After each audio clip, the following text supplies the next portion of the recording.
Welcome to another edition of the Fantasy Sports Matrix with, as always, on this beautiful basketball Thursday, we have Jay Hoops. Jay, how you doing today? Everything is blessed. Everything is blessed. Another day closer to the start of the NBA season. Yeah, no, it's going to be fun. Today on this episode, we are going to go over Ironically, I'm rolling up some Gary Payton. There you go. Rolling up some Gary Payton. We're going to beat him 3-0. Or did we sweep him? No. We won 5-2, 3-2 in the quarterfinals back in the day. That was the first 1-8 upset. Was that the Mutombo, yeah, right? With the moment where he's holding the ball and crying? Yeah. That was Mahmoud, right? I don't know if that may have been just after him. I'm not sure. But today we're going to be talking about the Northwest Division and the Atlantic Division. First, we're going to finish off the Eastern Conference with the Atlantic Division.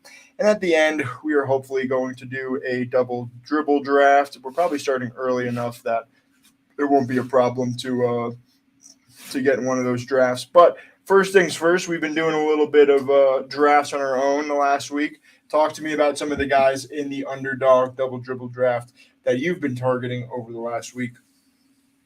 I've mainly been going for guys at like the end of the draft, like your Cam Thomas, your Talen Horton-Tucker, TJ McConnell. Those are really my favorite guys to target right now because it'll separate you from the herd. Take someone who's low on ADP or has no ADP relative to where they're getting drafted. I had what was that team the other day we were talking about? I think it was it the Jokic and Wemby team that I showed you? I think that was a really fun team that I had, and there was one yesterday that was really good as well. Who are some of the guys early on in the drafts in like the first through fourth round that you've been taking that you've been liking a lot of? Well, it kind of depends on like where you are. I think I would have to check my phone actually, but I've been really trying to just go 3 straight wings. I think last night I was able to get Giannis at 3, and I think it was like Giannis, LeBron, and Lowry on the same team or something. I think maybe Jaylen Brown or something. And then I'm going big straight up after that, and then I'm going 6 guards all in a row. Like first 5 rounds, I'm gonna take wing and big, and then guards. So I guess who I really like right now is Jalen Green. That dude, I watched a little bit of this preseason. That kid looks like he's ready to have a breakout season, maybe even an all-star type year. He looks like he's really improved. That's someone that can do literally anything with the basketball, and it's just a matter of putting it together and taking it seriously. I think he's going to have a big breakout season. How about you? I've been doing a few drafts. A lot of the late guys you've been saying we've been talking about off stream. I'm kind of on the same vibe as you. THT is a guy I've been getting a lot lately. I'm trying to think of like some like really far down guys. There's a couple of wings I've been taking, but primarily early on. Jalen Smith we were talking about, right? Oh yeah, Jalen Smith I've taken a few times. He's also a big who's listed as a wing. So make that make sense, I don't know what he does on the perimeter. But besides that, in the early parts of the draft, to your point, a lot of wings. I've been having a lot of drafts on the second half of the board near like 10, 11, 12. So taking a lot of that sort of Paul George, Kawhi, BI in that 3-4 turn and grabbing a lot of Anthony Davis. He seems to be falling a little bit as more casual people start to come in, and I'm just taking him most of the time. Like if I'm in that second half of the first round, I'm usually taking him as my kind of anchor. Yeah. I take Sabonis over him every time. Yeah. I take AD over Sabonis every time. It's just an upside thing for me. Sabonis is going to Really? be, yeah, and I can talk a little bit through it. So actually, this is before we hop into the draft. This is actually a good little segue, or not the draft. Before we start doing our previews, I'm going to show. I fucked up. I got to grab a lighter real quick too. But go on and You're good. You can hear me, right? yeah, When you're going. yeah. Go on, do your thing. So one of the things that I was working on this weekend was putting together a better in best ball points chart. This will again be linked or commented below at the end of the stream. But basically, what better in best ball points are there are different thresholds of either in this scenario I have elite, good, and replacement level players. The replacement level players are basically saying, would you score in the flex spot? So basically saying the top 28 guards, the top 28 wings, and the top 16 bigs, and getting that threshold for each week of the season and seeing how many points were scored above what that threshold would be for good and elite. I think I used like 12, 12, and 6 for guard, or guard, wing, and big for that rank. And then for the elite, it was just like top 3 for big, top 6 for wing, and then top 6 for guard as well. And trying to figure out, based on positional scarcity, who has the most value. So I've been looking at Nice. and with that, I have the amount of points as well as the amount of times that they went over that. And then here we have the points per game based on how many games they played. So what I've been looking at to kind of sort through this data is looking at the points per game sorted. Oh, well, that's fantastic. Oh, snap. Back in the 90s. Back in the 90s. I don't know what happened there, but anyway, we are back. So sort by good, and I think I don't have any other filters on here right now. But as you can see, we're getting for points per game. Probably should have froze this a little bit better, but Giannis, Jokic, Embiid, Doncic, Tatum, the typical guys at top. But then what's interesting was the whole tier after that were a bunch of wing players ahead of the guards. So Luka stood out as being that elite at you're getting 13 and a half points per game over that good threshold. So the amount of times you were finishing in the top 12 at the position, the wings were showing up a lot more, meaning that the actual guards. And if you look at the number as well, you can see all of these double-digit wing number of games that you're hitting that top 12 threshold.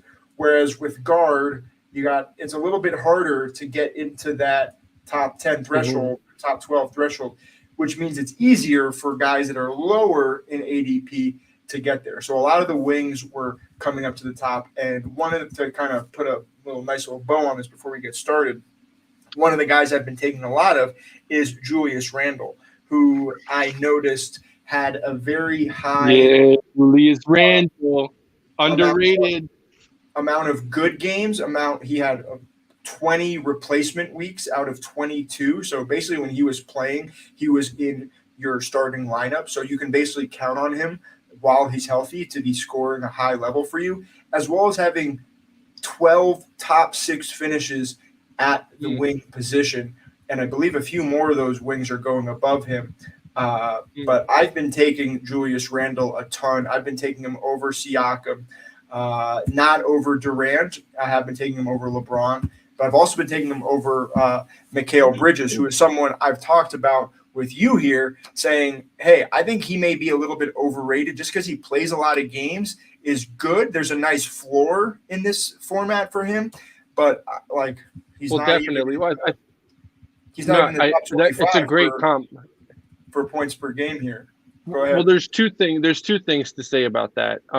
Randall's a perfect comp for Mikal, and not just because they play in the same city, but there are two guys. I think Randall played like 80 games in the regular season last year as well, and with Thibs, Yeah, well, I think he no, I think he played 80 games, and it was at the very end of the season Yeah, he we got got hurt. 77 games played. Oh, 77? Oh, Yeah, okay. I still thought it was 80, but that's still one of the very that's durable.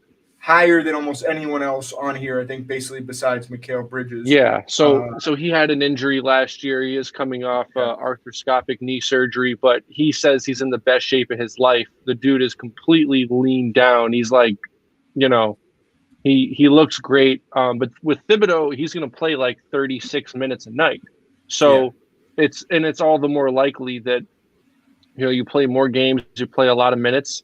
And he's also he flirts with triple doubles at times. He's a perennial double double. Mikhail's really just like a scorer. He can do other things as well. He might have some better scoring output nights. Like I'm just going to guess here and say that Mikhail probably has like better scoring performances throughout next season. But Randall collectively as a fantasy player, you can't take Mikhail over Randall, especially they're. I mean, they're both durable, but Randall just does so much out there. Like he can have an off night shooting the ball and still get you 20 points, 12 rebounds, and 5 assists. And that's really you know, what you're looking for with consistency. But he also has the ability to get you, you know, 36 and like 16 and like 8 dimes and really be a stud out there for your squad. So yeah, I've actually been taking Julius a lot more myself. I had a lot of early drafts with Mikhail, but yeah, now I'm definitely targeting Juju and LeBron over him as well. Um, Very surprised about how high Siakam is on here. yeah, and I think that's just from last year. Hmm. So he is pretty high up there. He had 9 games of hitting that top 6 wing threshold. Hmm. But we have to remember, I think when we were looking at the season averages, let me see if I can find Siakam real quick. But I Oh, and believe also, no, no, go ahead. I, Sorry. I believe his minutes per game is one of the highest in the league. We were looking at it last time. Yeah, he had the highest amount of minutes per game. So part of the thing with Wow. Toronto that I'm trying to figure out is Nick Nurse isn't there anymore. So we have new rotations that are coming in. I'm forgetting who the head coach is up there now, but basically, what is that rotation going to be like? And it seems like the other Yeah, where's Nick uh, Nurse now? he's in Philly, so he's with That's Embiid. right. Uh, Wow. so there's a few guys there. I'm like, okay, well, if they're going to be playing a little bit more of a smaller rotation, similar to what the Knicks do, where you're kind of got a lot of guys in those 30 minutes, I think it's a Hmm. fun Hmm. little exercise to kind of play around with. But uh, Definitely. And just to finish up with my previous yeah, point with Mikhail, I forgot to mention, you know, he broke out after the trade, right? I doubt he had um, a lot of big games playing for Phoenix. yeah, So a that's true. little bit of this data, at least with Mikhail, we got to take it a little with a grain of salt. Like I was super high on him uh, coming into this draft earlier, just because of the exceptional performances that he had for the Nets. Like that dude, like they traded Kevin Durant, and you really wouldn't have been able to tell the difference with Mikhail. That's how good he was for that last little portion of last season. So, but yeah, I'm still taking Julius and all these other guys over him as well. Yeah, so real quick, I want to take a look at the wings at a point per game level and see where Mikhail was lining up. We are going pretty far down and have not seen Mikhail's name. There's a lot of guys going around him. Yeah, like I think how many have we gone so far? We have 73 names, and I don't believe Mikhail was in the top 75 weekly scorers at any point. So I'm trying to see what his even high weekly high score on a points per game. I guess I'm just going to search for him. Well, Uh, I think with the Nets, he averaged like 25 points per game with the Nets. I don't have yeah, any data in front of me, but that's just like what, and like actual points, not fantasy points, you know? sure. Um, And it seems like this week 13, which was after the deadline, or maybe maybe it was at least after Durant was it traded. seems a little, It's in the middle, yeah. actually, but it's close. But I think if I'm not mistaken, this was when he was playing with the Nets and he had 41 points per game. But even guys like Markin and Jimmy Butler, Jeremy Grant are putting up higher peaks than Mikal Bridges is. And because this is a best ball format, you're really looking for those high peaks when we're drafting these kind of players. So even if, yeah, maybe they're not going to play as much, but because you're going to get those additional points. So like real quick, the last time we'll kind of look at the sheet for a second with the better and best ball points per game. If we're looking at that good threshold, if we go to Mikal, he's putting up 3 points per game above what you would expect. But you have guys like DeRozan, Paul George, Zion, Jaylen Brown that are going after him that are basically doubling up what his output just above that threshold is. So I feel like even if those guys above him missed a couple weeks, you're going to still be able to make up for that. And the high peaks of those other guys are going to be so much more worth it. So I love. Yeah, you're not missing. You're not going to miss if you take one of these other guys over him. I do think that. I mean, there's the data is undeniable.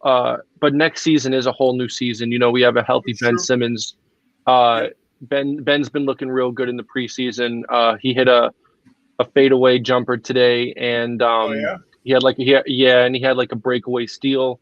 You know, it really depends on like what version of the Nets we see.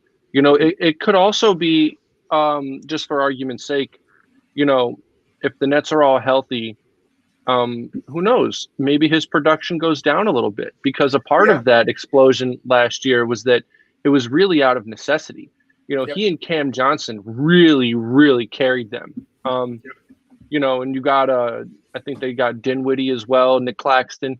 Yeah, like that lineup is absolutely loaded. And on any given night, you know, it might take some production away from your Mikal in that position. So yeah, that it's definitely a valid point and something to note. Just given his high ADP in the early second round, late first round. Yeah, and especially in other formats where it's not best ball, I think Mikal is probably worthy of that early second round pick just because the reliability and consistency is so much more. But even then, though, even if it's like a, you know, head to head, what is it, like 7 category scoring kind of thing, I'd rather have Randall in there for field goal percentage and 3-pointers. I mean, like, you know, he probably will shoot about the same percentage, and in terms of 3-point volume, you know, Randall took 8 threes a game last year. That might be more than what Mikal took. So, you know, and Randall will get you dimes, boards, all that shit. Mikal probably get you a couple steals in there, but no, I'd rather have Randall, LeBron, you know, maybe Lowry. Yeah, you know, Kale's ADP. It does. The more we talk about it, the more I'm like, damn. Yeah, it feels very pricey. I like him a lot, but we're going to talk about him a little bit. Oh yeah, that's let's hop into it. We're going to hop right into the preview. So going in order here, we are going to start with Boston. And instead of using which one did I use last time? Instead of using Hoops Hype, I'm going to be using Underdog Network.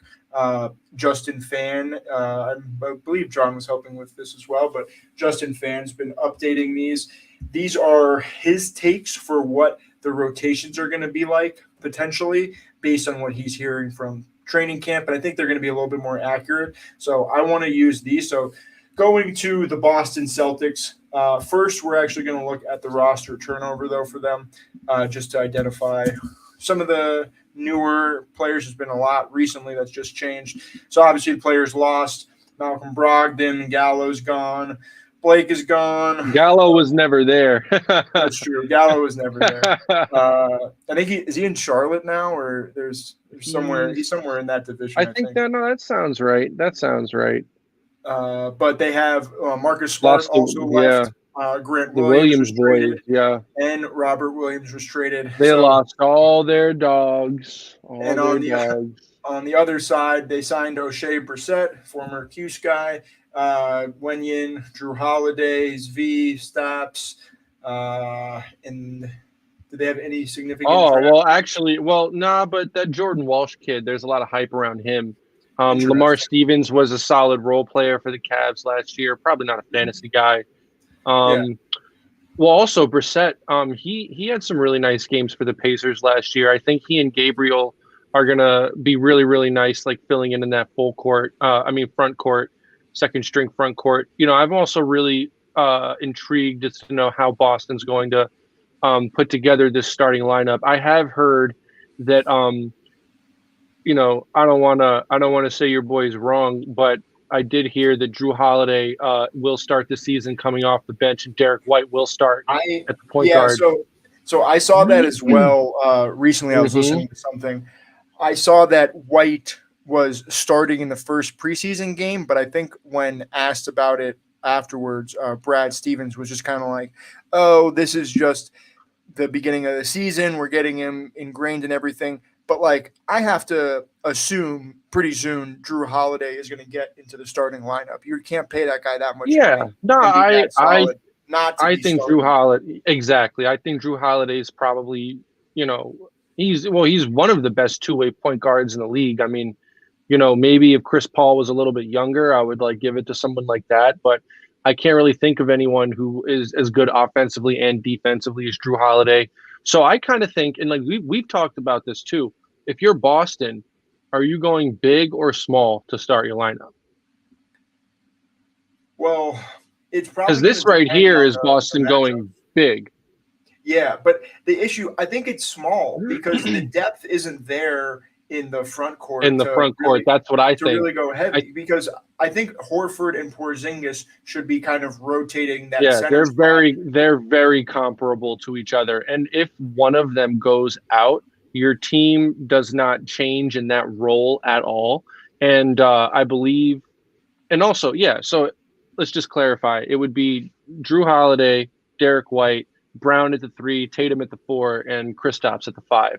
From that point, if Horford comes in, whoever else comes into the game, you're staggering your point guards from that point on. Um, Yeah. and also, Peyton Pritchard just got paid. So, you know, it could be better for the Celtics just having him as the designated backup point guard instead of kind of like if Derek White's also on the bench, I Mhm. don't know, like maybe that could cause a little bit of traffic and frustration in that rotation.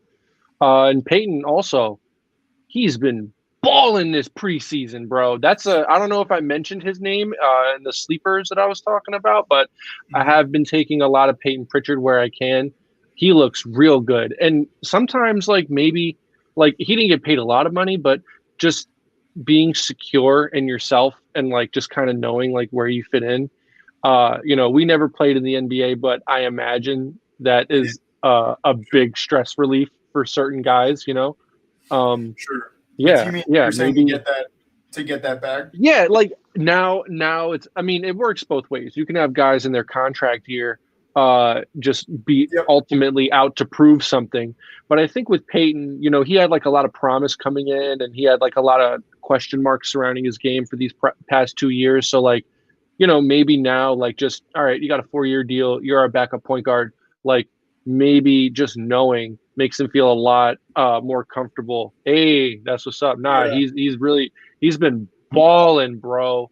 Like the types of shots he's hitting, like elite. He's got every tool offensively, except like you said, he's 5'9". I no 5'6" is what I call him. He's five Oh, six. 5'6". Word, word, He, word. He's a little he's, bit he's bigger than Tyler he's Hero. actually 6 feet tall. I was surprised Nah, to he's see six that, feet. He just but plays mad he low to yeah the ground, mad hard to defend. The only guys that can defend guys like Pritchard are other small athletic point guards, and there's not a lot. Or like yeah. your 6'7" elite defenders, and that's just their job. But yeah, love Pritchard late. Yeah, that's a steal if you need a guard late. So we were talking about that Drew Derek debate. There's a massive disparity in their ADP. How are you handling both of these guards in the draft? Are you going Oh, that's such a after good Derek, question. or That's the, are well, you yo, here, hot fading take on Drew? Derek. Yeah, Hot take on Derek. Hot yeah. take. Hit We're me. gonna see. We're gonna see a new Derek White this year, and what I mean by Oh, that is, yeah, he came home, yo, yeah, bro. So like, I know like a lot of when Michael Jordan he went shaved his bald, head. He bro, shaved his head, by like the way. Yeah. when Kobe took it down, I mean, who knows? We can see You a think whole new Derek White. we're gonna get But Kobe Derek White version this year? nah, I mean, like, look, he'll have his moments, but like, I mean, just for example, Peyton Pritchard can give you very similar offensive production to like the role that Derek White's going to be playing. His ADP is real high. I've stayed away from him personally. I took Drew a couple times, but even that, I don't see Drew having like really crazy statistical performances on this team. Maybe he gets a lot more assists than he was getting in Milwaukee, just because he's going to have a lot more strength around the wings. It's not just all that pick and roll that he was doing with Giannis. It's going to be a little bit different in Boston. And also, you got Porzingis. There's just so much space on the floor. If Holiday's the one running that offense, like if he falls below his ADP and like you need a Yeah. guard, like yeah, but I wouldn't necessarily target him. Yeah, like we're talking about peaks, and like he probably, like 40-point fantasy points for him is like he had a really good game. He's probably going to get you closer to 30 every game.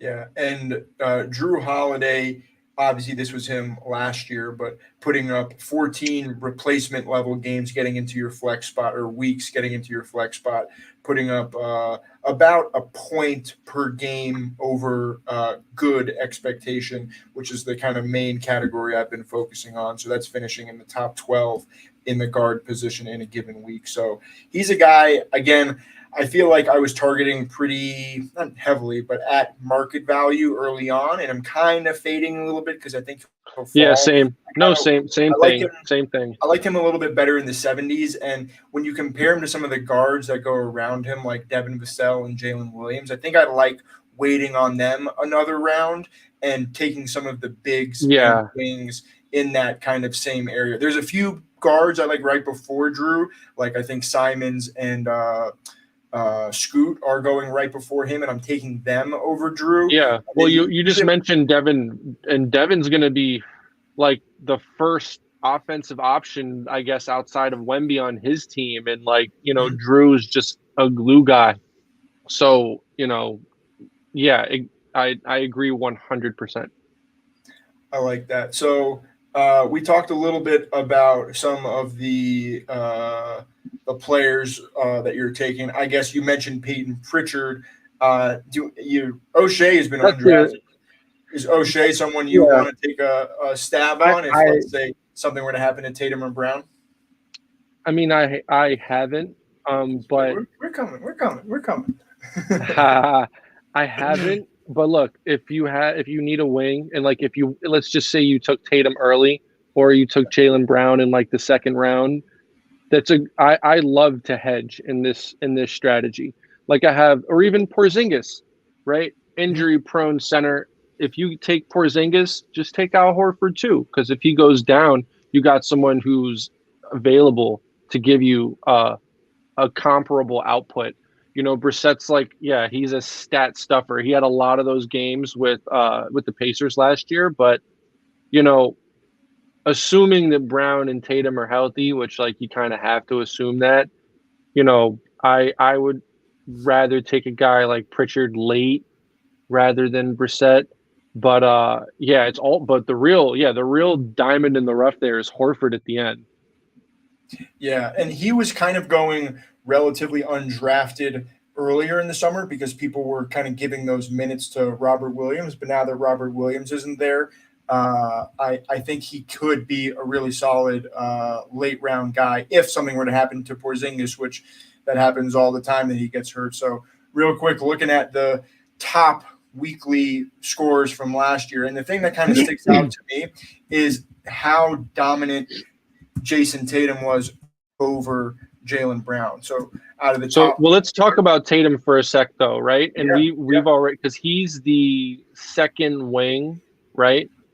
hmm And I think we've had after a Giannis. couple Yep. drafts. Yeah, like I think we've had a couple drafts where like you've been at 3 and 4 and taken him over Luca and Embiid. Yeah, I had him in my rankings there originally just because of the wing position in general.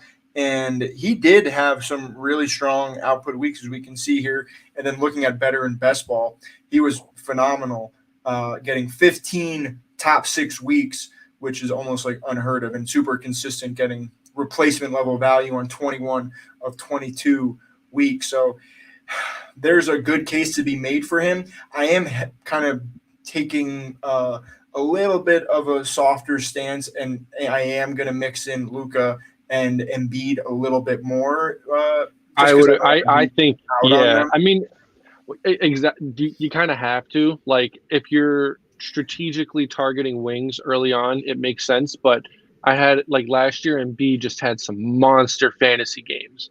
Like he Exactly. had over 100 points multiple times in a single performance And if last Harden's going to season. be leaving, then that usage rate is going to have to go up if they're going to be Yeah, wanting to stay I mean, competitive. So, yeah, yeah, but I think it should still be high regardless because it's his mhm. team, you know.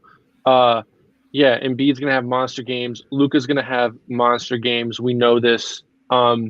So yeah, it just kind of depends on like what you're going for. I mean, maybe like if you can get Tatum at 5, that's Yeah, great. Also, yeah, like yeah. your Oh first yeah. 5 picks you're not going to miss on anything unless you take Nope. them like out of order. Like I got Jokic like 2 yesterday and Giannis 3 yesterday, and both of those teams that I made that work. Like those, I'm Yeah, really happy with how those 2 came out. Um, yeah. but yeah, There like feels it just depends.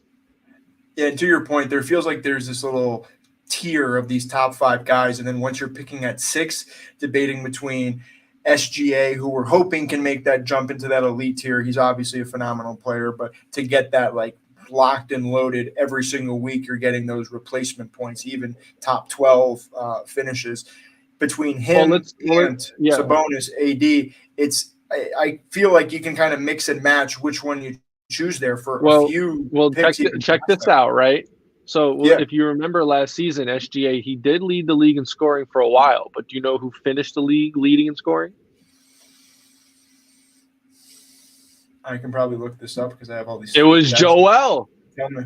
Oh, was it? Embiid. Embiid. He averaged 33.6 points per game last year. SGA was like 31.8 or something like that, like maybe 32.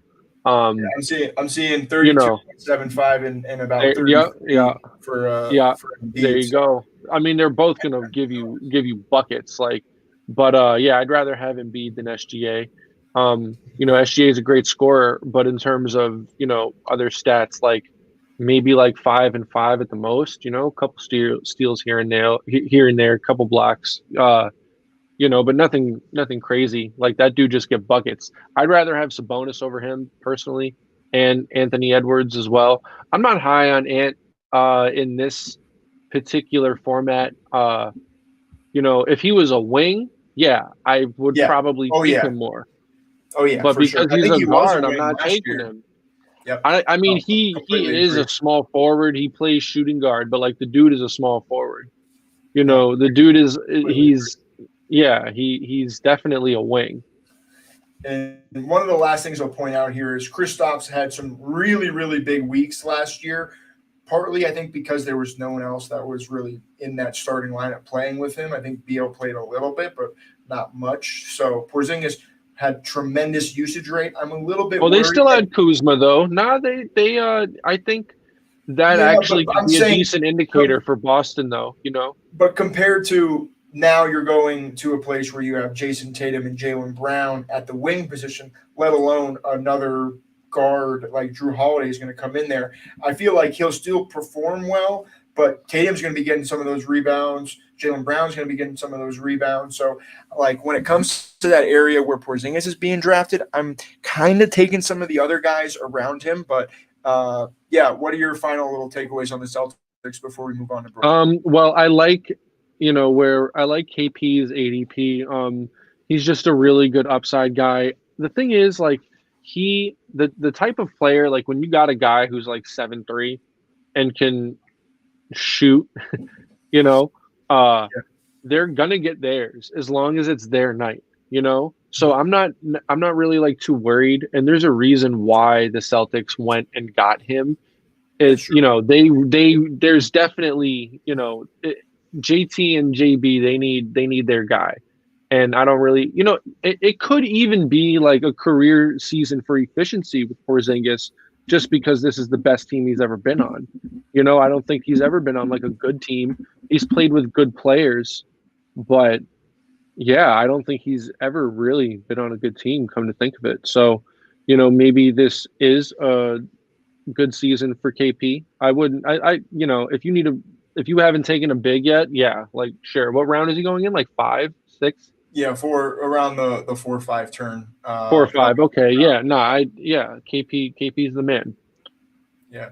So going on to the Brooklyn Nets, I don't think there was a ton of turnover. They had their turnover at the end of last year. Uh, they Well, we can lost. count Ben Simmons and a guy who's been added.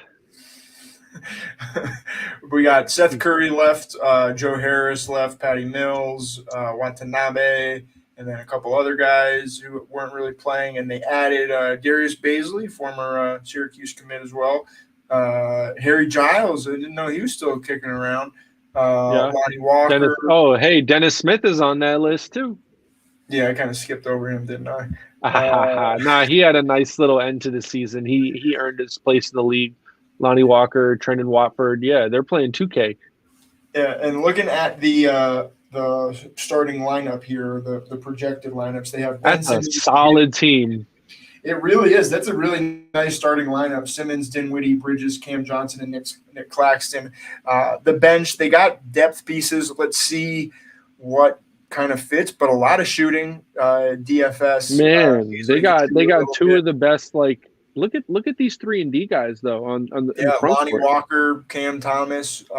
It's a really interesting team, and not a ton of front court depth behind Nick Claxton. He's going to be relied on a ton as well. Yeah, but I think they could also play small here though, and I think probably go with like Trendon Watford, DFS, and like Royce O'Neal, kind of like playing that 5 position for them, because these are all like, well, like aside from Watford, Mhm. these 5 front court players with O'Neal, DFS, Claxton, Cam, and McHale, these are all elite defenders. This is a really interesting team. I think Brooklyn's going to surprise a lot of people. As a Knicks fan, man, I would love to, get a nice little 4 or 5 matchup with these guys in the first round and bump them. But Yeah. it's an interesting team. And I mean, and Ben Simmons been playing well, bro. He looks good. He looks like the regular him. God willing. I know we all have our questions about him, but this is a make or break season for him. So, he's going to give it everything he's got. And he looks Yeah, good. He's shooting the ball. I like that. Oh, So, also, Ben yeah, Simmons was go the ahead. 2020 steals leader. So, you're getting a Yeah, lot of steals and blocks with Ben. especially if he's getting the burn and he's getting on the court, like that's going to be a He'll major, get you major 30 points advantage. alone. Yeah, definitely. Definitely. He'll get you the burn. But even without scoring, he'll get you 30 fantasy points. If he scores, he'll give you 40.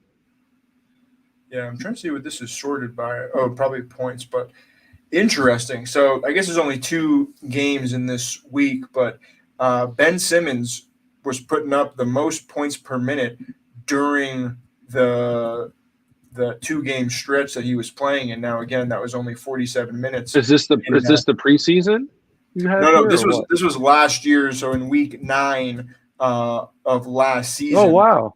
he Look at had that. a little stretch. So again, Whew. we're seeing a few of these over 1.1. When he's playing, he can start filling up the stat sheet. So I think he's a fun guy, especially going in the 100s. I think if he is playing, he's a guy that can get some top 6, top 12 finishes at the guard position for you in a given week, especially if he's playing 4 Yeah, games and in a week. And he's going late, bro. Like I Very late. love taking Ben late, and that's been You've our been keeping in strategy mind. really and that's why you take it easy on the guards early because Yep. you have players like Ben Simmons who are poised to have breakout years, Mhm. going extremely late. And his backup, our boy Cam Thomas, whew, he's been looking good too, man. Like that dude is nice. And he had like back He- to back like 40 high 40-point games last year, right? Yeah, yeah, he had some really. Let me go back to that. Let's see if we can find that week. So yeah, week near the end of the season, Yo, within a after one of three-game those stretch. games with Dinwiddie, that interview, you remember Uh-huh. that he got fined for the What do you he's say? like, What yeah, happened? he's like I think it was something about he's like, yeah, like we got some good looking guys here, pause. Or like no homo. No, he said no homo. It wasn't pause, it was Oh, no homo. can't say Yeah, that he got anymore. Nikola Jokic did that. He found out the hard way. he got fined too. That was like his like second or third year in the league. I think like people on the team like taught him no homo, and like he like said something sus, and then he's like, oh, no homo, and then like he got like fined like the next day. He was like sorry, and like obviously he didn't want to like throw his teammates under the bus, but he's like a Serbian dude. It's not like he's like has these Uh, like tendencies. He's like no, someone like probably told him like oh when you say something sus, you say yeah, no homo. Like, okay, sure, yeah. and then he found He out. probably Don't say that doesn't in an even interview. like but like he just doesn't even like he doesn't see why it's wrong in any way. Probably No, that's just like something that he probably doesn't fuck with and like didn't know that it was offensive to some people. But anyway, yeah, yeah, let's move on. yeah. Mad funny though, right? Yeah, Uh, Cam Thomas, legend, bro. Legend in the interviews and the dude dropping back to back like 40 something point games. so looking at this ADP, you obviously have the starters being drafted: Bridges, Claxton, Cam, Dinwiddie, and Ben Simmons all going in the top 110. Ben Simmons is probably up to about 104. I think I saw in the ADP today. This was from 3 days ago. Is This going ADP. up. Yeah, so it's going up. So he's moving up the board. Probably thankful to some of our drafting of him. For some of the other guys not in the starting lineup, how are you prioritizing these guys, if at all? Obviously, we spoke about Cam. Um, Are there any other guys besides Cam you're taking? Or aside from the starting lineup, yeah, no, I is mean there like like one I solo love. F down guy you like? I mean, not Cam Thomas is their dart throw. Yeah, Maybe like I mean, Dennis Smith probably doesn't play that much, but they have other guys going late. Like you can also get Dinwiddie going late. I think he's going slightly higher than Ben. yep. So, He's you going know, he 92. and he's So and Dinwiddie's also a great player. Like, I really what I like about the Nets guards, right? Every single one of these guards is completely different. Like Ben is a big pass yeah, first player, right? Barely shoots the ball. Dinwiddie can get his shot and is also great at creating shots. And then you got your flamethrower in Cam Thomas. Like these guys can all have good games in the same game. yeah. So it to me like the Nets have a lot of great value in that guard position. Maybe only one dart throw on the team being Cam. I wouldn't take like DFS or Royce O'Neal. They can both like play 20 minutes and not score any points or have any like they can get a couple boards and a block, but like not for fantasy, not for this. But Cam Yeah. Johnson, I like. And looking at the weeks from last year and the replacement and elite and good, they have a lot of replacement guys with Bridges and Claxton. Obviously, this is a little bit skewed because Cam wasn't there the whole season. Ben's been in a little bit of a weird spot. But yeah, Dinwiddie seems like a guy that I think I don't see the elite upside compared to some of the guys going around him. There's a little Yeah, I tier would break. agree with that. I have him typically at the end of this tier of guards. We'll talk a little bit about that during the draft that we go through. Uh, but it's interesting seeing some of these other guys, seeing like Royce O'Neal. Was he in Utah last year, or was he in the Nets last year? No, he was on the Nets last year. He was Interesting. there He the was whole still season. and he is a wing, and he was still getting some of these points. I wonder if these replacement weeks were like in the beginning of the year when like Durant wasn't playing and he was just starting, and because you got now Cam and Bridges ahead of him, it just doesn't make sense to take him. Yeah, I'm he probably just probably sticking. played a lot more before the trade happened. I'm probably just sticking to these six. And we've Yeah, already talked about Mikhail, but yeah, I think exactly. yeah. But No, Nick, but Claxton though, I think he has a ton of upside at his position. Last season he came in like second for defensive player of the year. I personally, who won defensive player of the year last year, actually? um, wasn't it Triple J or no? Yeah. It was No, it Triple J was. because It he, was. It he had was. all those blocks. Yeah. Yep, yep. And he, he won it, but I personally would have gave it to Nick just because he played a little bit more. So, Hmm.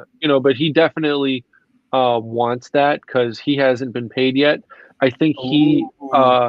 yeah, so he also I think last year was like the odd man out with contracts.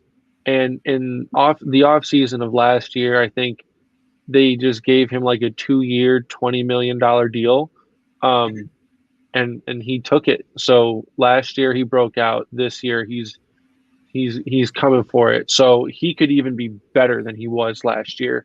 How many fantasy points per game was he at last Uh, season? so I'll look at that in a sec. Child's in the chat. Nick is baby Bam without the facilitating ability, and that's fine, especially in this offense. Like there's going to be touches for him in the pick and roll game, and he's going to be getting all the boards on this squad. So yeah, I really like baby Bam this year as well. But Baby Bam. looking at the season averages, let's look by just Boston real quick, or just Brooklyn real quick. And we're doing points per game. We'll go this way. So Claxton, that's so funny. Claxton had more underdog points per game than Bridges. Again, Bridges wasn't in a full time role like he was in the beginning of Yeah. the season. I want to look You at have that to only graph. look at only look at the games with the Nets because it's totally different. And Cam Johnson though as well, he had monster games for the Nets. But Nick Claxton though, for what the Nets team is like, what everyone's job is, they don't have another Nick Claxton on the team. He might even be their most important player aside from Ben if they're like really trying to compete. But I think he could have an even better year than he had last year. Nick Claxton is nice. It'll Yeah, be so it crazy looks to like see the him and trade. Mitchell Robinson go up against each other, in the playoffs. Oh, Like those would be super that. fun. Hopefully in the Because playoffs. also, Mitch shut down Jarrett Allen, another former net last season. Jarrett did not look good against Mitchell Robinson. So, No. Nick Claxton, that's going to be a really fun matchup. So, real quick, taking a look at Mikal Bridges' weeks, his top weeks, these 12, 13, 15, I believe these all came because it's really close for this 12th game. I'm at for this week 12 and 13, actually. But it's interesting. Was he not playing really after the All-Star break much? Maybe he There's was, no. I don't know. I don't know. Maybe he was hurt a little bit when that Yeah, trade because went down. And I think they shut him down for that second half of the season. I really want to look back to no, he see. played. He played because they made they were a playoff team. He was in the playoffs. Yeah, but it doesn't seem like he has any weeks past week 15. I don't know. I wonder what if I could he still have the Phoenix? Well, let me look. I gotta sort by Bridges still. Sorry, Mikhail, and then no, the Suns ones aren't showing. So I'll take a look at some of this data, see what was going on here. But yeah, just from looking at this right away, you're having to expect a pretty big bump in just overall usage and efficiency, which may be there, especially if he was hurt, especially after the trade. But yeah, some of these points per Yeah, minute. only one season there that's over 40. Only 1 week. Yeah, Yeah, for a yeah, second round pick, it's not exactly what I'm yeah. trying But I think it's to like get. But we have it's definitely a matter of upside though, being like a full year, on a new team and being the primary option. So, but yeah, I'd still rather have the other dudes. Um, mhm. I took a lot of Mikhail early just because I just love how he plays ball. Like he's really, really Yeah, he's a nice. fun guy. No, he's a great Yeah, basketball player. But for this yeah.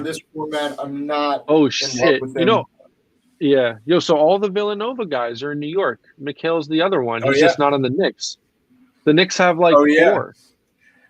Well, They Archie they got Diacono, Ryan and Archie yep, Diacono, Brunson, Hart, and Mikhail, then Hart. and Dante, and Oh, and then the other one Dante's is there. Mikhail. Forgot Yeah, Dante's there. and he's in Brooklyn. They're all in New York. That's That's funny. They got crazy. Dante. They got Dante and Arch in New York. I didn't realize that. Yeah. Archie was here But last year too. That's crazy. Holy potentially, shit! that And they're is all a pretty nice good. transition into our next team of the New York Knicks. Our home team, your team that you still root for. Roster turnover. They lost And Derrick the Rose Knicks, and Obi baby. Toppin, Uh, and they got Archie DiVincenzo, former Buff Isaiah Roby. So not a whole lot of additions. Obviously, Dante nah, the is big. nice. But And let's go over the big loss though, real quick. Let's just. Can I just say something real quick? You know he's gonna go ahead. break out. He's gonna get that burn. Those 2 second round picks. I like the only reason we did that was to do him a service because we knew that he wasn't gonna play, and like we Yeah, said, we just signed his brother. So like I know everyone's like, and I'm pissed about it too. But like as an organization, we did right by him. So that is like a huge loss, but he's gonna have a great year. yeah. But going into the depth charts here, uh, so looking at this, obviously Jalen Brunson, Quentin Grimes, R.J. Barrett, Julius Randle, and Mitchell Robinson starting with Q as the first guy off the bench, and then you're still going to have DiVincenzo, Hart, and Hartenstein probably as the guys primarily playing behind him. I don't think McBride is going to Oh, get look at in that! ahead of Yeah. those guys. Well, they got Josh But yeah, Hart here as the backup four-man, which is interesting. He it's is going to probably a play some of that combo. role. He's going He'll to play be. some of that. He's two It's through more four any so. way you look at it, Yeah, really. exactly. He's probably going to be Positionless playing the three and basketball. the four because, like, he's going to get in probably before DiVincenzo. I'm assuming coming in He's for our first RJ guy off. or Yeah.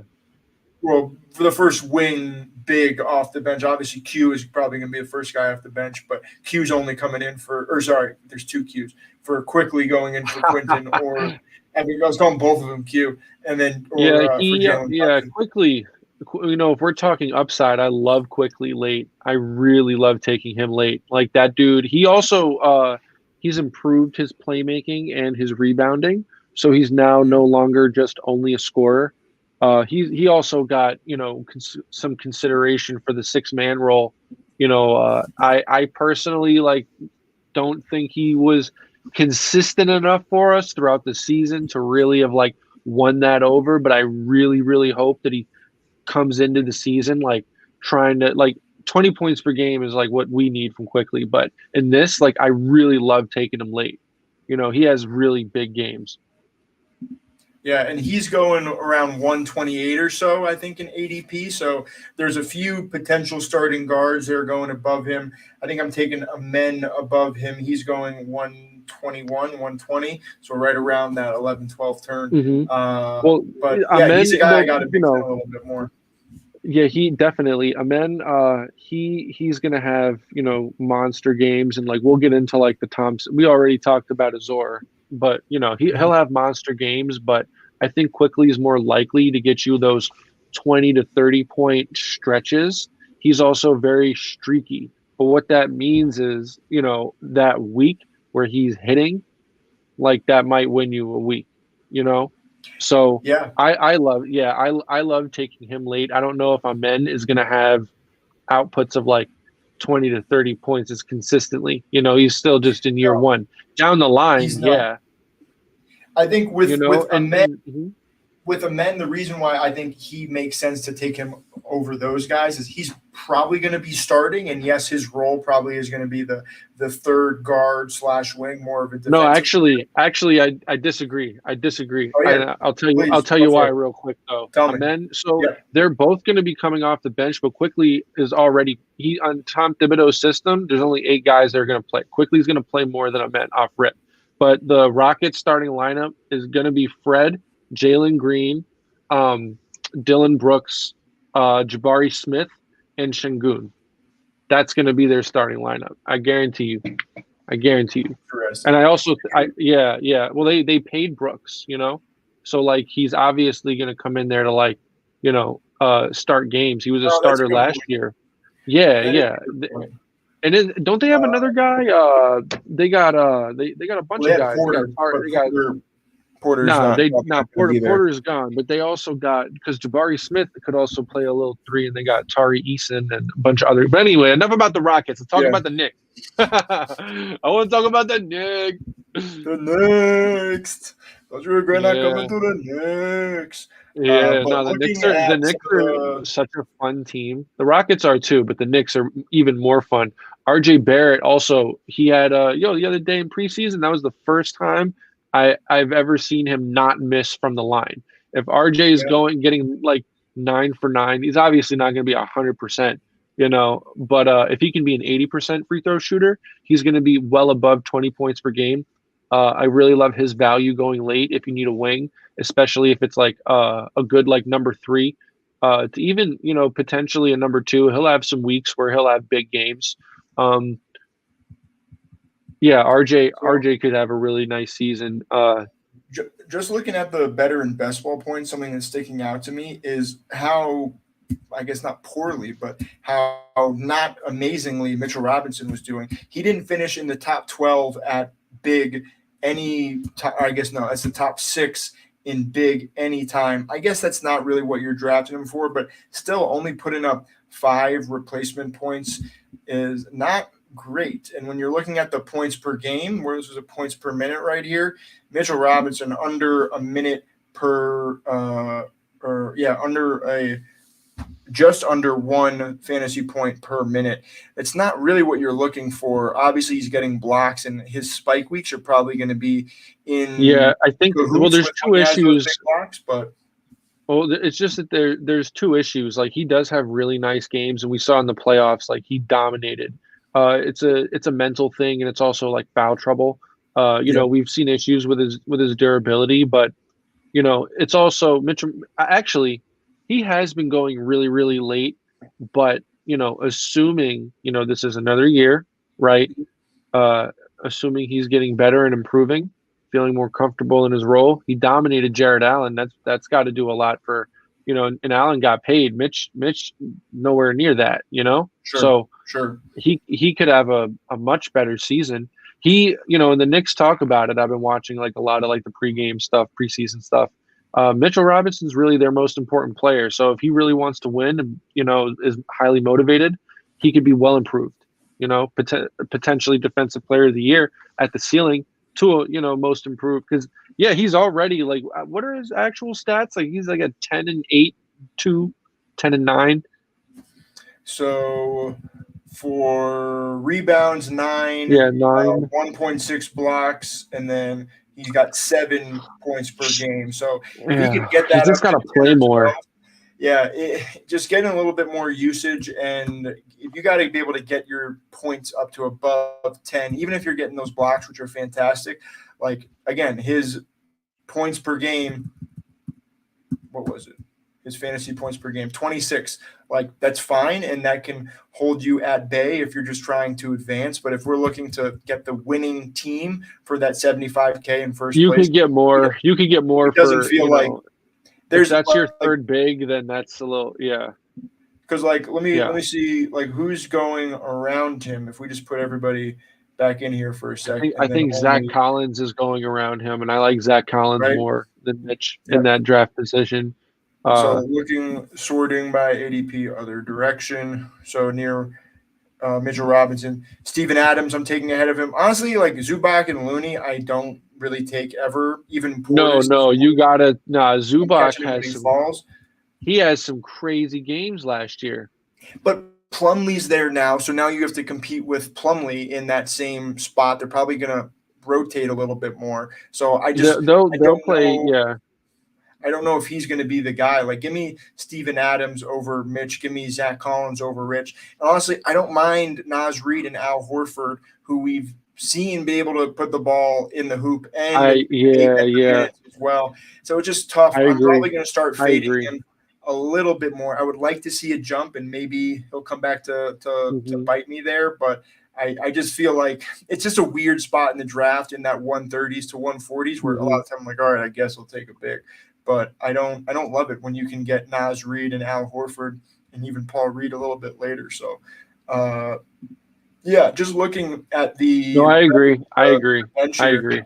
what do you think of the kind of undrafted guys, the Grimes? We got a few, yo. Hardenstein? So Grimes, I took Grimes like once or twice. I don't really like Grimes as much as I like Dante. You're getting called out here. Zaza, are you a Knicks fan? Mitch Robinson isn't in Defensive Player of the Year. I'm saying like if we at his ceiling, that's the type of player that he needs to be if we're going to be, like a real team. And it's like a question of how motivated I feel like it is for Mitch. Yeah. He's shown the potential. Let's see it on a consistent basis. Sure. But what you call it, Hartenstein, though, he's a guy like I've taken like at the last round. He's got like, really interesting stretches where he'll just get like a bunch of blocks and like rebounds out of nowhere in like very limited time. And also if Mitch like gets hurt, which he always does, he's gonna get the burn. Sims is also cool, but I don't know about like, how statistically viable that'll be. But Dante DiVincenzo is I like the most for like a nice dart throw here. He's like a guy who's like Grimes? Yeah, for the last pick I do, because Grimes is gonna have a lot of donut games. He just is. Like he like sometimes like he goes off, but Dante doesn't need to score 20 points to give you stats. Like he gets a lot of rebounds. He's a lot like Josh Hart. He's just more of a ball handler, and Hart's more of a wing. So if you like Josh Hart, you should like Dante too. He's a very versatile stat guy. Part of the issue, though, is if you're taking a guard very late, like I want the guys who, if they are in the starting lineup, are going to have the usage. And I feel like it's going to be, okay, if Brunson gets hurt, Quickly and Grimes are probably going to be the primary ball handlers ahead of DiVincenzo, right? Or do you think DiVincenzo could? Grimes isn't really a ball handler. He's like a wing dude, like strictly Dante. But also McBride is going to get his chance. Grimes is like he's probably going to start again, but he's like our 3-and-D dude, our sharpshooter. He's probably the best shooter aside from Randall on the team. So his job is actually Fournier though is probably a better shooter, but he doesn't play any defense. Fournier, we're not counting him. He's going to probably be off the roster. So very late, you're fine taking DiVincenzo. I'm probably not taking DiVincenzo. Maybe I'll mix him in once or twice for He's going to have some crazy games. I already know. Yeah, it'll be interesting to follow how he does.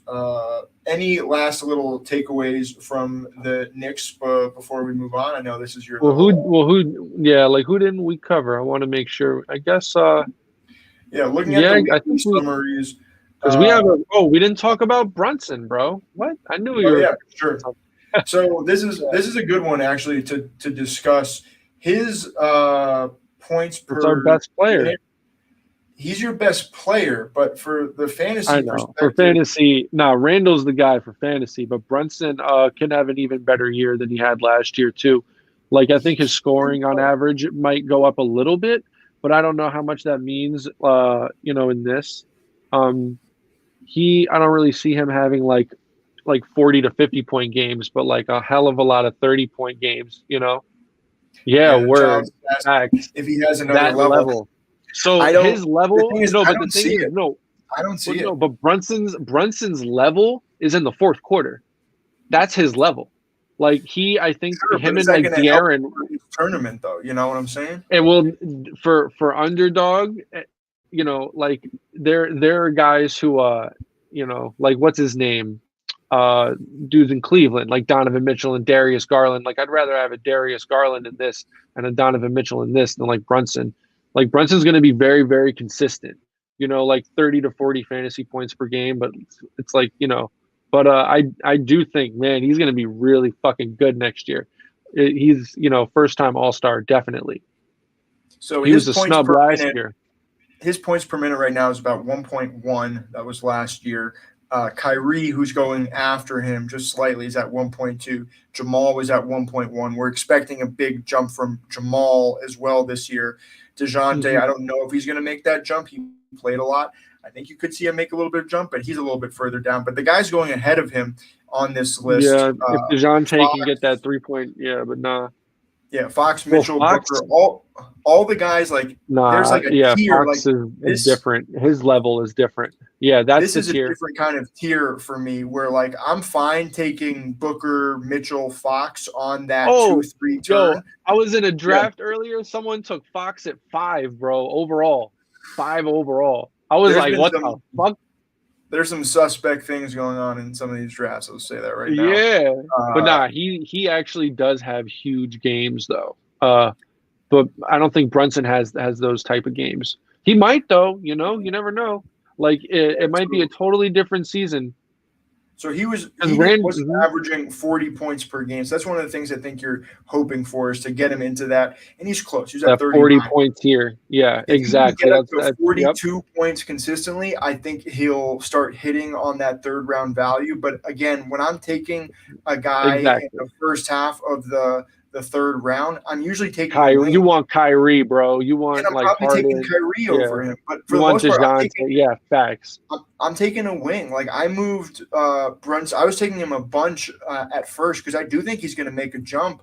But is it going to be that big of a jump where you're like, oh yeah, he was definitely worth that pick because now he's getting fantasy points a game? I don't know, getting 5 more fantasy points is a tough ask. Like where is that coming from? Like his rebounds, it is, real quick, rebounds 3.5, assists are at 6, his points are already at 24. So how are you getting 5 more fantasy points in there? Like, is he going to be a 26% or a 26 point per game scorer? Is that what we're hoping? He gets 26. Maybe he gets another rebound. You get up to 4.5. Probably not. Yeah, probably not that much. Like I think his scoring on average goes up a little bit. I do think he has some bigger games. Like he probably will have like some career games next season. Yeah, Child's the same. Yeah. I think it's probably true. Yeah. And I've basically updated my rankings where I'm not taking Jalen Brunson anymore. And that kind of scares me because I do think he's a phenomenal player. But just with the value that you can find at guard a little bit before him and even a little bit after him and the wing drop-off, we keep talking about it, that wing drop-off after that Kawhi BI range in the 4th round means I'm taking those guys over Jalen Brunson basically every single draft just because I know I can get that guard help a little bit later on. So, yeah. So now, given all this information, looking at this, are you going to start fading Brunson as well, or do you still want to take him in the 3rd round? Just given the strategy that we've been doing, I've already started fading him, but I do have a lot of teams. Like I think through the first 15 drafts, it was all Jalen Brunson and Jeremy Grant. You're still taking Jeremy Grant. I know that. That's not stopping. Still taking Jeremy Grant. That's not stopping. But we'll get to him. We'll get to him a little bit later. Any last Knicks takeaways before we move on? I think that's it. That was the last guy that who knows? If Fournier gets moved, he could have some weird fantasy things, but who knows? Yeah. He had a couple 40-point games though when he played. It's just like a weird situation. I don't know. Yeah. Hopefully they trade him. We are going to move on now to City of Brotherly Love, Philadelphia 76ers. A lot of stuff going on here. So, guys, they lost. Drama. They have Mac McClung as a lost. What? I don't know if he even played for the team. Every team has him as a loss. He was on 6. He was on mad teams. So They signed Jalen McDaniels, which is kind of interesting. Shake Milton, also another interesting kind of guy, especially if Harden gets moved. And Georges Niang is interesting for fantasies, probably not super relevant. Lewis King, Philly, or I guess New Jersey guy going back to his hometown, kind of like that. Or no, he's leaving. He's leaving. Never mind. The guys that they're adding, Mo Bamba. Didn't realize that. Wow, So that's the New York native though, right there. Shout out. yeah, that's Phone. from Harlem. Yeah. So that's interesting. Danny Green, Kelly Oubre, Wait, who else was at the top of that? Pat Bev, Oh yeah. I mean, and then some other not fantastic Kelly guys. Oubre actually is probably Yeah. yeah, and you mentioned him before. I actually am a little higher on him now, just given like their uncertainty. And Yeah.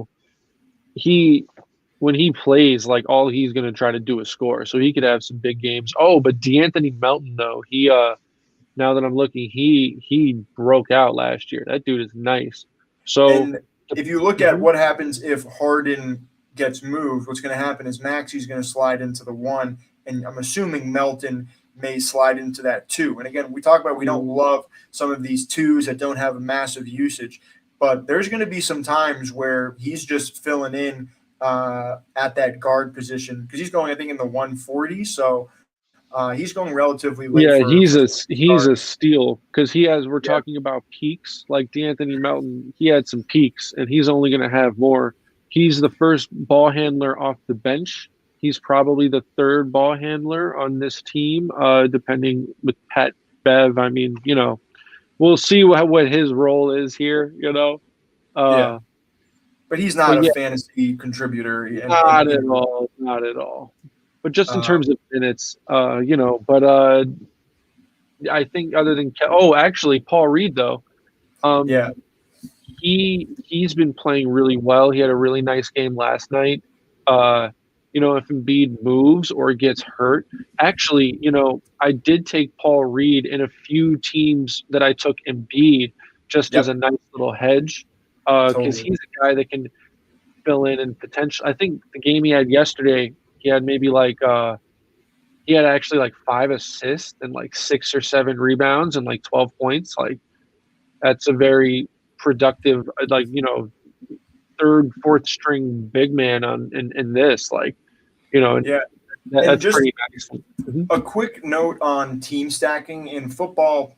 Team stacking is a little bit more common than I think in regular fantasy basketball. And I think part of that is a lot of your classic fantasy basketball teams are short bench, where basically everyone on your team is contributing to your bottom line because you can start 8 guys and you only got 12 guys on your bench. So rarely are you going to have more than 8 or 9 guys going on your team a night. So I think Paul Reed, in that scenario, you don't want to pair him with Embiid because if Embiid goes down, your team's basically fucked as it is. And in this scenario, though, if Embiid has like 12 or 13 really good weeks, and then you need 2 more weeks just to get like good or replacement level down the stretch from one of your backup bigs, what's the easiest way to correlate that so that when Embiid goes down, you're potentially getting a replacement or some type of replacement from him?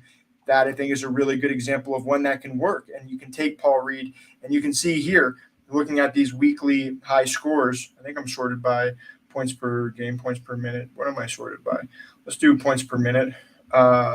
Paul Reed coming in right behind James Harden in the top 10. He had just as many top points crazy. per minute. It's points per minute. Again, well, this is but I mean, that's just like it's only on 26 minutes. So let's not get too carried away. But what it goes to show, and you got another one here. He had 103 minutes, was putting up 1.2 points per minute from 4 games. Again, this was week 5, so I'm guessing like Embiid probably didn't play at all that week. But being able to get what was his points per game? 32 points per game from a basically second to last round pick in a given week could be phenomenal. This is funny. Given his Maxi to the moon. when Harden lands in Yeah, and Miami. he might even have big games while Harden's there. You Yeah, know, like dude, there Harden's was not going to be going hard. We've seen this before where he's not going to be trying super hard if he's disgruntled. So I think Maxey is a really good. He's going probably right around the end of the 5th round. I've been trying to take him. There's a little tier break there at guard. I've been trying to mix him in a bunch as well. yeah, definitely Maxey. Yeah, he's just one of those guys that he just might go off. You know, and Yeah. all he needs to do is hit shots. The hell's going on out here? No, just mad chicks screaming. I don't know, but in like a There you go. yeah. I You're, don't you're know. you're living in Harlem. You live by Columbia. You're gonna hear people screaming at night sometimes. It's a nice Thursday. Yeah, It's a facts. Thursday. Yeah. How's the weather in New York? You guys getting a lot of rain? Nah, today was mad nice. Yeah. Yesterday was nice. Yeah, I was out with Giannis. He's right here. Yeah, Oh, he was. Yeah, he's uh, out cold. He's passed out. but yeah, No, everything good. Everything. Well, yeah. Everything's good. look They're shutting school down tomorrow, but yeah. for what? For that shit. Oh yeah. Good point. We don't want to talk about all that. Yeah. Good. Thank you for not bringing it up. So we have looking at the better and best ball points. Obviously, Embiid is an absolute monster. Harden was also really good in 10 replacement weeks. 6 of those were putting up top 6 guard numbers. So if you're getting him in the 4th round, the late 4th round where he's going now, and you're going to be able to get 8 to 10 good weeks from him, that's really solid. And obviously, he wasn't playing a ton. What was he at? 48 games played. So his efficiency on still putting up numbers if the ball is still in his hands. I guess I kind of want to save this for Clippers, but we're talking about Philly. So if he does get moved to the Clippers, though, do you think that increases his value as a 4th round No, pick? I think Let's it's say tomorrow he gets traded to, let's do both exercises for LA and Miami. If he gets traded tomorrow to, we'll do LA Clippers first, where do you think he's being drafted? He's currently being drafted. What's his ADP at? About 43. I think it's 44 right now. I think that's pretty fair, though. I'm not gonna. Well, also, what does the draft include? Like, I imagine Russell Westbrook is still on the Clippers with that trade. Definitely.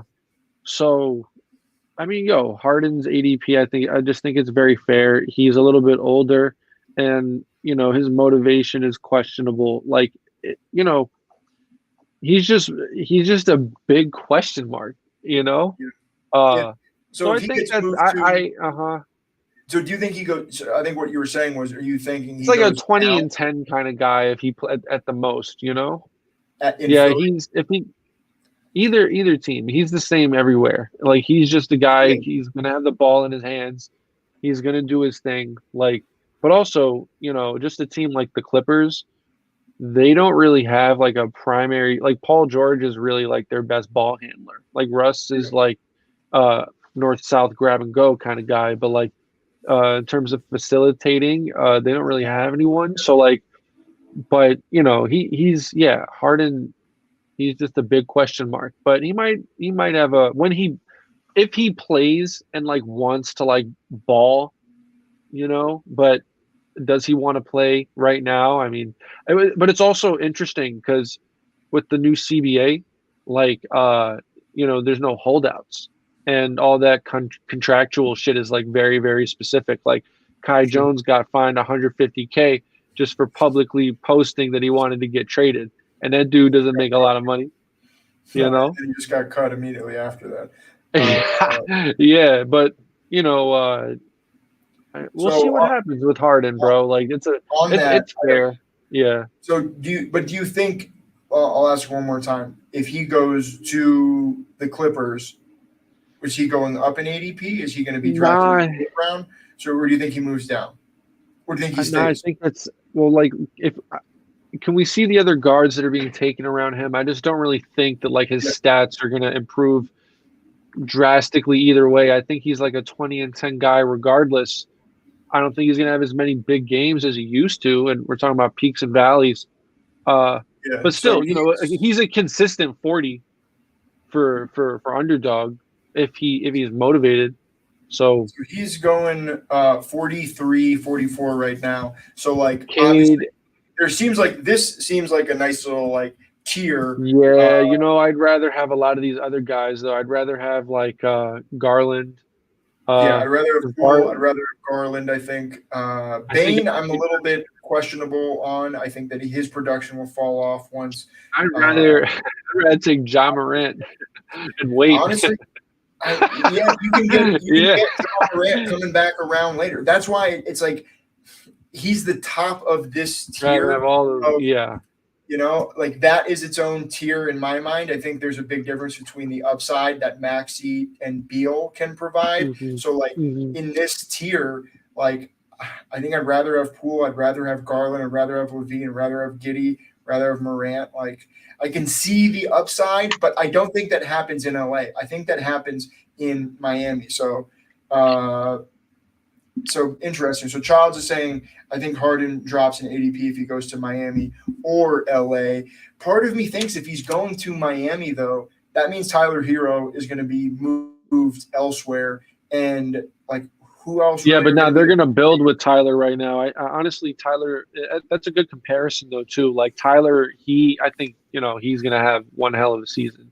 Like, Yeah, but we talked about yeah, him last spot that we're wherever, both very yeah, high on him, but because he's going a little bit later here, and this feels like another little tier gap as well. I probably don't have Terry in there, but like these guys, maybe there's a little bit of a tier gap, another tier gap in there somewhere. But Tyler Hero is a guy I can definitely see finishing just below Maxey and obviously Morant just based off of the number of games. But even Van Fleet, like why can't Tyler Hero have just as good stats as Van Fleet? Van I'm Fleet very had, high on Tyler this year. yeah, he But had, yeah, wherever uh, Harden goes though, his usage, like he's gonna wherever he goes, like he's gonna do whatever he does. He's not gonna go somewhere and just be like the third option. Like he's gonna yeah. play his way. Like and any team that trades for him, I'm just assuming that like that's what they are gonna need. But I think that like where he is, it's fine if he just buys in. But we all know that Daryl Morey's a liar. So Childs here saying Hero on his deal is greater than Old Yeah, Man Harden. exactly, Childs, would exactly, you not exactly. make that trade then right now? I don't know what the parameters of the deal would be, but some sort of Hero is going out and then Harden is coming in. Would you not want that? Would you rather be like, let's just roll with what we have and see if we can do another deal for a younger guy or if someone else shows up? Because I think I kind of agree that Harden is just a headache you don't want to deal with right now. It's But real just a quick, question mark, and Tyler's a sure thing. So, like, we talked about Melton a little bit. Are you taking Oubre? Obviously, we talked about Paul Reed. And how do you feel about Mo Bamba? I think PJ Tucker, you nah, can you don't take easily Mo. skip. You don't You take don't take Mo. Mo You take just because no. Paul You Reed take is going to be the guy. exactly. And you're not taking PJ Tucker. That dude gets you a bunch of donuts. Yeah, that he's PJ Tucker at He's not a. It's not. 0.42. I can't believe people are drafting him in this. That's pretty wild. He's at 0.42 points per minute. Like, You really can't go by the ADP. Like this is no, crazy. yeah. And yeah, Like I guess I'm not really interested in any of these undrafted guys, but are you taking Oubre at this range? I haven't been, but I do kind of feel like I may want to mix him in a little bit just in case something happens. And then yeah, what I about haven't, but Tobias as well? We talk about I, wing. yo, you want me to talk about how much time you got? Yeah, we got plenty You of want me time. to talk about Tobias? Real quick, Giles says I don't want to panic trade Harden unless it's just Lowry and a protected first, which makes sense. I guess that money could work. Maybe you'd have to add in some other filler salary But if too. you're Philly, are you just gonna dump Harden for a first round pick?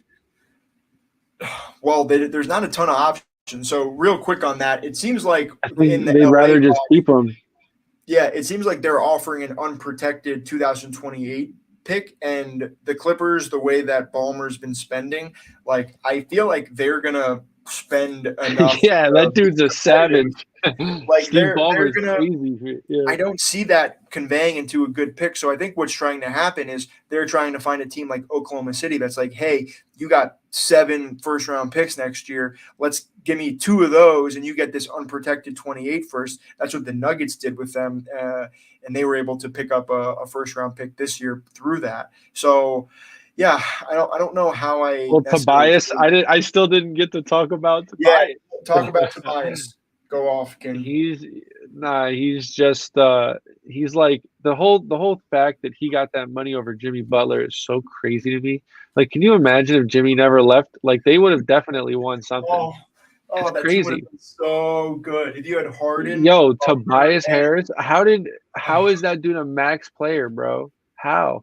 How they honestly, made like, that if they made that you trade for want him. to uh They made that trade it for was him. because of Maybe, Doc Rivers though, I think, like, whatever yeah, the deal yeah, is yeah, with yeah. that. He wanted another guy, and there was some kind of Kelly hype Oubre is already buzz, better than him. but yeah, I don't know. They're saying they're going to try and involve him in the offense more. He basically had no sets run Yo, for him. how can you involve him in the off? Nah, he's as involved as you can fucking get, yo. That is some bullshit. Yo, And he was actually, what only was it? putting up Wait, didn't he like 28 miss fantasy points a game. this dude's missing open layups in the playoffs, yo. This dude's fucking whack. Like, yo, he's a great role player, but like, let's not run anything else through Tobias Harris. Yeah, Tobias is doo doo, son. He's whack, bro.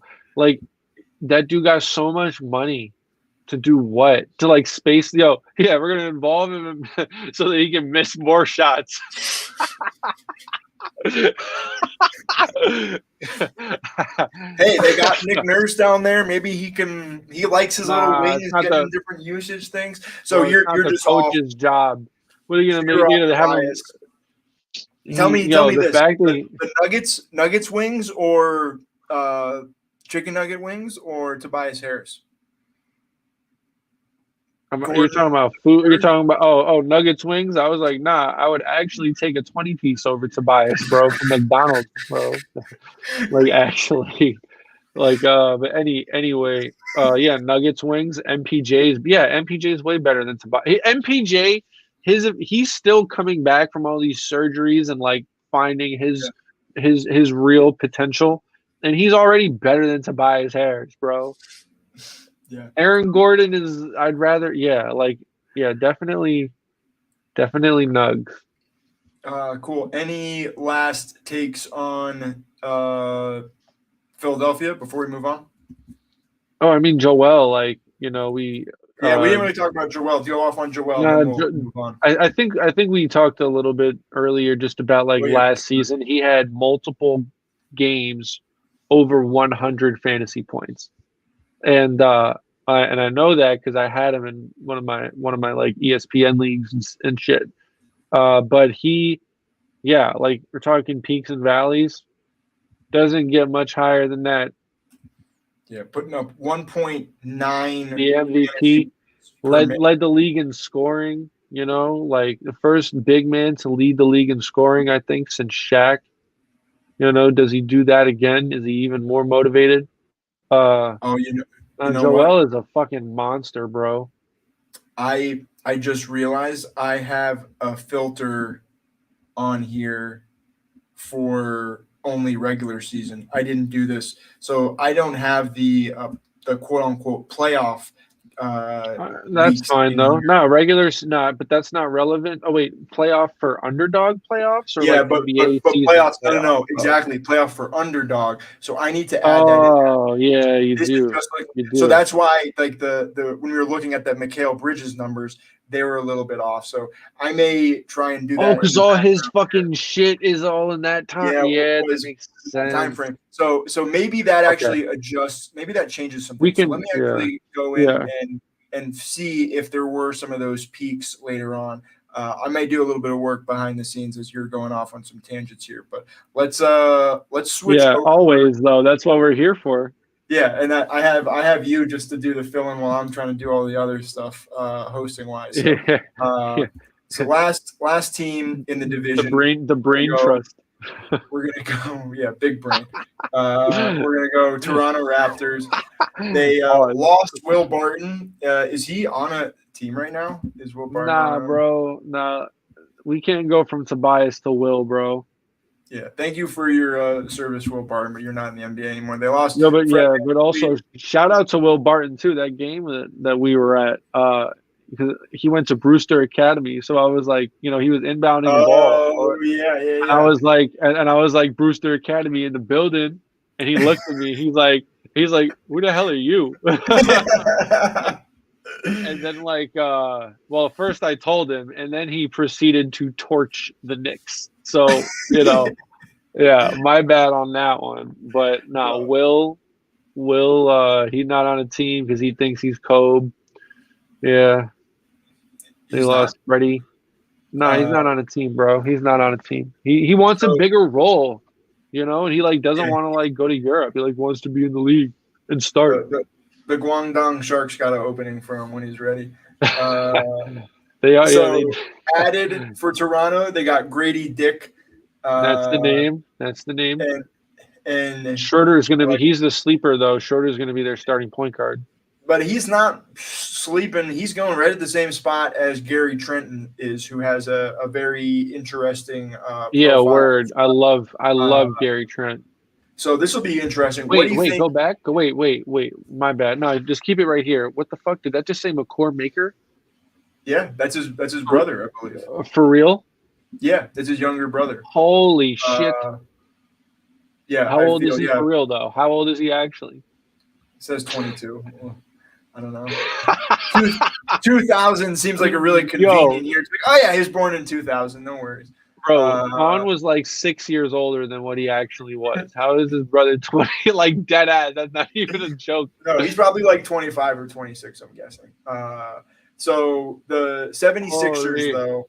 Oh, no. We're doing. So who do you think is going to be listed as a starting point guard? You think it's Raptor or you think it's Trent or you think it's Schroeder? No, Schroeder and Trent are both starting. So it is. Well, Schroeder not in this projected starting lineup. Oh, wait a minute. I'm wrong. But this makes sense, right? That yeah, OG, Scotty, and Pascal are going to be starting. So obviously Jalen McDaniels. Wait, is Jalen McDaniels still there? Yeah, he's there. It says he's there. Yeah. Oh, I got it. I thought. We just did the Sixers. I thought he was on the Sixers. McDaniels left. He was on Toronto. So that's an interesting play. Yo, Thad Young is still in the league.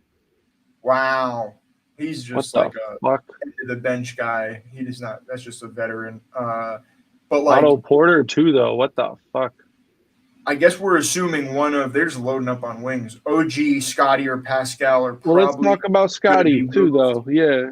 Well, I think they're gonna. Nah, I think they really wanted Dame. That was Masai's plan, was to actually try to land Dame and Giannis potentially in Toronto, and trade Pascal in a sign and trade for Giannis, assuming he wasn't going to re-sign, right?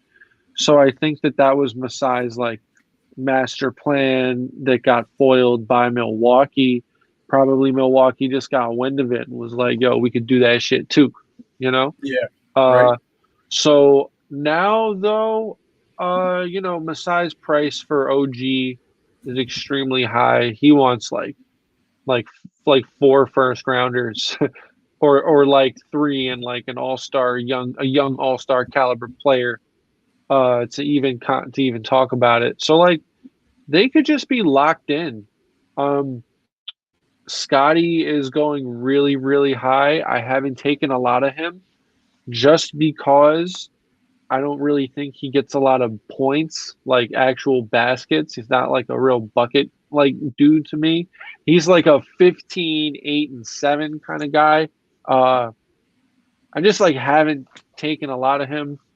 If I fuck that up, that's on me. But I think he's really high. I'd rather have Zion, take a chance on that. Rather have like LeBron and Lowry Markkinen and then Scotty Barnes. I wonder what we're gonna see from like OG statistically wise. I haven't really taken a lot of him either. Uh, I Well, love Gary Trent though. OG's going right at that kind of like tier break point at wing right after Jeremy, where you kind of have to make a decision like, all right, am I okay with Jeremy being my second or third wing, or do I want to take another guy after that? And OG is one of the guys that I think, especially if he gets moved or if someone else gets moved, his usage could potentially go up and he could just have a tremendous season for where he's going in that range. But Yeah, I wonder how good like he really is. I would love to see him take that step like offensively and like kind of become like that Kawhi potential that people kind of like allude to within like the Raptors. But if like that's the case, I don't see why like, he doesn't just do that like in Toronto, like what's holding him back there. But maybe it's just like not really who he is. Maybe he is more of like an Andre Iguodala, if that makes sense. yeah, bear with me here as I'm trying to go through. Oh wait, that's on a different computer. I got to get my shit together. I'll do that on my other computer. But real quick, just taking a look at some of the better in best ball weeks.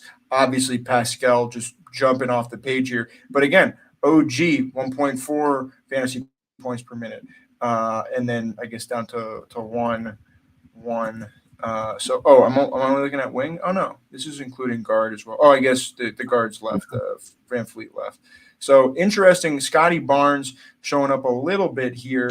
Again, this is later in the season. I do want to try and upload the other weeks real quick, but yeah, looking at ADP real quick. You obviously got Pascal, Barnes, and Anunoby, all wings going in the first 22 wing picks. What's your sort of preference there for what wing you want to take, or are you kind of just fading all of them? Any of Well, these guys you're going after? I'm not really targeting any of the wings. Siakam, he had like a little bit OG is overrated. See, like he could be, man. Like that price, that asking price is crazy. You know, The thing I is, know he that does so many intangible things for a basketball they're team not that statistically quantifiable things. no, they're not. Yeah, Just having a big wing, someone that could like bother LeBron James or a big wing is something that I think is very, very valued and it's very hard to get in the trade market. So I think Masai understands that. The issue is he's gouging. he's gathered too many of those assets now and they're losing value because of that. So yeah, Yep, a yep. little bit Yeah, the guy that I've targeted most though on this team, it's been Gary Trent going late though. He had some yeah, big games. I'm pretty high on him. He can get you like 20 points any night. He also I think had like a couple like high 30-point games to 40-point games last year as well, and like yeah. actual points, not like fantasy points. Uh, he's real good, and just like looking at their team, I think he's like their best scorer aside from Pascal. Uh, also though, I'm not gonna sleep on Pirtle going late though. Mhm.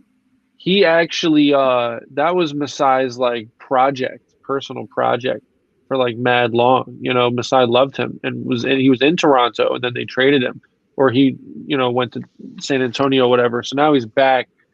Uh, he potentially could have a nice little year that like flies under the radar. Can have some nights where he gets a lot of assists and a lot of blocks, at least for him. And if he gets you like 10 and 10 with that too, like that's very serviceable. Uh, I think 88 though is like maybe a little high, but if he slips, sure. Um, yeah, Grady Dick's kind of a swing, pun intended. Yeah, for some of these later round guys, pause. We're You see what that's I good. did there? That's good. Uh, Yeah.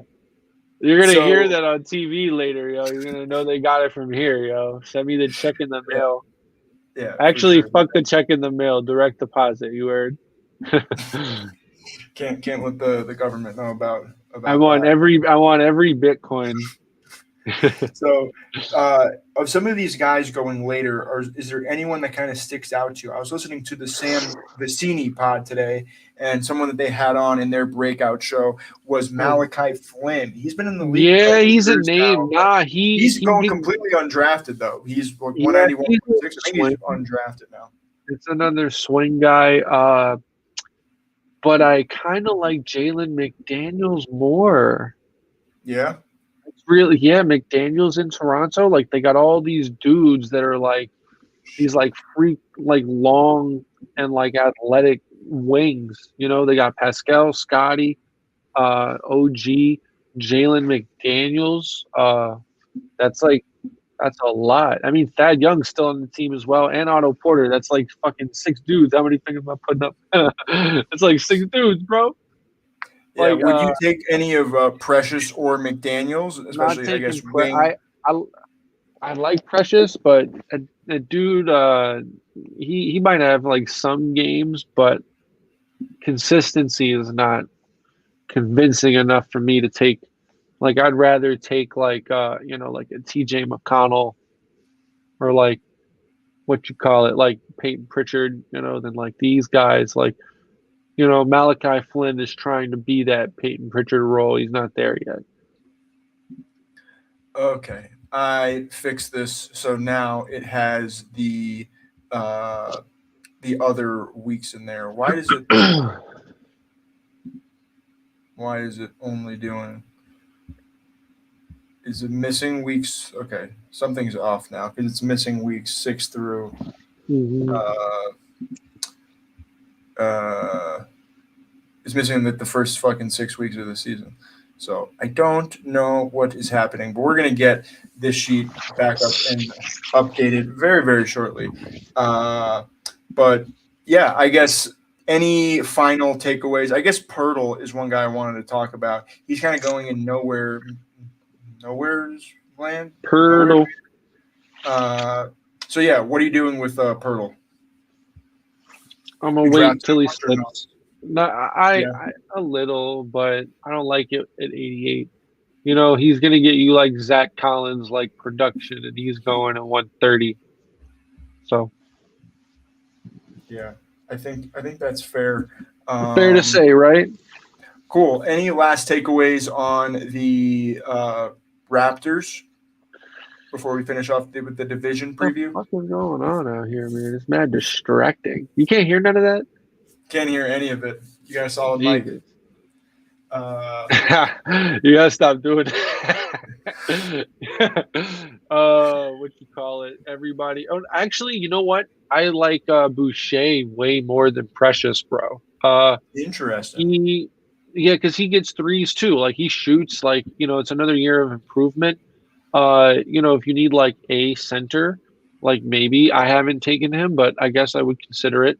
Um, I think other than that, though, I think well, the Coloco dude, uh, I know the name. Don't really know too much about him aside from that. Um, Ron Harper Jr., Garrett Temple. It's a fun team, but nah, I think we're done. Cool. So before we move on, let me hear your rankings for the Atlantic Division. How do you think it's Did gonna? we do all five teams? Yep. So we've done all five Yeah, teams we. now. Oh, So the Nets we did, and then the so it's Celtics and these Boston, guys. Brooklyn, New York, Philly, and Toronto. How are you ranking those teams? Well, Boston is going to be at the top of the division, but I love the Knicks, but Brooklyn, I think, is going to be better than people understand. The Knicks are farther along in the way we play.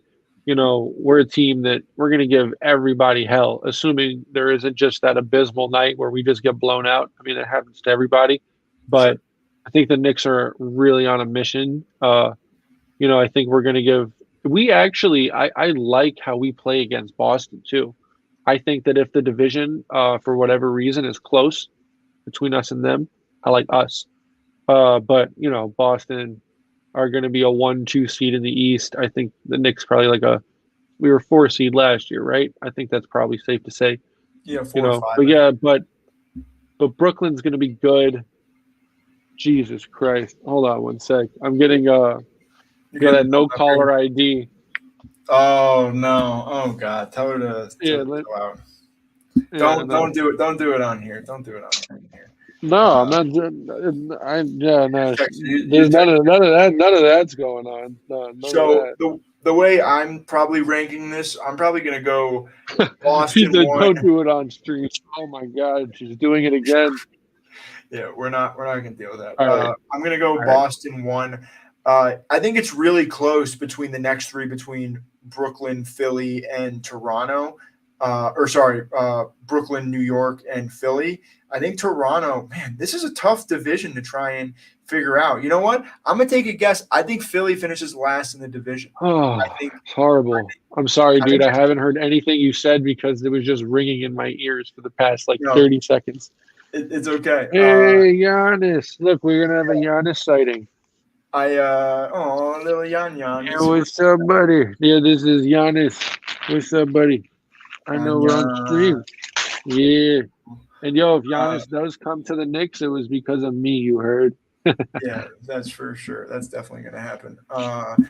But I'm going to go Boston, and then I'm going to go New York too, just over Brooklyn, maybe just to make you happy. And then I'm going to go Toronto. I think some weird Nah, stuff. you gotta say that with conviction, bro. The Knicks are a second round team. Come on, man. You gotta give us Say it with your that. chest. Say it with your chest. Yeah, For a come second on. I round. think no, we might be a 51 team. So, how are you finishing off ranking this division, real quick? I think Toronto is safe to say because they were also like a playing team as like the number 4. And oh, wait a minute. Are we in a division? Wait. Who's the other? I just confused myself. Sorry. What are you Who's the asking? 5th team? Toronto, Philly, Knicks, Brooklyn, Boston. Oh, Philly. Holy shit. Sorry. Totally blanked. Oh, man. What you call it? Damn. Division's fucking stacked. Yeah.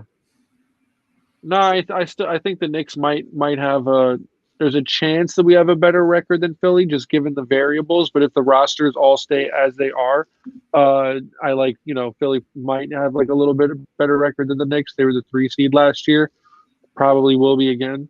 But damn, this is a really tough division. It's competitive. Yeah, there's not like a team that you're like, oh, that's the worst. Toronto's the worst team in there though, and they're like a really competitive team and difficult. Yeah, wow.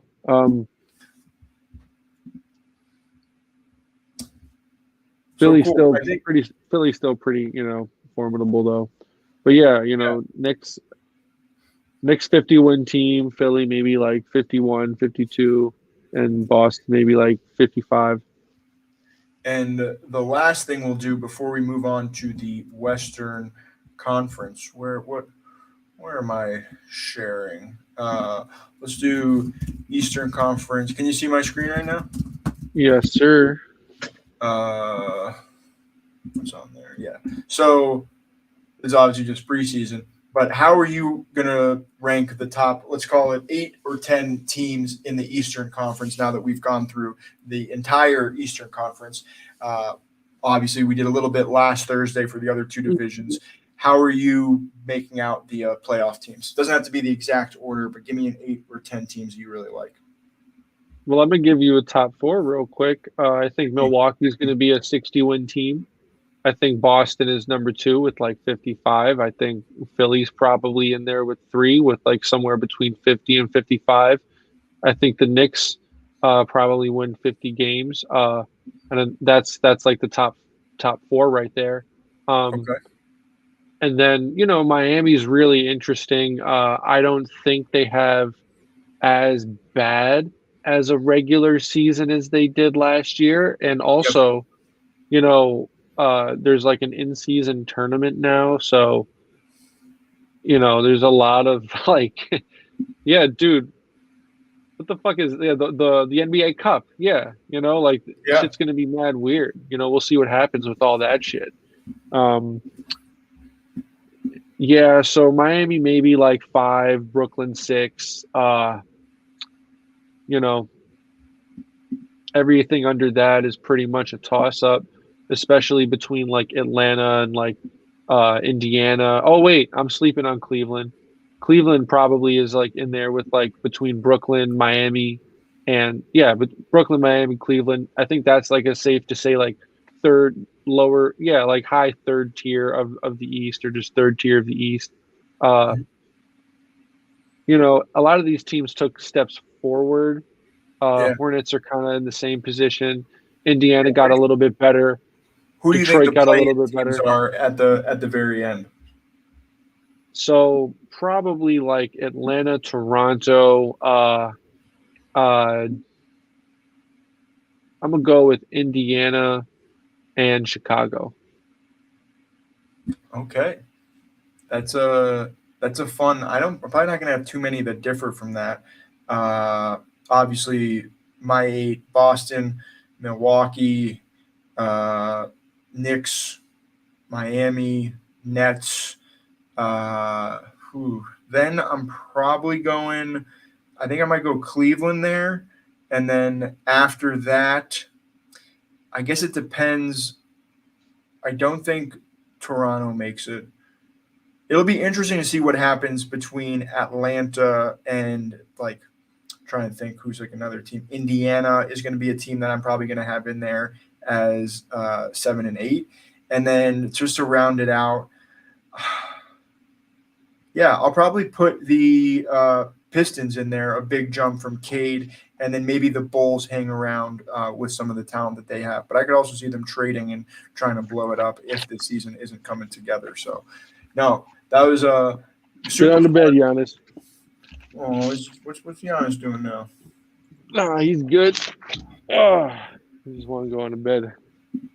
So I'm still having issues figuring out the weekly summary. So I'll probably do that later. I'll probably try and avoid that sheet a little bit as we kind of continue on. Maybe I'll see if they got a few big weeks or a few big peaks. But okay, moving on to the Northwest Division. Looking at the first team, is it Denver?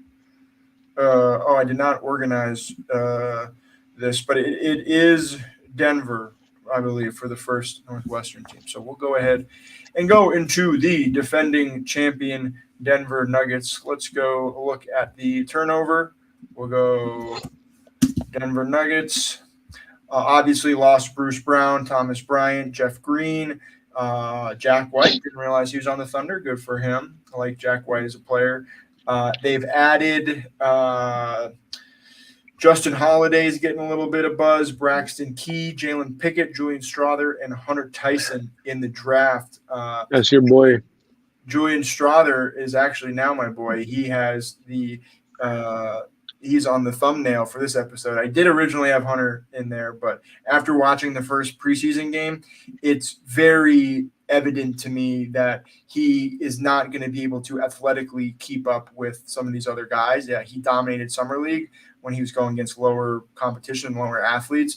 But in the NBA, he looks a lot smaller. He looks like a small forward out there, not getting the same amount of rebounds that he was getting, and he just can't create his own shot. So he'll hit some open shots. But Julian Strother's a guy I want to talk about a little bit later. But the depth chart, pretty self-explanatory here. For the Nuggets, we got Jamal Murray, KCP, Michael Porter Jr., Aaron Gordon, and Nikola Jokic. Now, the bench is where it gets kind of interesting. We have Christian Brown as sort of the guaranteed sixth man, the Bruce Brown role from last year. But I don't know how fantasy relevant it is going to be. He's going to be an off-ball player doing a lot of the hustle stats. If he can get up to 27 to 30 minutes a game, he may have a little bit of value, especially if you're taking him in the last round of drafts. I think it's a fine dart throw. But these other guys, I don't know where some value is going to come from. But if there is an injury, there is. Hunter Tyson's a power forward? Yeah, but he's more like a small forward wing player. I But thought he was like a guard, bro, the way he was playing. but he can shoot it like a guard, but he's a big guy. Yeah, He's just 6'8", even shoot. 6'9", so he can stretch the floor a little bit.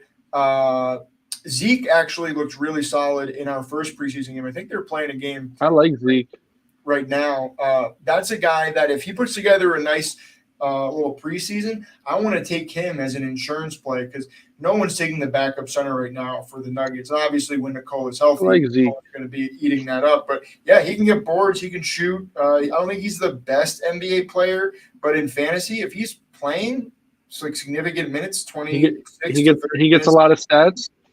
Yeah, he will be able to in this offense if Jokic is out and he's potentially in the starting lineup. I could see him over DeAndre Jordan in the starting lineup, and that could be a really solid pick. Obviously, I think the only time I would really take him though is if I have a pick 2, 3, or 4 without Jokic. Obviously, if you have 1 and you don't have Jokic, it's kind of weird. But if you have 2, 3, and 4 and don't have Jokic, I like drafting him because then you're going to be competing. If Jokic gets hurt, you're going to be competing with Zeke against similar types of teams that Nikola Jokic has. So you can really kind of take advantage of that if Zeke starts going off. But I'll start kind of getting into some of the. You love your Nuggets, man. Like you really do. Love my Nuggets. I do love my Nuggets. So on I don't on know. Christian, Don't know if I'm I watching got a hot every game take this on year, but Christian Brown. yeah, go for it, please. So I think at his like ceiling, I kind of see him in like a Josh Hart kind of performance, where he gets like a lot of rebounds. If he's playing more, that's basically his job is to just get offensive rebounds and long defensive rebounds and then just start the break or restart the offense.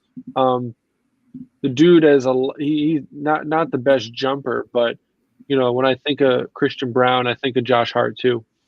Yeah, he can hit an open shot. He's going to be a All really right. fun player.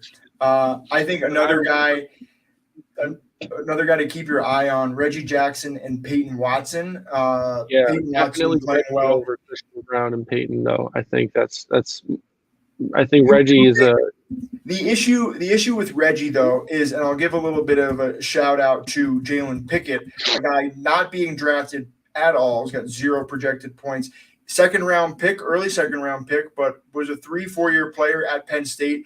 Can shoot, can play a little bit of quote unquote what they call booty ball, a little bit of like Kyle Lowry, old man post game. And he looked very in control with the second unit. I don't know how he's playing tonight. I got to check in on them, but I do think that he has some potential if he puts together another interesting game. As hey, like very late round, you're trying to mix it up. You're just getting sick of taking these other guards. Mix in Jalen Pickett on a team or two in your last round. He's not going to be playing consistently, but if something were to happen to Jamal Murray, like there's room for other guards to take over. And I don't know if it's going to be Reggie after Christmas. No, it's gonna be Reggie just because he's the vet on this team.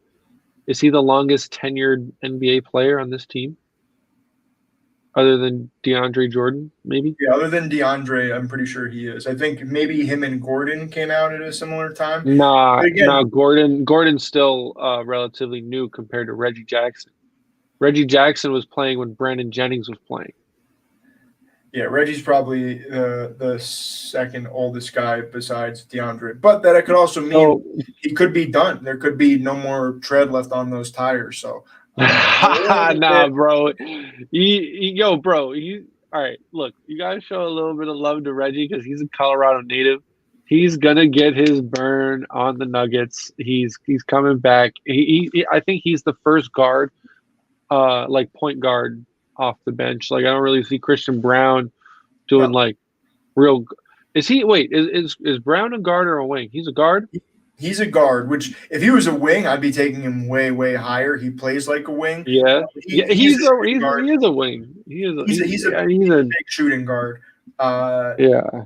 But Jalen Pickett, I think, is a guy I'll mix in on 1 or 2 drafts, but nothing more than that. Same thing with Reggie. I think they're both fine to mix in, but to get into the starting lineup of your fantasy team, you're going to need Murray to go down and there to be a lot of usage in those weeks with Reggie or Pickett.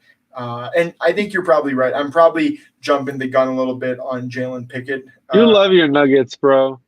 I do. I'm definitely taking Strother over Pickett. And Justin Holiday's getting a little bit of buzz, but he's as He'll a be wing. on. Yeah, as a wing, you can't take him. He's just not going to have the ball in his hands enough to He'll make do that.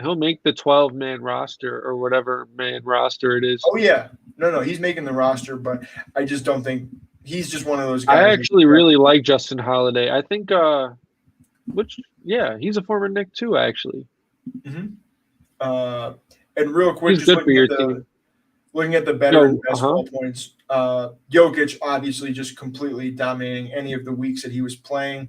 He was getting in the replacement level weeks and basically getting the top 3 or top 6 big weeks as well. Probably weeks he only played 2 games. Maybe he didn't get in there, but obviously the number 1 pick. Is there any circumstance you're not taking him at number 1? Do you ever feel like mixing in? But I do kind of have like the only thing I'll say is that so he just won, right?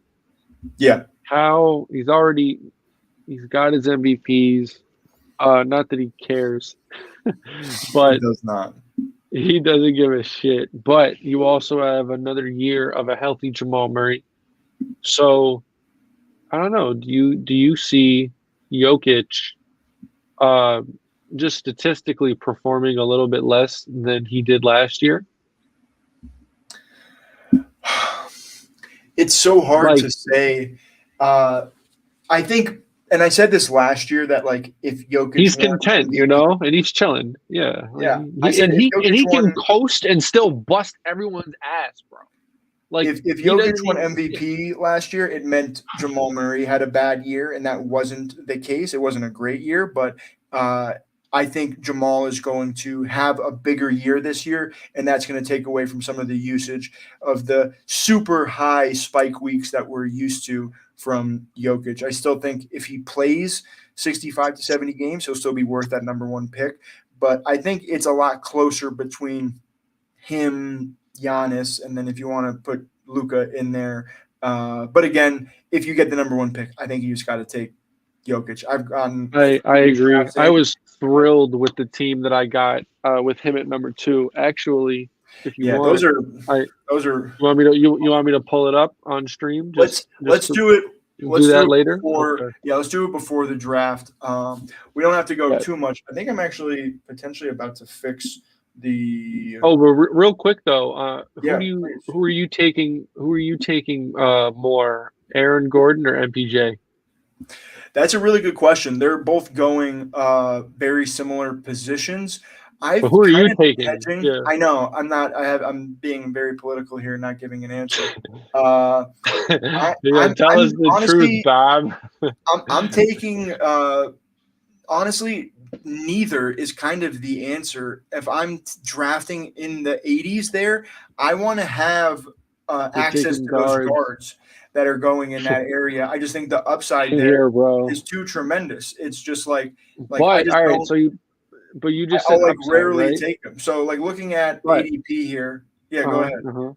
But if we're talking upside, what kind of year do you think Michael Porter Jr. has? I think he is. Does he have an all-star year? Does Aaron? No. It might be. I think it might be Aaron Gordon, but it's just going to be Jamal. It's just going to be Jamal is the one they're going to put everything behind. I think Gordon wants to play. I've heard this for the Team USA next summer. If you remember, he was on one of the teams. He's not going to be on the team, though. He's not. But I agree. But think about it. He is like the perfect player for a Team USA team, where he's a guy who you got all these wings. The last guy on the roster, you can just be the best hustle guy.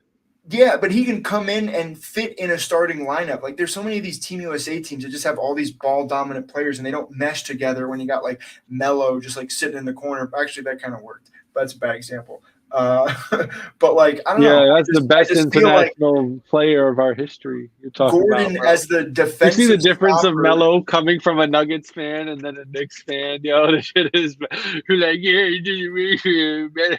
I was like, nah, yo, that you get buckets. That's a well decorated Olympian, you heard?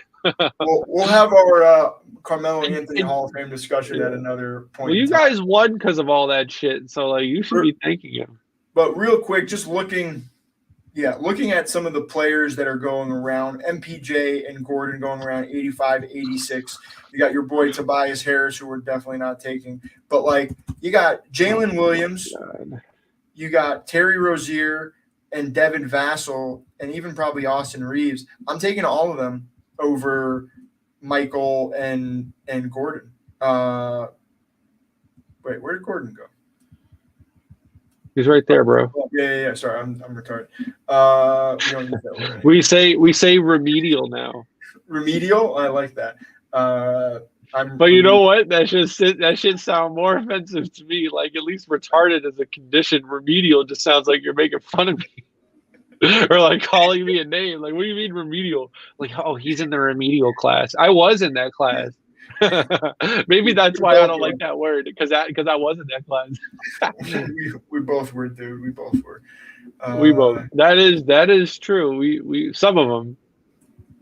Good times. New York City Well, public actually, school education. yeah. Teaching kids not to read since 1994. Oh okay. yeah, that's right. Holy shit. Oh, dude, yeah. We'll talk about that. That's a different podcast. Time. That's a different podcast as well. Just New York City absurdities. But yeah, any last little takeaways on the Nuggets here. I know I've been going off on them, but let me get your the way you talked about the bottom of the barrel dudes is so funny. I was like, you can draft everybody. You know, DeAndre could like have a good game. Braxton Key, he's a pretty solid wing guy. Jay Huff, if something happens to Jokic and all right. PJ. Well, how about there's one guy we didn't cover. Who? Jamal Murray? KCP. KCP is just not. I'm just completely ignoring him. He starts, he gets minutes, but like just looking at his season averages last year, he was putting up 0.7 fantasy points per minute, which is. But he was also buying into that role, though. No, I think there is a chance for him to have like larger games. I would maybe say that he has like a Malik Monk performance here and there, just because he is like he has had like a couple games like that. I think in his career, he just like doesn't play with like that type. He's much better just like being out there. I don't know if that happens on a Mike Malone like Nuggets team, but like with Jokic just like, chilling, let's just assume that he's gonna, just let Jamal do his thing. I feel like these other guys also get more production too. Yeah, Kentavious Caldwell-Pope, he had his high. I haven't taken him, but just a thought, I'm disagreeing. I think his peak last year, and I do have all 22 weeks up in here now, so I do want to go check back on Mikal Bridges in a second. But for the underdog points per game, he wasn't averaging more than 28 fantasy points per game. If he's hitting your lineup, you're not getting any of the big prizes. Like I'm sorry, that's not just even like a fill-in. No, I agree. Week. You can find. I agree. I haven't taken him.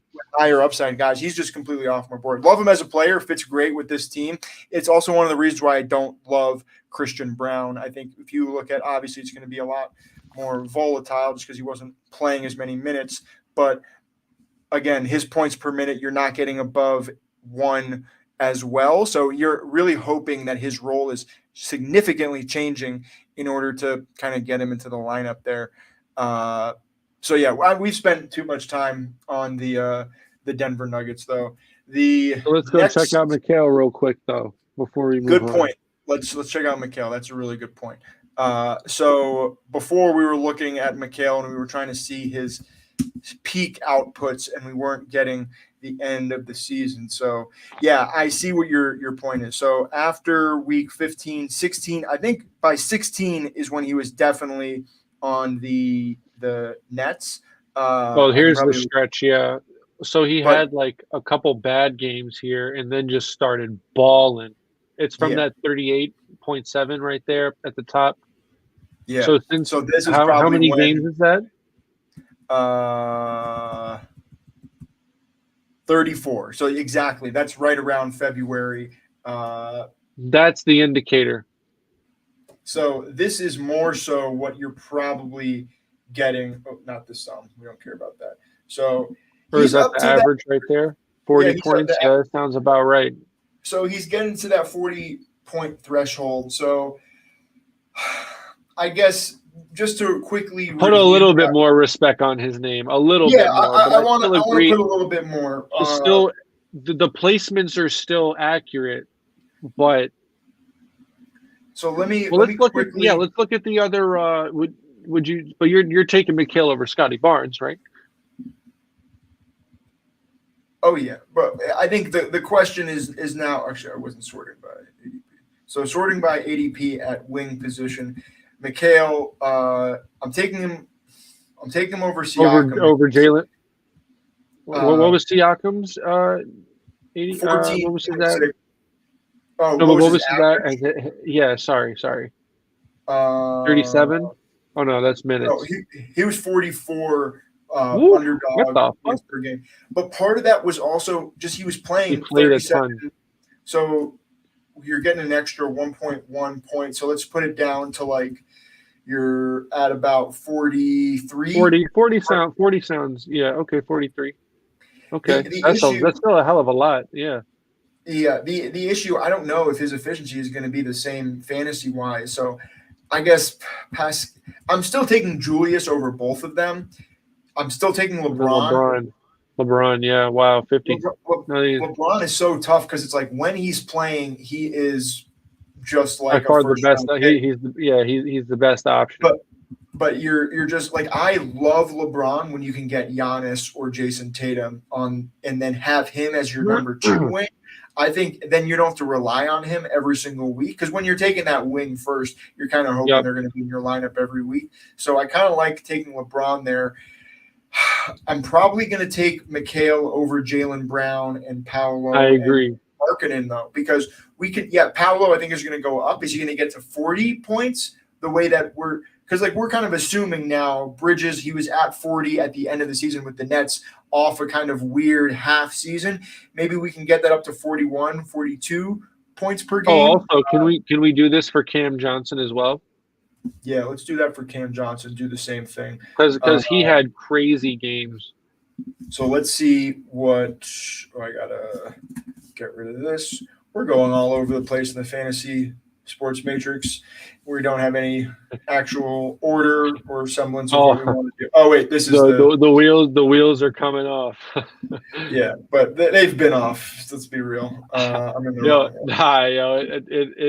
it could be way more off. It could if you wanted to talk about the things you wanted to talk about before this before we went live. So yeah, this is it's super interesting. Cam Johnson like was barely even in there before. So one thing is I do have like a minimum for games played. I guess he didn't even have one with one, so it didn't matter. But let's see. Near the end here, let's just see the end of the season. He was putting up about 30, but you really look, you see these last call it 5 weeks getting up to 30 points. If we can assume a little bit of a jump from him and you can get to that 32 to 33 range, like that's going to be real nice because if you're looking just at season averages from last year, looking at the wing position again, we have Cameron Johnson. So he is going around RJ, Keegan Murray, Tobias, MPJ, and Gordon. Like when you're looking at fantasy points per game between those guys, Cam Johnson 27, Tobias 28, MPJ 27, Gordon 31. But I think we were saying he's probably closer to that 30 range. So he's probably in this tier. I have him in this tier rather than the tier below. Do you feel I that way agree. too? I Like agree. that, the difference between Cam Johnson these guys, and No, then I these think guys. Cam Johnson's It, definitely no. He had crazy games at the end of the year. He had some it, really nice performances. it's again, it goes to the same thing we were talking about with Gordon and Porter, though, where I'm just not taking many wings in this area of the draft. Like, I kind of Mhm. like if I need a third guy with Keegan, RJ, or Cam, like I'm fine taking them as the third one if I feel okay at guard already. And typically, if Cam is my third wing, that probably means I'm set at guard based on the way I'm drafting. So I'm fine with that. Uh, yeah, he is a guy I do want to target a little bit more of, especially compared to some of these guys that just aren't involved as much in the offensive game plan. Obviously, I think these two come together a little bit more. But I think Cam Johnson, and if anything happens to Mikal Bridges, whew, Cam Johnson's gonna be putting up 35, 36 points a Yeah, but game. Mikhail's mad durable. Nothing's So gonna he happen to is. Mikhail. But hey, you could say that about a lot of guys, and freak injuries happen. So, yeah, I like Cam Johnson a lot. It's a guy I'm going to be And going. So he also, just if you take Mikhail, said, you can take Cam. It's a great hedge. yeah, I think that's fine. I think because Mikhail is going so high for what we're expecting him to be, I think if I'm taking him that high, Cam's got to Or let's fall say probably. how about a situation where you take like like two straight wings with Mikhail and like someone else, like maybe like Kawhi, Paul, Paolo or something, and then your next two picks are like a big and then like a third wing, or maybe you take Cam as like your fourth wing on a team with Mikhail. I actually kind of like that.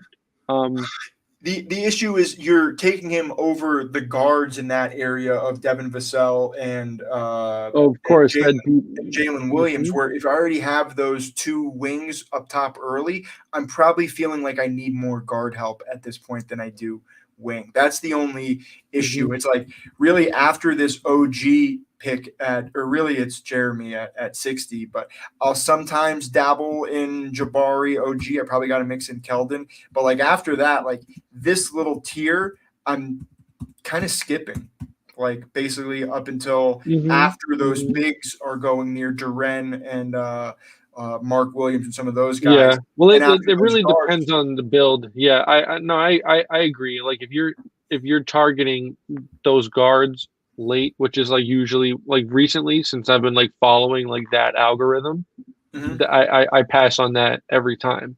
Um, but just being said, it really just depends on the build. If you take a guard early, happen to take like Luca or something like that, and you can get Mikal Bridges on now you won't get Mikal on the back end, but if Yeah, you you know, won't get into the back end. but if Cam's like your third wing, I don't hate that at all. I think that's like solid. You know, Yeah, I think second that's you're fine. pushing it. I Second guess you're my pushing it, but point. third is Oh, I'm not. He's just. There's no chance he's being my second wing, but I'll have him as my third wing, but not with Bridges. Is kind of what my point is. I think he hmm would make hmm sense as a fourth wing with Bridges, but in that scenario, I want guards when I'm picking in the 80s there. So I don't love that stack. Maybe I'll do that once or twice, but I think we've spoken enough about the Nets and some of those teams. So off to the Minnesota. All right, but hold on one sec though. I'm about to What, grab a fucking. I'll be right back. I'm just getting a fucking little snack, but I'll be right back. all right. Well, I'm gonna keep going. You can go grab your snack. You go No, listen to music. keep talking. We'll hold it down. There's no pause button on here, as much as I would like there to be. So I just got the we got. munchies, dog. I know you do. You always do. The Minnesota Timberwolves, who they lost, Torian Prince and Austin Rivers. Austin Rivers is in our neck of the woods doing the podcast game. Good for him. Hopefully he gets picked up somewhere. But Austin Rivers. yeah, I forget. I think he's doing He's stuff for like doing the pod. Ringer. Yeah, it's either the Ringer or like one of those bigger, like the Athletic or something. I think it is the Ringer. AR's mad nice. Yeah, and he's got a cool personality. It's fun to listen to him talk. So the guys that Minnesota added, though, drafted Jalen Clark late, drafted Leonard Miller pretty early, a G League Unite guy, or G League Ignite guy, G League Unite, G League Ignite guy. I want to learn a little bit more about him. Shake Milton is a guy that's been getting a little bit of buzz for the backup point guard job. But going into the projected depth charts on Underdog, Minnesota. Can I not spell? Yeah, I can't spell. Minnesota. You got Mike Conley, Ant, Jaden McDaniels, Karl Anthony Towns, and Rudy Gobert coming off the bench. They have Shake Milton. They're saying Nikhil Alexander Walker is the backup too. Jaden McDaniel, or said that Troy Brown at the 3, but really it's Kyle Anderson. So one of the things that's sticking out to me is Kyle Anderson has a ton of potential to have the ball in his hands in the second unit. And if someone gets hurt, like I could see them putting him in at the starting 1. I think he started some games last week. He might be the best ball handler. He's listed as a wing. I don't know if Childs is still listening, but I think Childs won a bunch of money in one of those daily contests last year off the backs of Slow-Mo having one of his peak performance games. So real quick, I want to go into those weekly summaries for Minnesota and see. Let's add everybody back. Yeah, where's Kyle Anderson being drafted out of curiosity? 140s. Mm-hmm. So that's an area where if you got wing early and you're kind of punting, and you need a wing 4 or wing 5 to close out your roster, I kind of like him in there as giving it some potential spike weeks. Looking at Minnesota last year. He's like a poor man's Draymond Green. Yeah. With like almost like a little bit more of an offensive game if you need him to.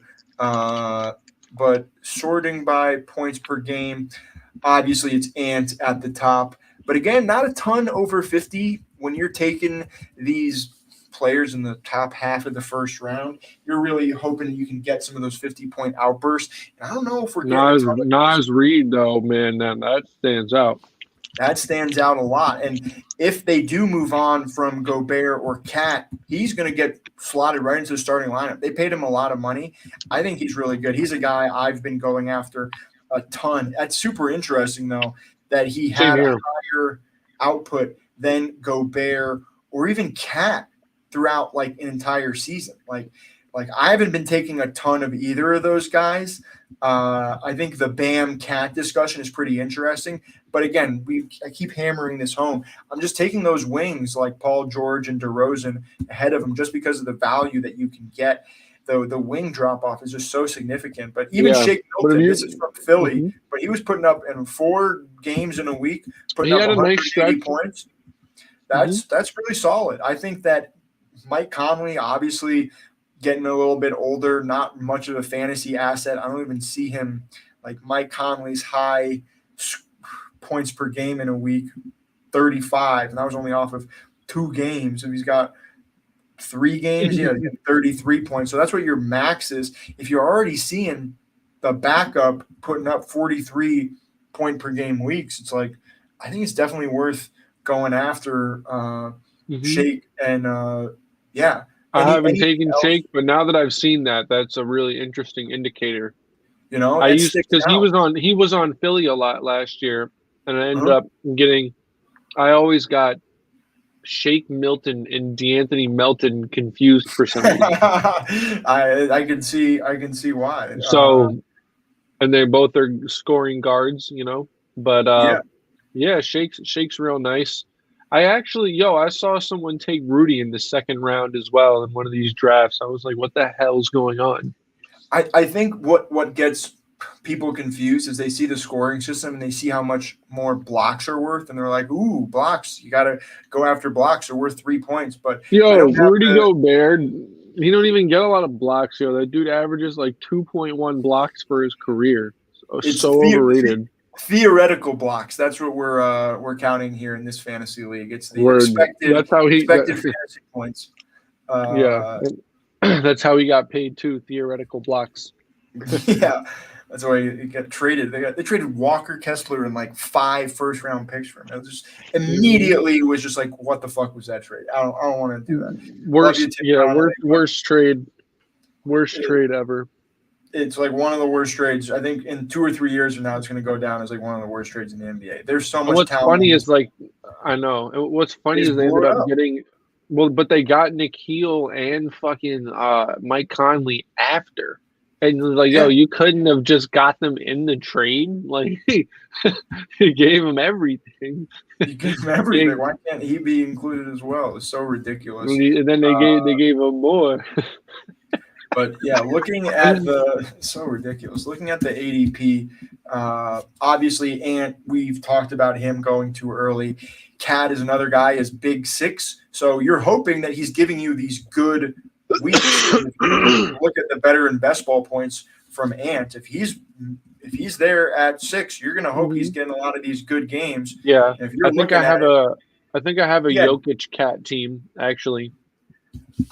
I guess it's tough because of the injuries, and I think he had some family stuff going on at the beginning of last year. So I know he didn't play a ton of games. So this might not be the best sample to really base this off of. But even in the points per game, like 4.5 points per game is fine, but for above expectation of if you're thinking he's going to be a top 6 big, that would be when you're scoring this many points. So it's just so hard for me to click him there when there's guy. So I guess I'm going off on a little tangent here. I want to compare him in some of these better and best ball metrics to some of the other bigs that are going along in that range. Real quick, and then we'll kind of move on from this. But yeah, so Cat is putting up, when you're looking at the good, he's putting up 4.5. Okay, so that is significantly more than Bam was. Bam was putting up 2.6 points over expectation of that good tier of that top 6. They're about the same for the elite and about the same for the replacement, but it does seem like Cat can probably get you those top 6 outputs. So I think it's fair for Uh, Cat to be going above Bam, but yeah, any Cat or Gobert takes before we get out of here and go to some of the I other mean, players on? well, like I said, I have like one build I think where I have like a Jokic cat team. I like you said though, like if he plays, he can have some monster games. Like he's got like a Yeah, 2020 potential type of dude. And according to totally. him, he's like, dude, I'm the best 3-point shooting big man of all time. We all know that that's not true, but the guy does take a lot of threes. Um, Yeah. yeah, I like Cat. If you I like him as like a flex type of option. I don't like it if you're expecting primary production out of big number one for him because he's just not reliable. But I like a nice little hedge bet right there. Um, yeah, looking at this team, I guess Jaden McDaniels is also kind of interesting. Yeah, for There's a wing lot of 44, upside. he's starting, so there's definitely upside there. It's a part of the draft where I think I'm okay beginning to take wings in that area where I think Toppin, Bogey is going in that area, Bogdanovich is going in that area. So I'll consider him. The issue with him though is he we need to see the offensive game break down a little more because again, with this scoring system, points is so important.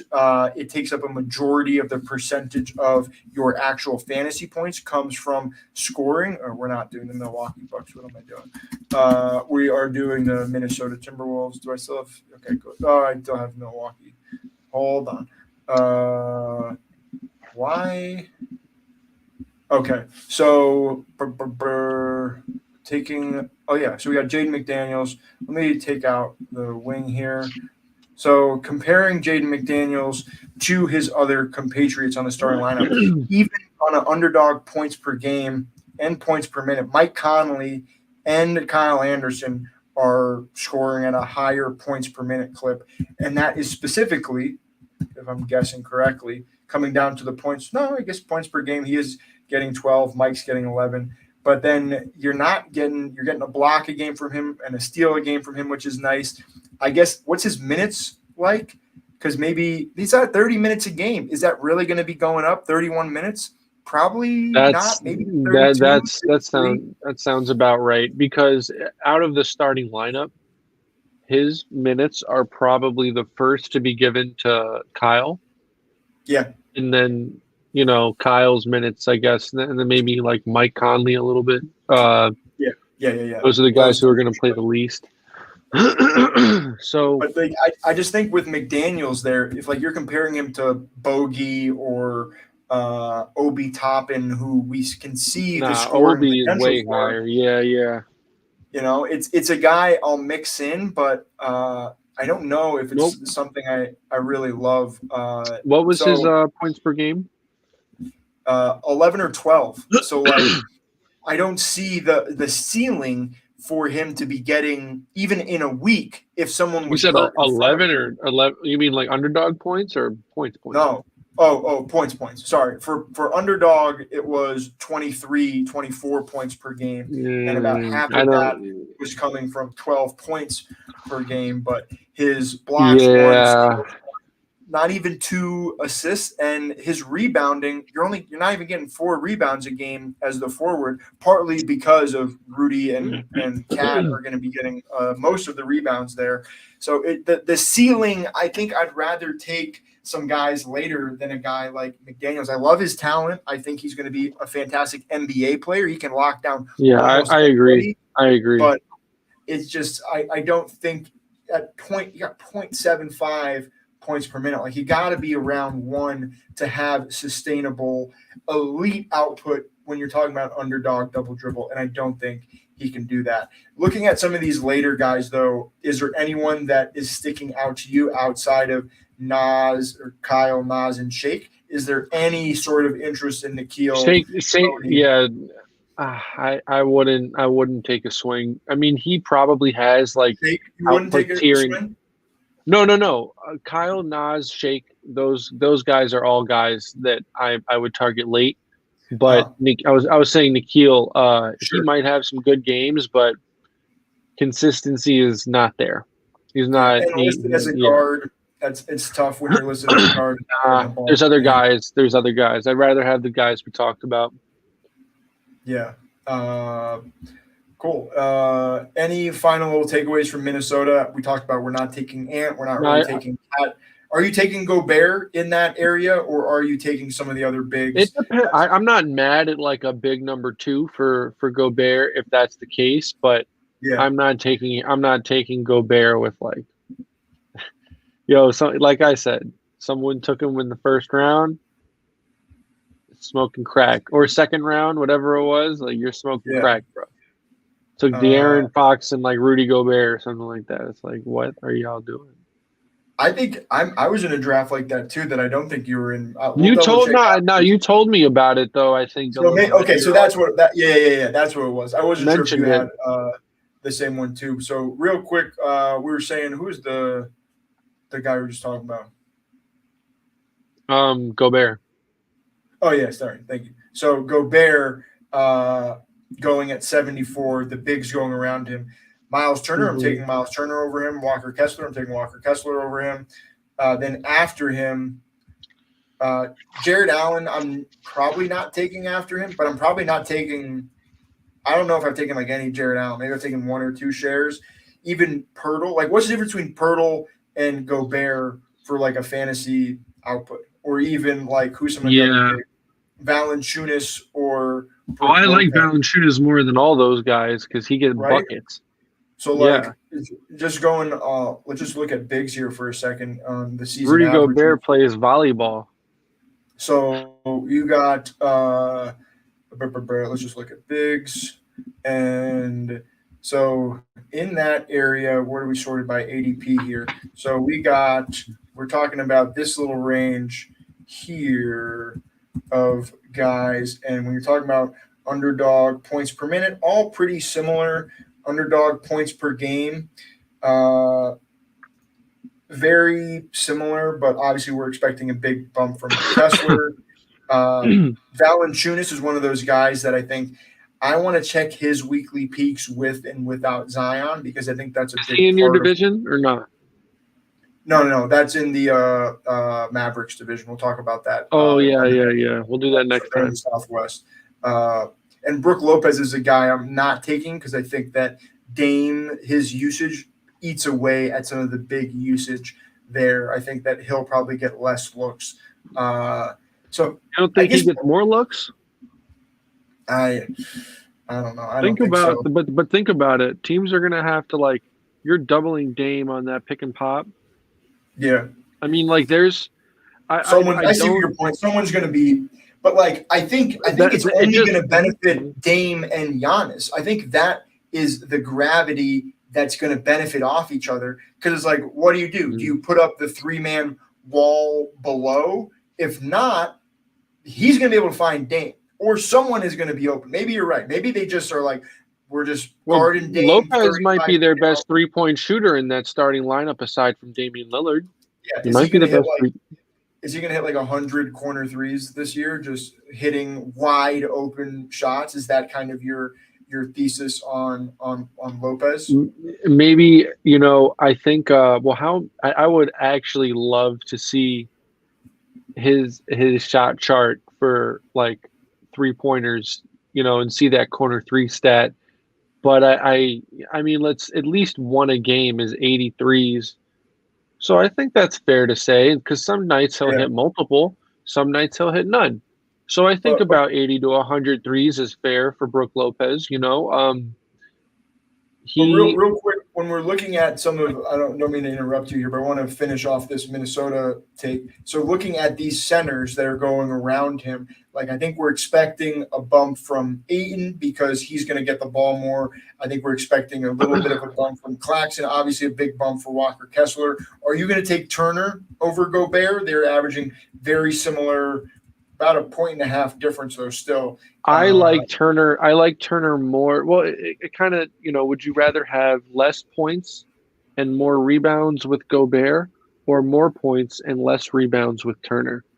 I think that the stats show out these 1.2 points per minute for Miles Turner. That could be really beneficial. It's a little higher. Yep. Yeah, a little higher for Turner. I like Turner more personally. I think, yes, this is probably the place where I'm taking that second big, especially if I got my first big in this sort of Bam to stops or Ayton area. I don't mind taking Turner as a second big or Walker.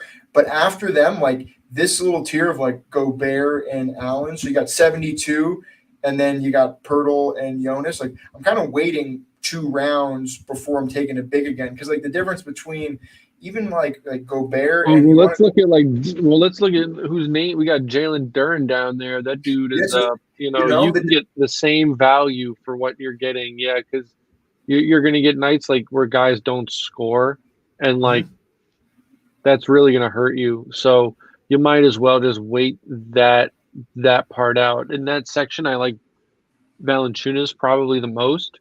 He's one of my highest owned players. Even potentially, more than Turner, maybe not as much as Kessler. It's a weak section for big. I definitely agree with you there. So real quick, let's finish off. Do I have any Minnesota teams here? Let me pull up any last takes on. No, Minnesota. I think we spent a long time on Minnesota, longer than we probably should have on the T-Wolves. Yeah.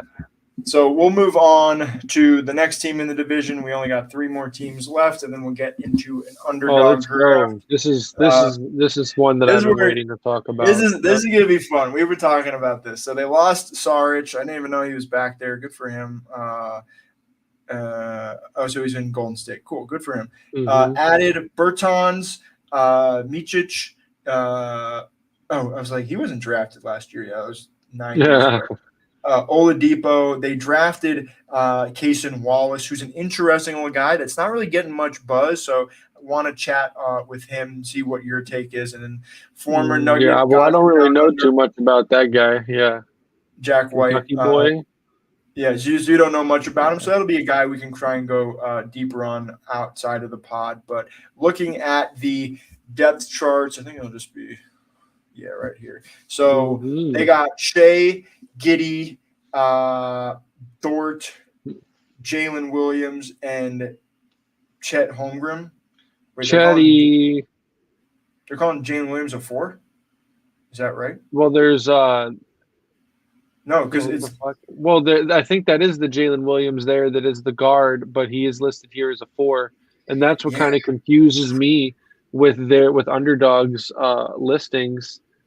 But potentially that actually could benefit if that's more of his role, because it is very misleading with that guard label, and you already know that the guards for the Thunder, like Josh Giddey is, I said last, like he plays point guard, but he's naturally like a forward, like he's a big guard, which could be a 3. And Jalen Williams maybe is like he's a little similar. Like he can create his own shot a little bit. Dort, I do like. What's good with Poku? He's injured. What's his injury status? Yeah, I don't think it's like that serious, but I do believe it's like a re-aggravated injury. Like he was hurt, and then like something else happened. I think maybe not the same injury, but he's had his issues.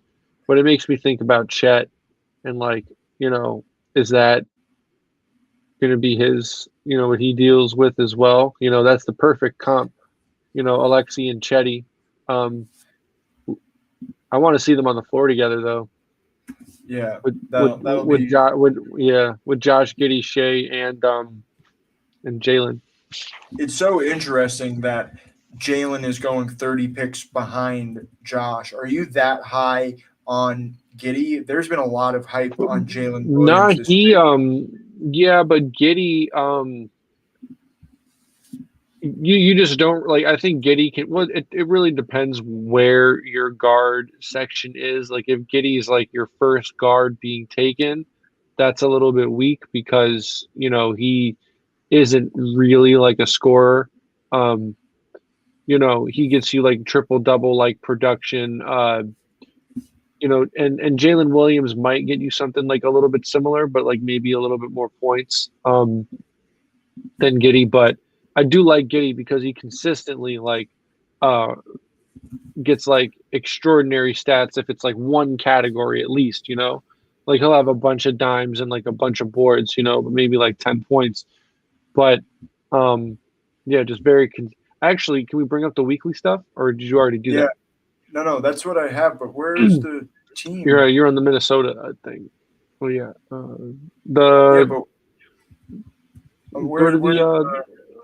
Go to the magnifying glass, right? Oh, it's because I sir. Let me clear, and then we said, let me move these 2 columns over. I forgot I had just changed this, so let me do that, and then so this is the weekly stuff. Let me sort by points per minute so you can see that while I'm doing this. So obviously a lot of Shea. You get 1 Giddey, 1 Jalen, bunch of Shea still, another Giddey in there. It'll be interesting to take a look. Poku's down there. Yeah, and Poku's down there. That's what I was kind of asking because like he had some solid 1.3 points per minute. I think it was early in the season they were starting him and playing him, and he got hurt, and then I think he's still hurt. But like, is he potentially going to be playing? Because that's a guy where you're looking for big end of draft for an insurance player. But I can't say. It's very hard. It's very hard to say. Like maybe at the is he listed as a big or a wing? I'm guessing it's a big. Let me take a look. Let me add in. No, let me go. He might be a wing. Doing the quick fingers here. Okay. So hopefully I got that whole column, not just the Oklahoma City. I think I did. Yeah. So wing. No, he's listed as a wing. I mean, last pick for as a Oh, wing, like yeah, that's maybe. actually not that could be beneficial. I haven't. Look, he's down there again. Actually, Yeah, and came up here. So putting up 33 points a game, 30 points a game. Obviously, not exactly what you're looking for, but if you're getting that 1.3, 1.2 points per game, if you're getting that extra volume, which if he is starting, if Chet gets hurt, I think it could be pretty solid. So I don't mind. I got to see what the injury is. I obviously don't know. But as a late round flyer, if it seems like maybe he's just missing a month, or maybe even 2 months, and he's back in December, January. You get 2 or hmm 3 months and a few weeks out of that. I could see him sliding in as a wing and getting some big minutes and putting up some points with 1.3 points per minute. So that could be pretty solid. But overall, taking a look at the team, the ADP, you got Shea, Giddy, Chet, Jalen, obviously the kind of core four that are being drafted, and then after him, it kind of gets into no man's land. Like, I know you took Dort. I think we're gonna look. I like Yes. Dort as a wing. Yeah, let's check out his peaks So, looking at Dort, let's see. Clear. because Dort also had some stretches where he'll get you like 20 points just from being like open and like knocking him down. So I wouldn't be surprised if he had like some surprising performances as well. So he did not get above 32 points per game, and that was at the end of the season when I think Shea was out. Garbage time. Yeah, and What he's about then I see another one floated. where he had 30 Yep, another or a one couple other here. ones. Yeah. Let me sort by points. I'm sorting by points per minute though, because that it's like okay, when he gets the role, how efficient is he in that Yeah, role? a more leading indicator. I guess because where is he going? We said 140s in the ADP. What did we say his hmm ADP was? hmm Uh, yeah, 140. I guess maybe let's take a look at who some of the other wings are that are going in that area. So he was putting up 25, 20, yeah, about 25 points per game. I guess part of it is what do we think about Cason Wallace? Because he's a guy that we don't really know a lot about. High draft pick. I think he's that guard wing prototype. So it hmm really depends on what if he's going to potentially take a little bit of his role. But let's take a look at all of the players and just sort by. Yeah, let's just take a look. I always do that. Let's go A to Z, and we're in the 140s. We said. I believe so.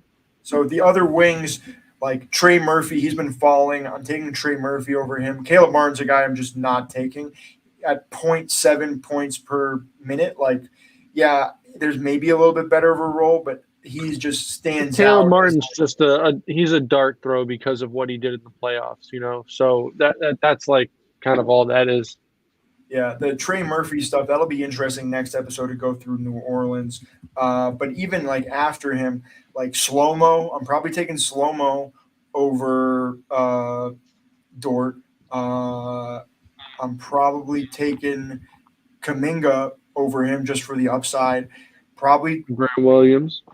probably taking Grant Williams. Like I'm just that I just don't see the high output that we would want from a wing going in this hmm range. Like give me Steven Adams, who's averaging zero point 0.3 points more per minute than Dort when he is playing. You're trying to get hmm into the flex spot in this range. Yeah, So no, that I'm is true. But guys like I mean Steven Adams specifically, mhm, yeah, he's got high points per minute, but he does not get a lot of minutes all the time. Like he goes through that's long true. stretches. Uh, I think like I agree with you maybe on the Kyle Anderson. I guess I'm the way I'm thinking about it is he's the leading like he on his team for his job, right? He's the primary option for that Mhm. actual wing jump shooting stretch the floor position. So I don't know. I could see him getting games with like 3 steals and 20 points and like couple boards. and that might be something where that fits in for you in a flex performance.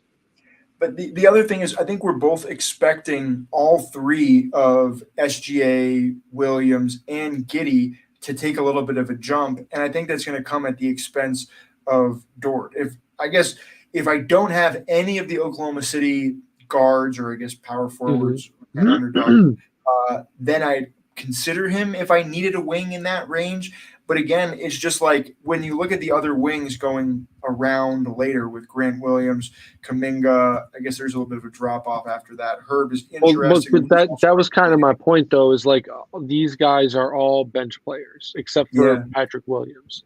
So that's just kind of all. And like for his job, like, and let's just talk purely basketball again. Like, I don't think with guys getting, like, he just needs to be open and hit it. I think the opportunity is there, but I wouldn't necessarily I kind of like Oubre maybe a little bit over him. Someone like that, but also Kuminga. I mean, Kuminga also will have surges. Like, we saw it the other night. Exactly. I think I had I think earlier I took like a LeBron Rui team, so like if something like that. I like that because and that's a perfect example. I'm going to interrupt you here. That's a perfect example of when stacking in a best ball format works, because LeBron is going to miss a week or two here and there, and the usage is probably going to be going to Rui if he misses time. It's not going to be going to Vanderbilt. Vanderbilt probably goes in if AD misses some time. I've stacked those guys up a little bit. But, Rui, I think, is a fun pick for LeBron teams. I'm definitely going to try and mix that in. I haven't been going after him. I haven't really been going. And, again, this goes back to the point. I'm typically not taking a wing at this point in the draft. I kind of want to be done with wings a little bit earlier. Like if I'm done with Sokan, Obi, or Boyan, I'm completely fine with that being my fifth wing and just being completely done. So again, it comes down to strategy. If I am taking a wing, I do want to mix in Lou Dort a little bit more. So I don't mind. Oh, I have a good one. I don't mind. I don't mind a Dort throw. Get it? Moving on. Wait, hold on. Let's talk about Chet. Oh yeah, that's a good point. So talking about, I can't really look at any other. We doesn't have any stats, so it's hard to kind of look at him. He is going higher than this now. I think his ADP is around 52 or 51, and I've even seen him go in the high 30s or low 40s. I think that's a little bit steep for his price. But what's your take on Chet right now? He's gonna have freak games, but I do think it's obviously his first full season like playing NBA basketball. He's gonna have his lows too. They'll see what the whole season's like. The durability, I've taken him as like you can't take him as your primary big, but I've seen him slide a few times as well where people are a little bit more apprehensive. You typically see either like the home run swing with him or he just like kind of falls. So maybe that is why his ADP is where it is. I like him as like a second big. But yeah, man, like this is potentially like a 40-point guy, Like you can see him putting up a stat line of 2 or 3 blocks, 1 steal. There's 9 points right there. Then putting up 12 to 13 rebounds and 20 points. And then 20 points. And dimes too. Yeah, easy, bro. And that's 40 points right there. So when you're looking at the season averages last year for bigs, let's just look at bigs only. Who was around that 40 points per game, and where did that end? So you got obviously Jokic, Embiid, AD, Sabonis, then Porzingis. So like I think I'm okay with him being your starting center and then probably grabbing 3 centers after him to have a 4 center build, because I think you do want to have some just off of the points aspect, yes, but it is I think actually I have a Chet and Wemby team. Actually, I think I do. I like that. I think I want to pick a very safe big as my last big on that team because I'm not going for big. So I want to Hmm. think about who I would want to pair Yeah. him with. I think But maybe I got like Al Horford, like maybe, and like maybe another guy as well. I think maybe it's like a 6-6-4 build with that particular team. yeah, Uh, but yeah, man, if because he's gonna get the opportunity. But I but also like, wonder, like, why can't just real just quick? mhm. You go ahead. You go Yeah, ahead. yeah, yeah, yeah, yeah. No, you go ahead. I was going to say, couldn't he be like Porzingis was last year of getting just tremendous usage? He's going to hit some threes, probably get a few more rebounds than Porzingis even. Well, Like, the difference is though, is that he like I wonder how the season's gonna weigh on him physically just from sure, having to go against like those other guys every single night. Like yeah, just for argument's sake, Chet plays against Steven Adams he's going to every get bombed. night. He's going Like to get hurt. let's just say it's every night. There's a not necessarily a Steven Adams on every team, but every team Sure, has like a strong big that's gonna do their job more or less. So especially in that division too. yeah, man. Chet Kessler, playing Jokic, five, eight. like Chet playing five is kind of asking a lot. Like assuming he is It is. their center, yo, Popovich is smart. He knows Wemby needs some help down there, so he's got Zach Collins to help him out, classic Timmy and Duncan and David Robinson philosophy. So I Yeah. mean, maybe Jalen Williams, the big Jalen Williams, who I actually have taken a couple times at the end. Mm-hmm. Maybe he's a little bit more valuable than because I think at the end of last season he had some more like promising games. Um, but oh man, these guys really don't have like. I'm just looking at their team. Like, oh, I mean, Robinson Earl probably who's going completely undrafted. He might be another center, the last center on their team, along with Jalen Williams and Chet. Just Well, looking at it. I just looked at Poku and it said he's going to be out around 6 to 8 weeks. I'm not sure if that's within the season Oh wow. that happened a few weeks ago. So he could be back by December, potentially filling in. So as a completely undrafted guy, I think Poku has some potential to, I guess, have some nice games No, for I Oklahoma. agree. Gets I hurt for agree. any extended amount of time. I think that uh, I think you do bring up a really good point. And I'm just thinking about the bigs there. I only mentioned Kessler, Jokic, and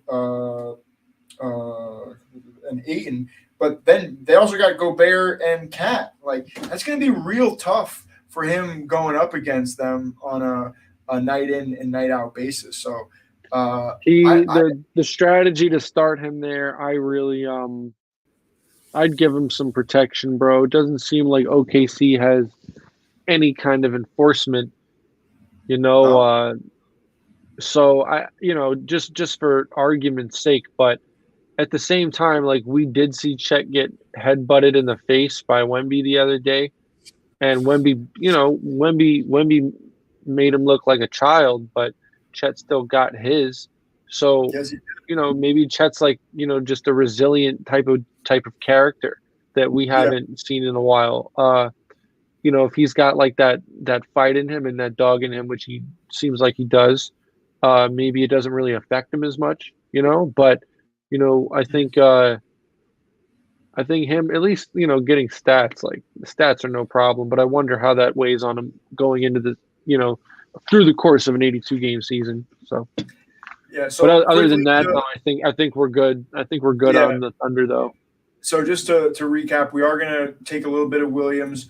Maybe we take one or two Poku shares. Is there anyone else? You mentioned Jeremiah Robinson Earl. Is he a guy that you're going to take any He, shots on? I might, but Yeah, take probably, one or probably, two. probably not. But I'm just looking at their team, and it's like he's listed as a wing, but he is their other. He is their third big. I know he's their third big. Like, Yeah. um, So Jalen Williams, I think, is definitely the guy, especially being listed as a wing, where it's like, okay, let's take some shots because he's got a little bit Take the more. wings that are actually bigs. Yeah. Yeah, he's got a little bit of girth to him. Pause, but I think he could Super be pause. super pause. But I think he could fill in that center position and be okay. We saw that with some weeks last year when we were Yeah. looking. This is Yeah. short. Let me look at everybody and then do Oklahoma City again real quick before we move on Chet here. Holmgren is your leading rebounder. Doesn't exactly sound No, reassuring. right? It does not, which also means Giddy, Jalen Williams, and SGA are probably going to be getting a lot of those counting stats too. So those are three guys I want to target a Well, little bit more. Giddy will, but I don't know if SGA is going to be in there trying to get his hands dirty on them defensive rebounds. Sure, I but could see just him for being that tall, you're going to be around, and especially big with guard. Yeah. we're assuming Chet's not just grabbing everything with how frail he is. So that was a little bit of the take. But just looking at Yeah. the Yeah. points per minute again, where was Jalen Williams in here? So there's Jeremiah Robinson Yeah. Yeah. coming in 25 points off 21 minutes. That gets up to 24, 25 minutes in a starting potential role. Like that could be pretty solid. Poku was around there as well. But yeah, I'm not seeing much Well, Jalen. Kendrick Williams was another one of those names, but I wouldn't exactly. I'm not even seeing Williams in here. Real quick. Kendrick Williams. No, Jalen.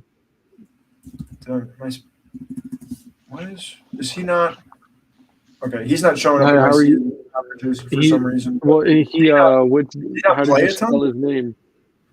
Well, I was doing Williams. Okay, so he is here. So let me hold on one sec. So we'll clear this. We'll do Williams. Oh, so he may have just not played enough games to qualify for my season averages here. But okay, so he really wasn't getting that much burn. I remember he was getting a little bit, but he's not even putting up one fantasy point per minute. So I don't love that. I'll probably take back to Jalen Williams. I probably won't be taking much of him nor Poku unless I have Chet as like a hey. No, Chet's not playing. That's where you do that. Is you make the hedge bet, but otherwise I would stay away. Cool. Okay, let's go to Portland, and then we'll finish with Utah, and then hop into a draft. Portland's in that division as well. Yeah, Northwest, baby. So they lost Drew Eubanks. I saw him on the Suns the other day. Obviously, Dame is going to the Suns. Nurkic going to the Suns. Cam Reddish. That's a whole fucking team right there that they lost. And Justice Winslow. Yeah, a lot of first-round picks. That's a whole team. That is a whole team. Then they added Aiton Brogdon, who could be on his way out. Scoot. And then traded for Robert Williams, who has a little bit of a knee issue that's a little bit concerning. Well, also right here, there a random that is Keegan Murray's brother, Chris Murray. There is some promise with that kid. Okay, interesting. I'll keep an eye on that. Yeah. Kid's nice. Looking at the projected depth charts, we're gonna be right here. They got the starting lineup of Scoot, Simons, Thibault, Jeremy, and DeAndre Ayton. Obviously, I have Shaden Sharp starting as well. So I think Sharp, if he doesn't start the season at the, I guess probably 2 and Simons at the 3, I think he'll eventually get there. I don't mind him kind of coming off the bench and kind of being the bench scorer for them, but I'm going to be very excited to look at some of his high scores to see kind of what he did at the end of the year as well. That'll be pretty fun. But yeah, Jesus Christ! Sorry, hold on. Sorry, I took my phone off airplane mode for 1 second. There you go. You knew that was coming. Yeah, it's back on now. Tell her I say hi, by the way. Right.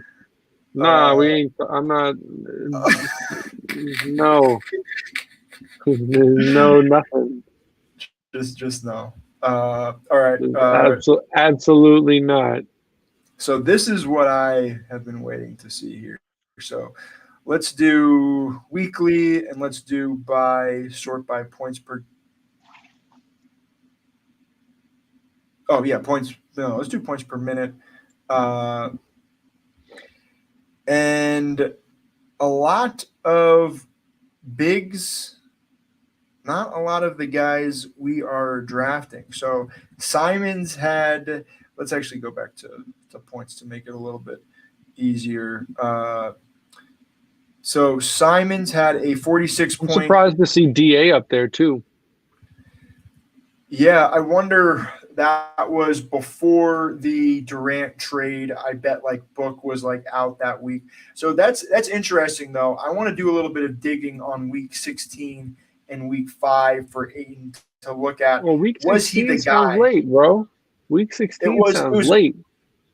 it was around the All-Star break. I think that was the 5 games. I think that was the first game. No, that was right before the All-Star break, including that like half week of games. So there's a potential that I think that was right around the KD trade. So maybe that was when KD wasn't there. Mm-hmm. Maybe KD was a little bit early. I forget when exactly that trade went down, but that's interesting that Ayton is up at 45 to 50 as the max. We were low on him in Phoenix because the usage rate just wasn't going to be there. But now that there's not a ton of guys in Portland, number 1 pick, he could potentially try and show off. At least he should. And you have Simons Mm-hmm. here coming in at 46 points per game. And again, that Shaedon Sharpe, week 21, second to last week of the season, getting 38 points per game. Still only averaging a little more than 1 point per minute. So in those games, he was averaging 38 minutes a game, which is very, very high. If we're not assuming he's starting, if we can't guarantee that, his ADP may be a little bit pricey, and I'm a little bit hesitant on taking him compared to guys like Scoot and Simons, who looks like they have a little bit Well, what higher. do you think Scoot's going to put up? First year, I'm guessing it'll be close to 17, 6, and 3 or 4, 6 assists, 3 or 4 rebounds. I Yeah, think probably 2 or 3 rebounds. I think he might get more rebounds. That dude's fucking pretty active on that end. I think yeah, but that sounds about right. That sounds about right. I'm thinking more like maybe like 18, 6 and 6. I think that's probably what he's doing by the end of the year. I could see that. But again, Let's that's talk about no, yeah, no, sorry. I was just I'm anxious to talk about my I know because favorite player. you're very high on Sharp, but the guy that's But really sticking out here is Jeremy Grant and how many big wing weeks he was able to put up, even with Dame, because like these are early. These weren't when like Dame was shut down. So if his usage rate is going to Dame increase, loves playing with Jeremy Grant. and a lot of guys are going to like playing with him.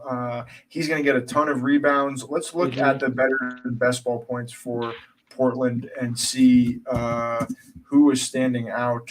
Yeah, it's obviously going to be so interesting. So not a ton of like ridiculous value, but you are getting some top, what is that, top 12 finishes from Jeremy Grant at the wing position. We're hoping for a little bit more of a boost. Looking at his season averages, let's do that one next. If we have Portland, I'm sorted by big. We're getting these 2 guys. And Jeremy Grant, less than a point per minute, which isn't fantastic. But if that ticks up just a little bit and you're in that 1 point kind of 1-3 range that DeAndre was in, and now you're talking about 36 points per game, 37 fantasy points per game at the wing position, then that's going to, I think, warrant where he's going in the 60s. But yeah, go off. Talk about your guy. Why do you like Jeremy Grant so much The as your highest he's just a five-tool guy. He can score off the catch, off the dribble, off a pin down, post up. He can do all that on any given night. He'll get you up to 10 rebounds. He can do a little bit of playmaking here and there, but that's not really like his thing.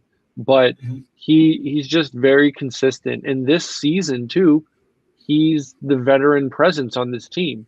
I think right now, he's probably their best player. Um, and I've been high on him for like a couple years. So, now he actually is leading a promising young core. Um, how many points did he average? 20? 20. He was putting up 20 a game. There's Yes, a he was putting chance he up. could average. There's a chance he could average a little bit more. Yeah, he was averaging 20 a game. His probably blocks and steals can probably get closer to one, probably get closer to Hmm. 3 assists and 5 rebounds. So even just with that little bump, if you're saying you get 2.5 more points, let's say you're getting a rebound and a half more, and then like half an assist more, like that's going to start adding up to getting to that close That's to extra where we stock. say, Yeah, he's going to get you know, high 30s to low 40s every yeah, week. and that's fine, and you can count on That's all him you to want, be. or as a flex too. Yeah, Yeah, if he he's can your he can fill third into your flex. wing, Hmm. Yeah, you and could and even then you're go set in that. that way. Yeah, if you could even go back to back at this. If you have late in the draft and you have like one wing, and you need a second and a third wing, I think that part of that is around the tipping point in the tier breaks with that wing Yeah, position. So like regardless if he's two or three, um, I'm not mad at that at all. But like he this is new ground for Jeremy. He just got that max contract, so he could be feeling a little bit extra good going into the season. And like being the guy again, like leading like young players, talented young players. This is definitely something new. So he could have a very surprising season for a lot of people, but not for me because I've been on it.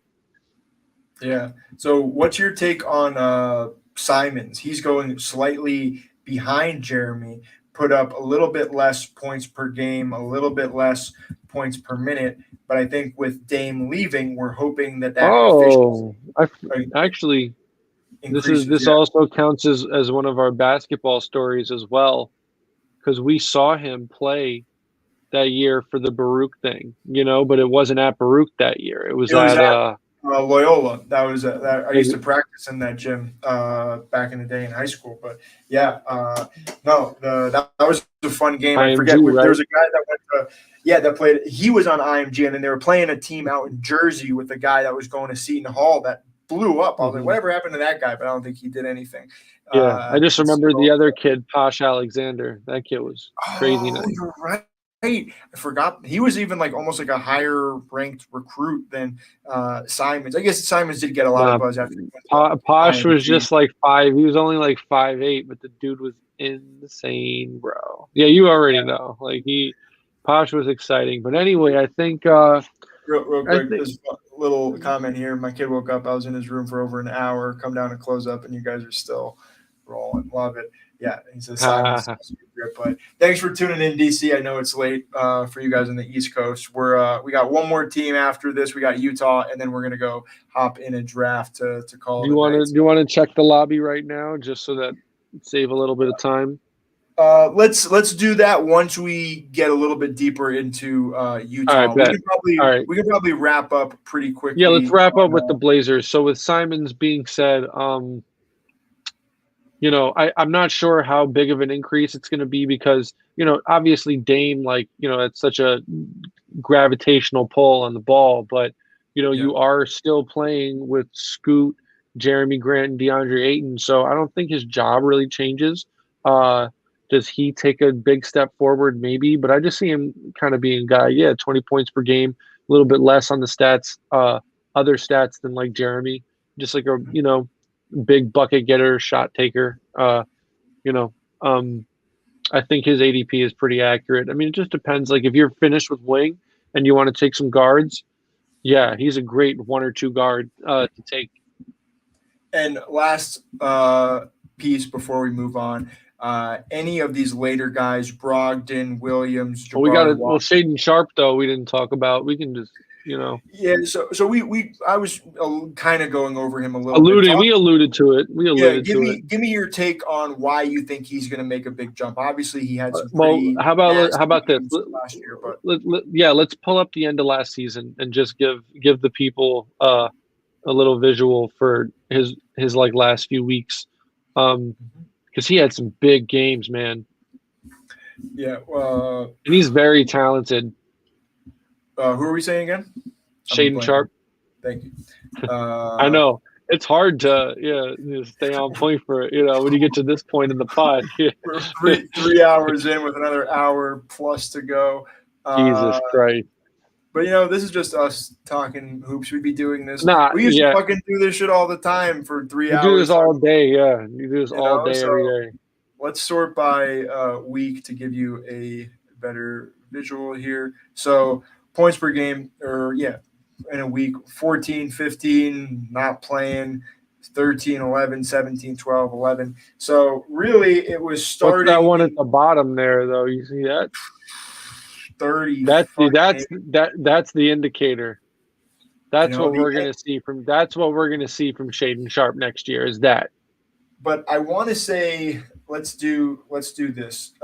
Maybe a little bit less than 38, maybe like 35. But like, who else was playing in that week with them for Portland? So let me take off. I think it was everybody, but I think maybe Simons was hurt and Dame was out. Dame was sitting. Wait a sec. I only want 22. Okay. So Brogdon wasn't there. No. What? What is going on? Why? Oh, it was 21. Sorry, that's what it was. 21 was the week he went off. I guess he didn't play enough that last week. So, yeah, Simons wasn't playing.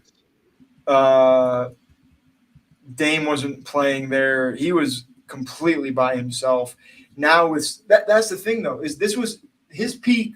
Yeah, he can get up 39 points a game, but that's when Scoot Henderson isn't playing, and that's when Simons isn't playing. Like, that's the thing that's making me hesitate is, yes, he has this potential output of that 40-point game, high 30s that you're looking for, but is that going to happen with Scoot?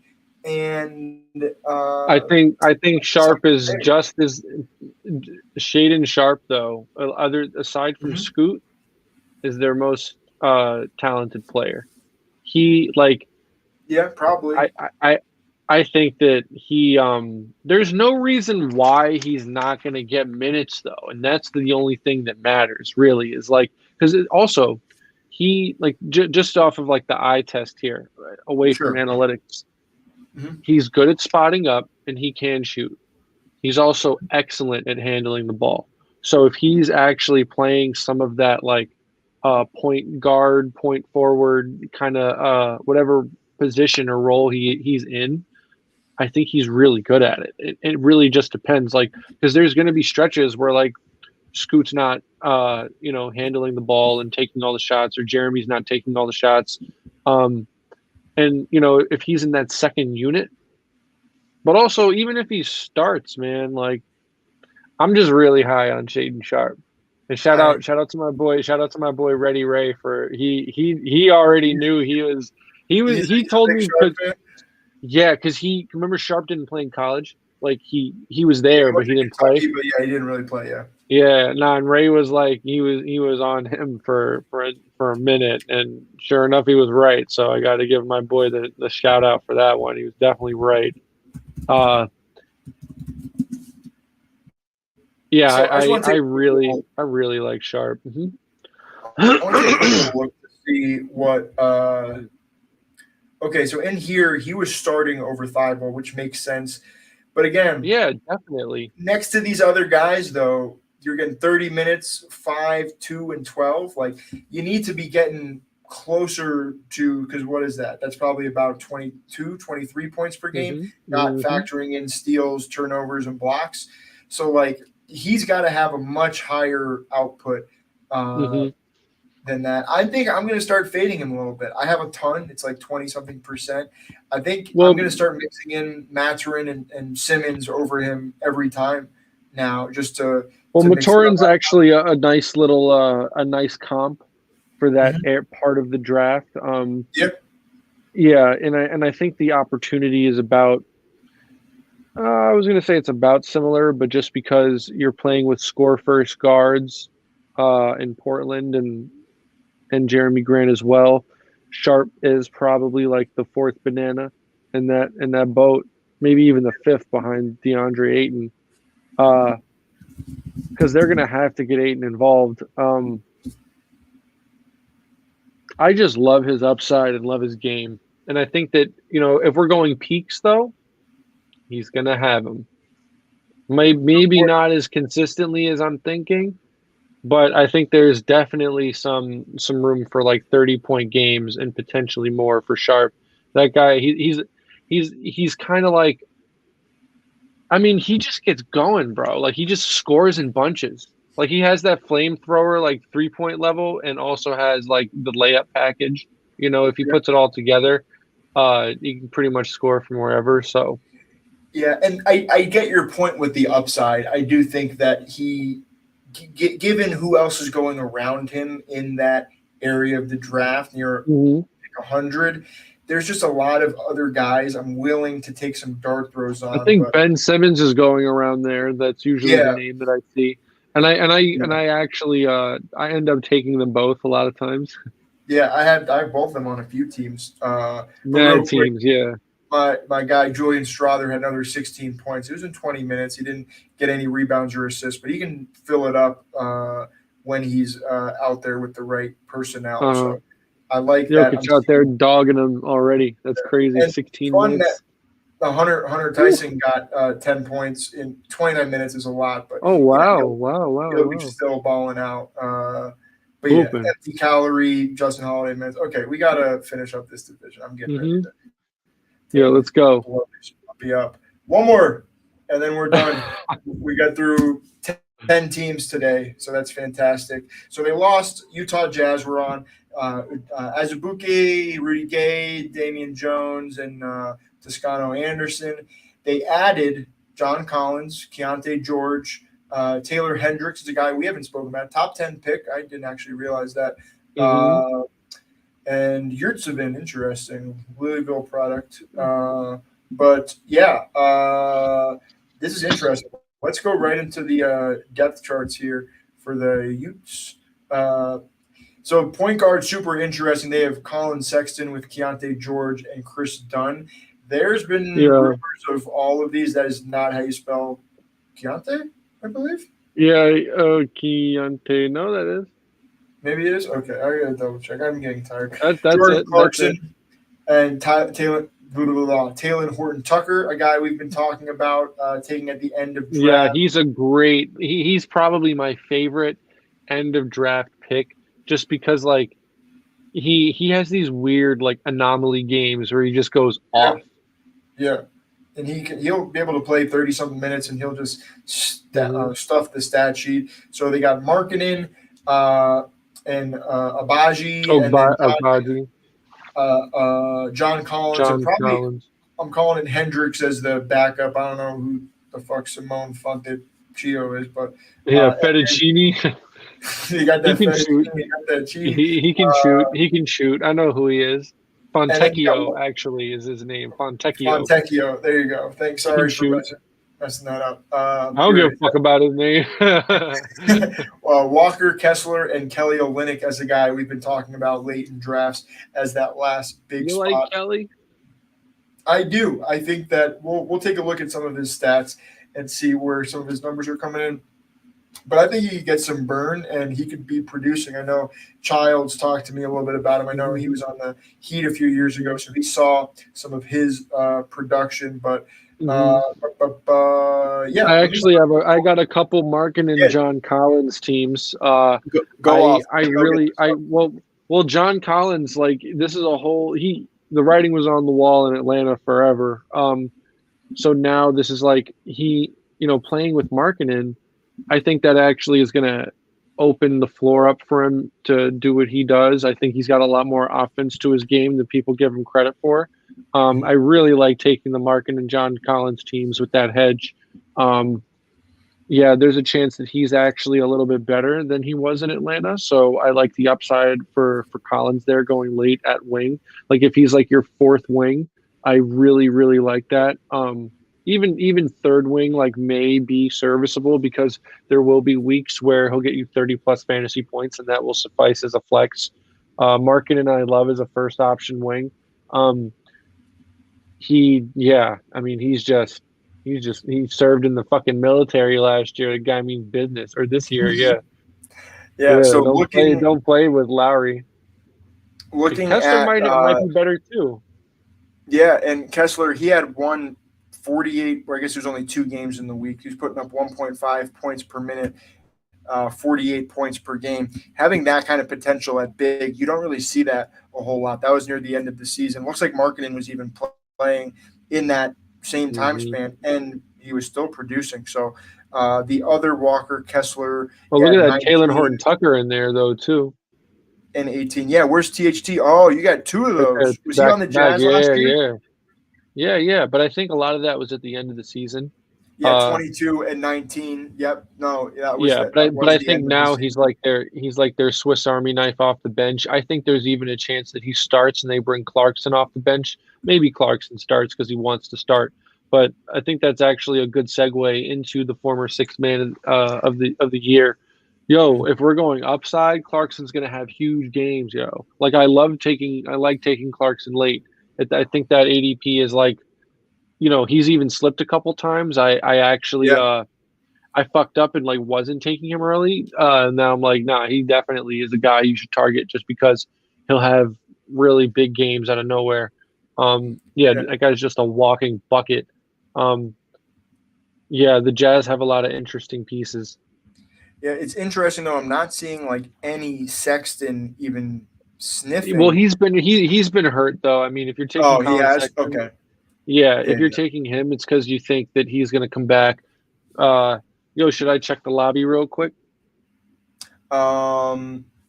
You think it's time? Yeah. But also Let's. just to check the lobby. Because Well, if yeah. it's like needs five more than like more than that. No. Let's just hop in and we'll get to it. We'll be winding down here shortly. So yeah. Let's. You ready to hop in? Yeah, I'm trying to hold on one sec. Yeah, I'm ready. All right. I'm I'm just hopping in. doing dumb shit. I lost that live bet, by the way. 2 more. 2 more to start. Are you in? Not yet. What the fuck am I doing? If Uh-oh. tell me when you're in. And if there's one more, I'll hop out.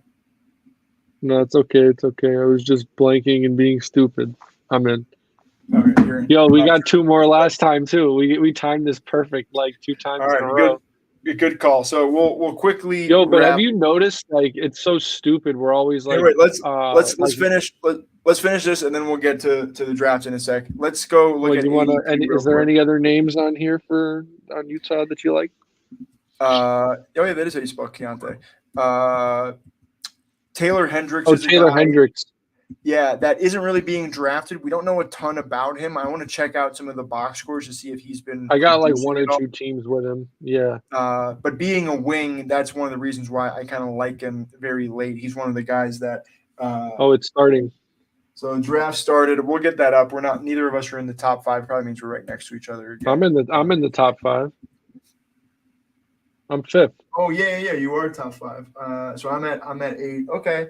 Okay. So you're lucky. You're gonna get one of those top 5 big guys. You know. Yeah, we getting either Joel or JT. So are you taking any Abaji? I know you mentioned Horton Tucker. Nah, I'm taking THT every time, Yeah. bro. That dude is Yeah. just he's nasty. Yeah. I agree. He's Okay. just like one of these players that does everything. Like he's not really a point guard, but plays like it sometimes. Yeah. Let's hop into the draft. I'll get it set up Hmm. here on one of my wings. Present. And it is we're going into Zaza time. We've been going for This 3 is Zaza time starts It's now. I about to only be smoked up. one. Only I smoked know. one joint this time. I know. That's very impressive. And you're just as good as when you smoke more than one joint. So you do whatever the fuck you want to do going forward. I always do, Bob. Yes, you do. Yes, you do. So let me pull up the board. Go to Oh, draft. look, Giannis. I think Giannis slipped. Look at this. I might get What? Giannis at fucking 5. No, that's stupid. You're not getting. You You're don't not think you're going to think, Joel, let me get Jan. Let me get him. no. Oh, I almost got him at 5. All right, so are we taking JoJo or are we taking JT? Ooh, it's Personal tough. preference. Oof. You didn't think you'd have a hard decision here, did you? Okay. Go Joel. Go Joel. I like my upside. I can't believe I almost got Giannis at fucking 5. That would have been amazing. Drafting with Herbs. I'm going to continue my Anthony Davis love. I'm probably taking too much of him, but I'm going for positional scarcity. Going to go AD and probably take a wing coming back. Can you see my? Mm-hmm. Oh yeah. But let me I try can and see. get the draft board up though.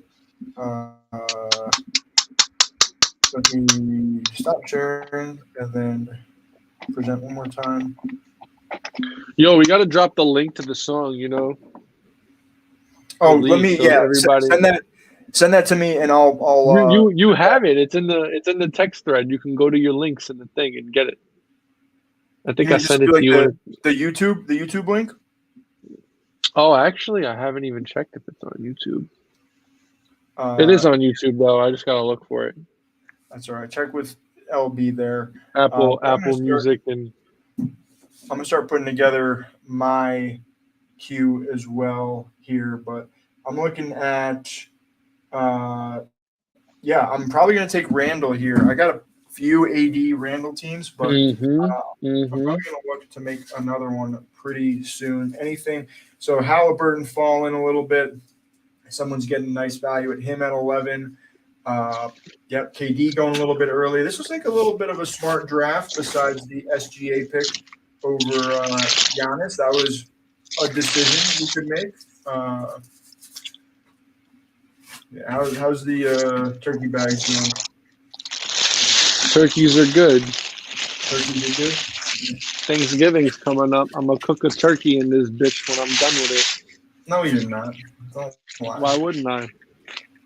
Why wouldn't you cook a turkey?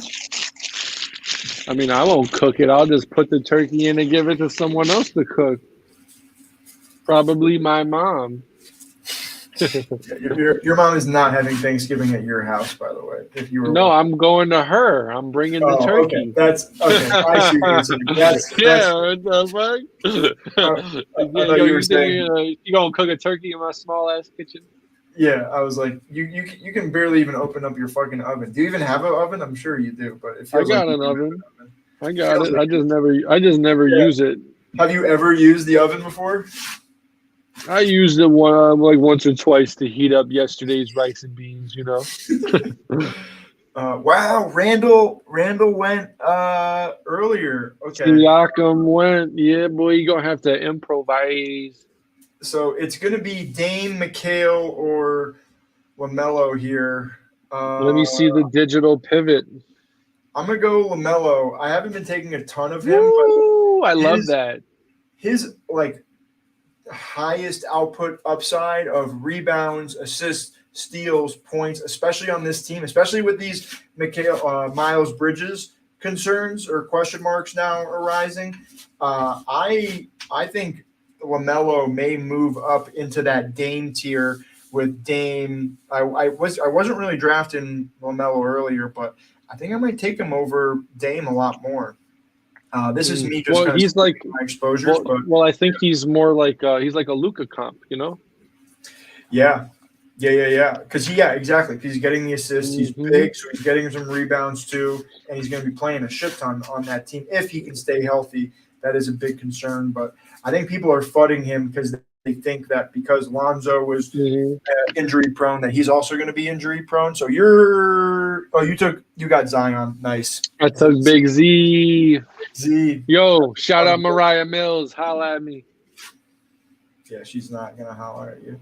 But I'm a holler. No, yo, I've known Mariah Mills longer than Zion has.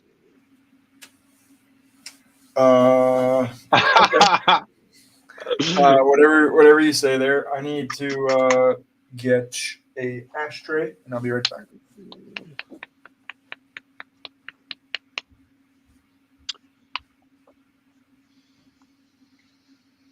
The Zaza time. Can you hear me right now? Yeah. Oh, you good? Oh. Rolling up the Gary. Wait, am I not on my headphones for the speakers? Did I fuck that up again? Audio. Oh no, you could just hear me there. All right. So what are you thinking coming back around here? Are you gonna go wing? Or are you gonna try and get Wemby if he falls? No, I'm going wing, dog. Yeah. I got my center already. But then again, you could double down. But I'm going heavy at wing here. I'm trying to get. I would love to get Lowry. Yeah, he's the top of my board. But honestly, Paolo's not a bad. I'm gonna go Paul. I'm gonna go Paul George if I can't get Paolo. No, Paolo's. Oh wait, you got Paolo? No. I'm saying Paolo could. So you're gonna get one of them. You're good. Well, I think Paolo's not there anymore. No. Yeah, he's still there. He is? Paolo? Where? No, he's not. Oh, he is. I'm bugging. Wow, Jaylen Brown's still there? Homie fucking fell. Holy shit. That's crazy. How is Jaylen Brown slipping like this? Wow, these people don't know how to draft. I thought I had to sneeze, but I don't. Who are you taking? Paolo? I got my boy. I got Lowry. Oh, I wonder if I'm going to get Paolo. I got Lowry and Zion, bro. No, I didn't get him. I'm going to go wing here. I do have Take Paulie. Yeah, I'm going to take Paul. If not, I'm going to take Jimmy B, Jimmy Buckets, and I'm hoping I can get another guy to fall to me. Also, shout out to Raw for the future sponsorship, and shout out to Underdog for the future contract. You heard? Yeah. You want to do sports betting? There's no one better than the source. This is, There you go, Zaza time for your sports betting. This is Zaza World, yo. Zaza World. Okay. The Fantasy World meets the Zaza World. I love it. The Zaza World, yeah. The Fantasy Matrix, it definitely has a way. Like, yo, I saw something the other day that he's like, that bitch's pussy is like the Matrix. I'm always in this bitch and I can't leave. Oh my god. I'm gonna put on a little lo-fi background music. You gotta put on Zaza time. At the end, we'll end with a little Zaza time. How about that? All right, cool. That's cool. Because that's the staple, bro. We gotta give Pray Da Vinci his shine, deservingly so. Like how on Cameron's show, it has like his music in it for like a little bit, but it's not like overwhelming, just in it for a split second, so that Yeah. It's only right. Yeah, you and Cameron exactly the same. I know what you mean. Exactly the same, bro. So except I'm a little bit better, Actually, what's your take here on if BI gets drafted and I am forced to take Kawhi Leonard? How do you feel about taking Kawhi and Paul George on the same team? I do that all the time. Yeah. I love doing that. I've taken it a few times. I like going another wing. Like I like pairing him with like Jeremy if I do that. All right, I still got BI, so I'm going to take BI. But yeah, you're coming up in a few picks. I might even take Kawhi. Oh, if Kawhi falls, I would 100% take him. And then you basically just be done with wing. You take one more in like the 130s, 140s, or two more really late. But yeah. Yeah, I like Kawhi. If he falls, I'm going to snag him. And if I can't get Kawhi, I'm going to get my boy JG on the back end. Nah, he just went. You just went, yeah. So you're So, going to do. I'm going to go. Oh, actually, I Yeah, what are could you go thinking? big. You know what? Get a little funky with it. I am. I'm He going to might go fall, with. though. I'm going to go with Chris Stabs. Interesting. I think he was going to come back to you at 53. You don't He think was, but I had my pick of the litter at guard here. You know, But what do you think the tier breaks are? Because I feel like, are you fine getting Giddy? Yeah, I guess you said you're fine getting even Ja here, right? So yeah, that's fine. I guess definitely. you had your pick of the litter too at big with I like Sengun, I like Vucevic, I like Holmgren. Exactly. I was like, let me just take my insurance here where I can. I actually have a strategy going forward as well. I'm going to target Paul Reed and Al Horford and take less wings. I'll probably only take 4 wings, and I'm going to take a shit ton of guards, you know? I really like that just as like an insurance policy there.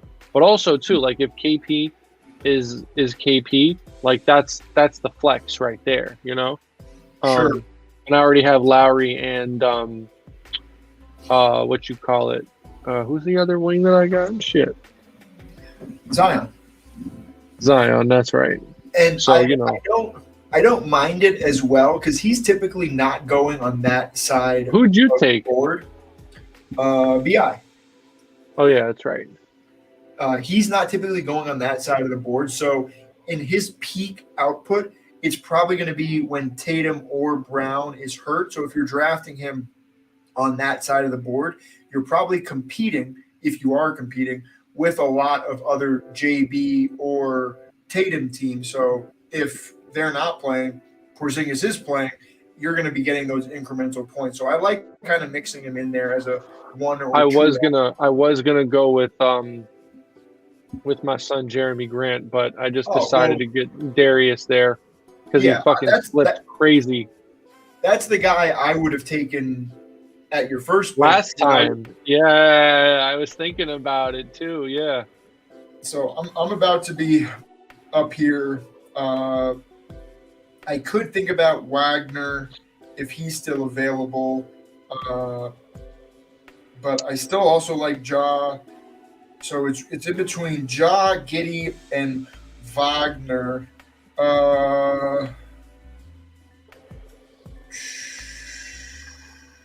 Yo, tomorrow's Friday the 13th, bro. Random. Oh, very, very spooky.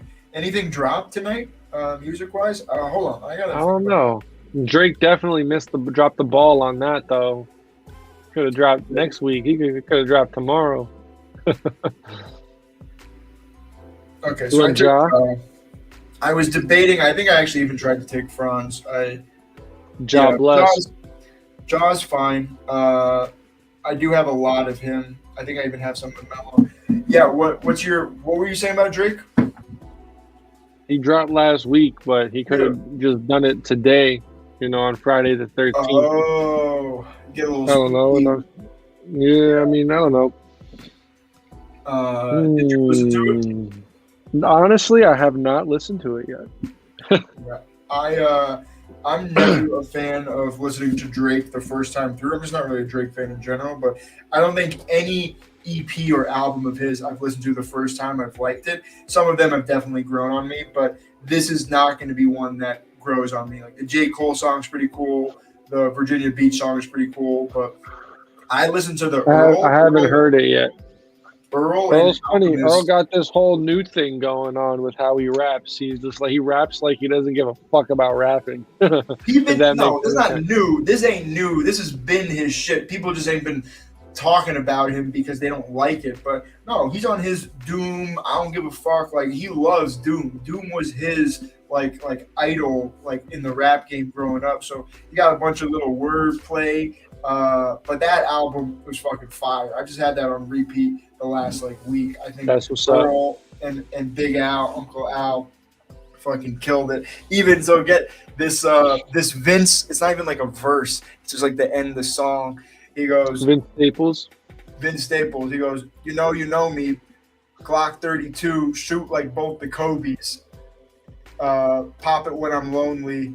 In the seams. Because 32 is 24 plus 8. Plus 8. And then he goes in the seams. Oh, I'm on the clock right now. I'm gonna get Jeremy Grant right here. All right, that works out great that I didn't take. God damn it! That I didn't take him. So he goes in the seams, throwing 20s on her back like she Ginobili. Ooh. You know what's funny though? I got mad shit where I rhyme Kobe and Ginobili. Like those two always like. It's a nice one. I had something. It was something stupid. It was like ball like I'm Kobe, but take a step back like Ginobili or something silly. The number. The numbers is OD. The numbers is on her OD. back like she Ginobili. I was like, the first time I heard that, and then the Glock 32 part too. The math is crazy. Yeah, I was like, because you never think about 32 with Kobe, but it is such a important. It is associated with him. Definitely. I'm surprised more dudes ain't wearing 32, like because I guess you're just like putting a target on your back if you do that. But I don't know. I like that. If you want to do a little homage to Kobe or like do 24 minus 8, do a little 16 or 32, that'd be mad fun. What'd you do there? So you took Jalen Green. I like that. I took Jalen Green because there were some guys here that I like RJ Barrett and Cam Johnson coming back around if they're available. These wings don't seem that bad for what typically happens in our drafts. You got a lot of teams. Yeah, I also want to target John Collins down the line because I got Lowry. So if I can grab one wing and then John, like I said, John Collins being my fourth wing. That's really what you want if you're going to hedge with Lowry in any way, or and then probably try to get Trey Murphy later for Zion. And he's fallen too. You can get him in the 140s pretty easily now. He's going to miss the beginning of the season, but like hopefully Zion's playing. That's fine. If Zion is playing, bro. The season, your team is fucked. So it didn't. Zion's playing. But there could be a time in January or February that Zion is out for a week or two, and in that case, Trey Murphy's a great guy to fill in for some wing minutes if you need it, or some flex minutes. No, definitely. I also see here Keldon Johnson slipped. Andrew Wiggins is slipping. Actually though, the two guys here, they both have one wing, so they probably both get taken. Ideally, I want RJ though. Yeah, Bridges is on here as well, but he's probably going to fall. So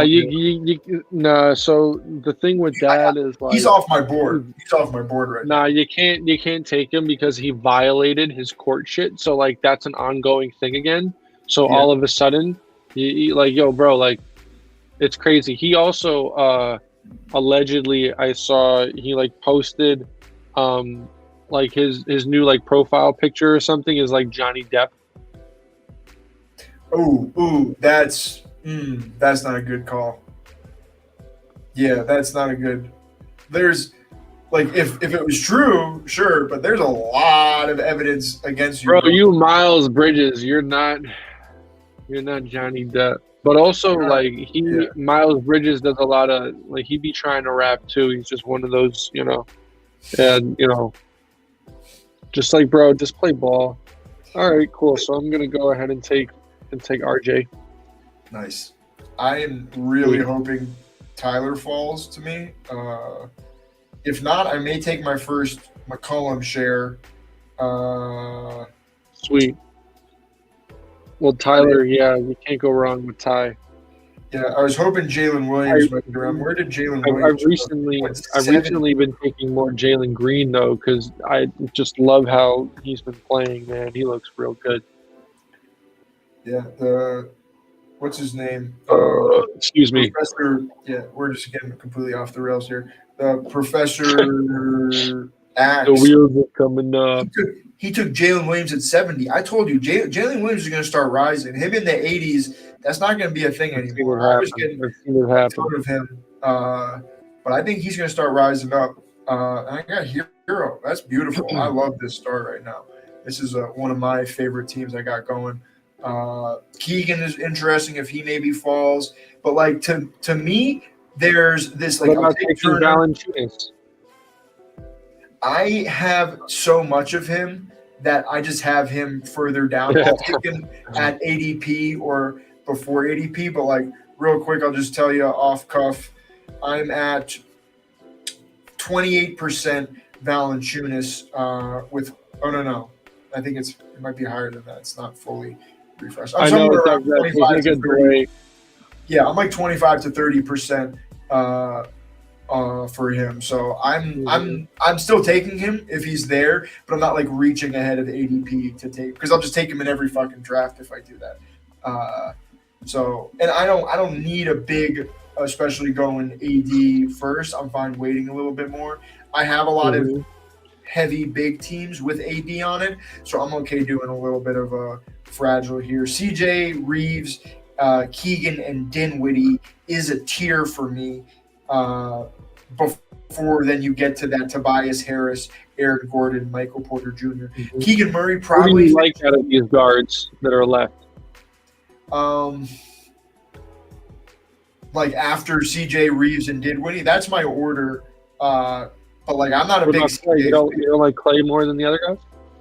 No, just because I do think he has a better season, but because he's not going to have the ball in his hands a ton, you're just not getting but the he assist. doesn't need. Nah, but what you mean? But Clay doesn't if need. you're Clay we're doesn't need looking the for ball, the, though.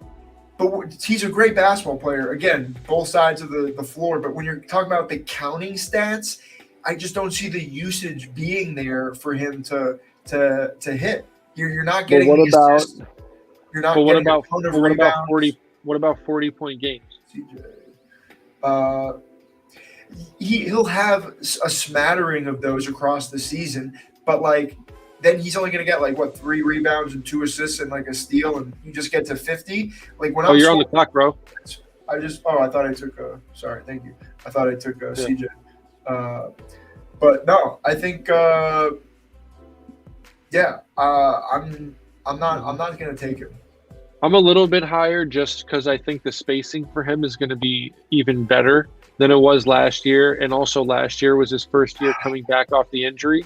So, like, just in terms of upside, Clay at his best is probably like better than the other dudes at their best, just from like talent and basketball, But I also don't disagree with what you're saying, at the same time. No, but I do think you're right. John Collins, baby, let's go. You could probably get him coming back. You could get Keegan Murray there. You're reaching a I don't want Keegan. It is only a few picks ahead of ADP. That's fine. You taking him there. I like that. Yeah. Because also too, there's a lot of guards that are slipping. Yeah, this is a weird draft. I want to looking at I know. Is there like a team that's like? Well, the third team is reaching on every single player. There's got to be collusion in here. So it may be Professor Ray. What's his name? Professor Axe may be helping out someone else in this room.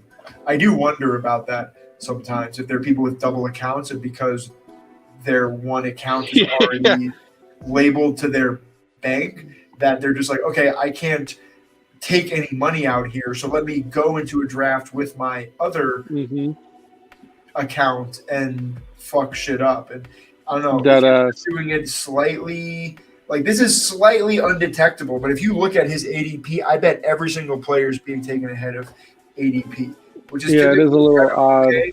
But if you get a little bit sus of Azur that high, Rui that high, again, you can just say, "Oh, I'm a big fan of the Lakers," and you're making this play, but you're sending a lot of good players down the board, and honestly, it's helping everybody in the draft, which just means this is probably going to be a stronger room of teams than some other ones. So Yeah. No, it's super interesting right now, kind of going through this. Who you're about to be on the clock? Who are you thinking about? You need a guard right now. Would you take Dinwiddie? Yeah, exactly. I'm thinking about Dinwiddie. I actually really just wanted I wanted Thompson.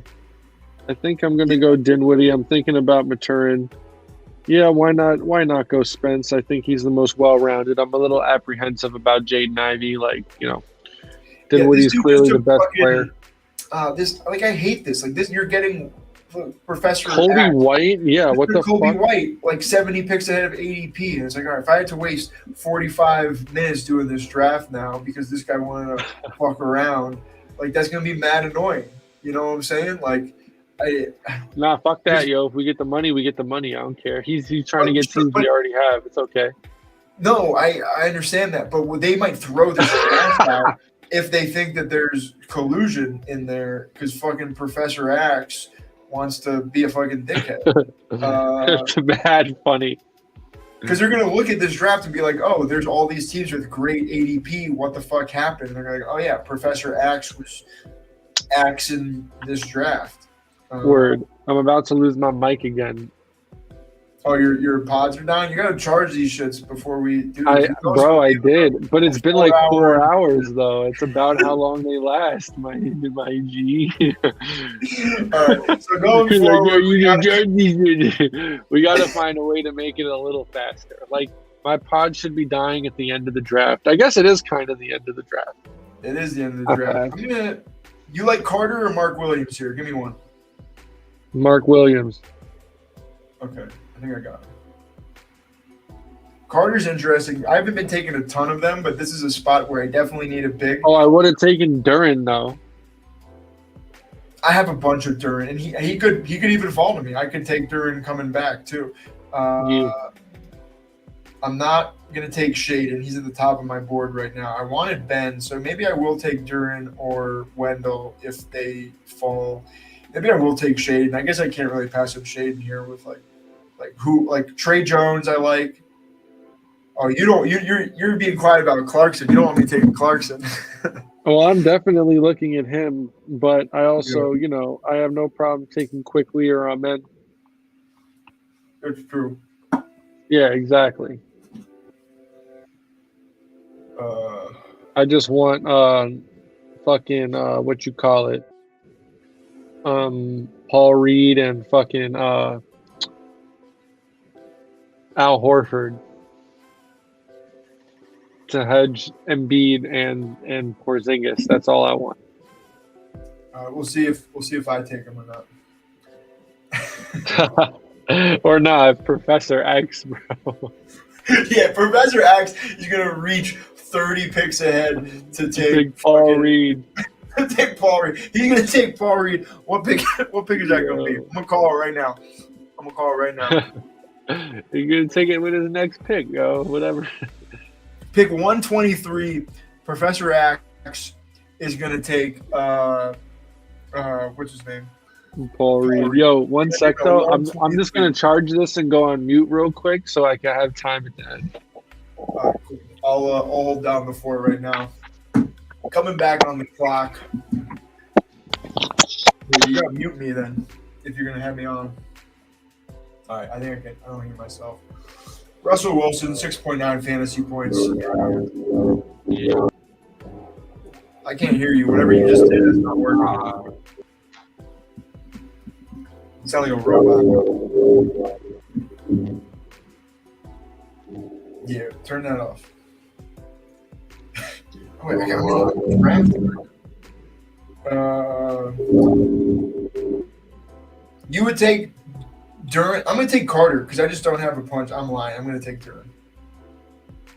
I do like Duran more than him. So done at big. I like that. And basically, I'm at a 4-3-3 build right now. Probably going to go 2 more wings and probably end in an 8-5-3 build. Jordan is about to be on the clock. Jay Hoops, just recapping his team: Darius Garland, Jalen Green, Spencer Dinwiddie at guard, Zion Williamson, Markkanen, RJ Barrett, John Collins at wing, and Embiid and Zinger at the big position. So Jordan definitely needs a guard here. I think he's going to take Clarkson or Amen. We'll see. Trey Jones is also pretty solid. So Bruce Brown fell a little bit. Snap selects Jordan Clarkson. So he's going for the Utah build, riding on hopefully a little bit better of a second year from the head coach from Williams College. I'm forgetting his name. Shouts out to D3 Love. Jordan's going to be up again. I bet he thinks Amen is going to be there. Amen would be a really fun pick at 125. But I like these wings coming back around too. PJ Washington falling with all this news. PJ should not be falling. This guy took Santi Aldama in the 10th fucking round. God, this is annoying. Yeah, this draft's just gonna get thrown out. We're just like wasting our time playing with our dicks right now. I see you, you're like laughing. You know that's what's happening. We're gonna go back to this and be like, yeah, this draft is not in our lobby, in our list of completed drafts anymore. Who are you taking? All right, this is the Paul Reed pick. If he picks Paul Reed right here, I'm literally gonna just hop off stream and we'll be done. Because I can't take this anymore. Or if it's Horford, it's either Horford or Zinger. He needs a big. He isn't taking one since Sengun.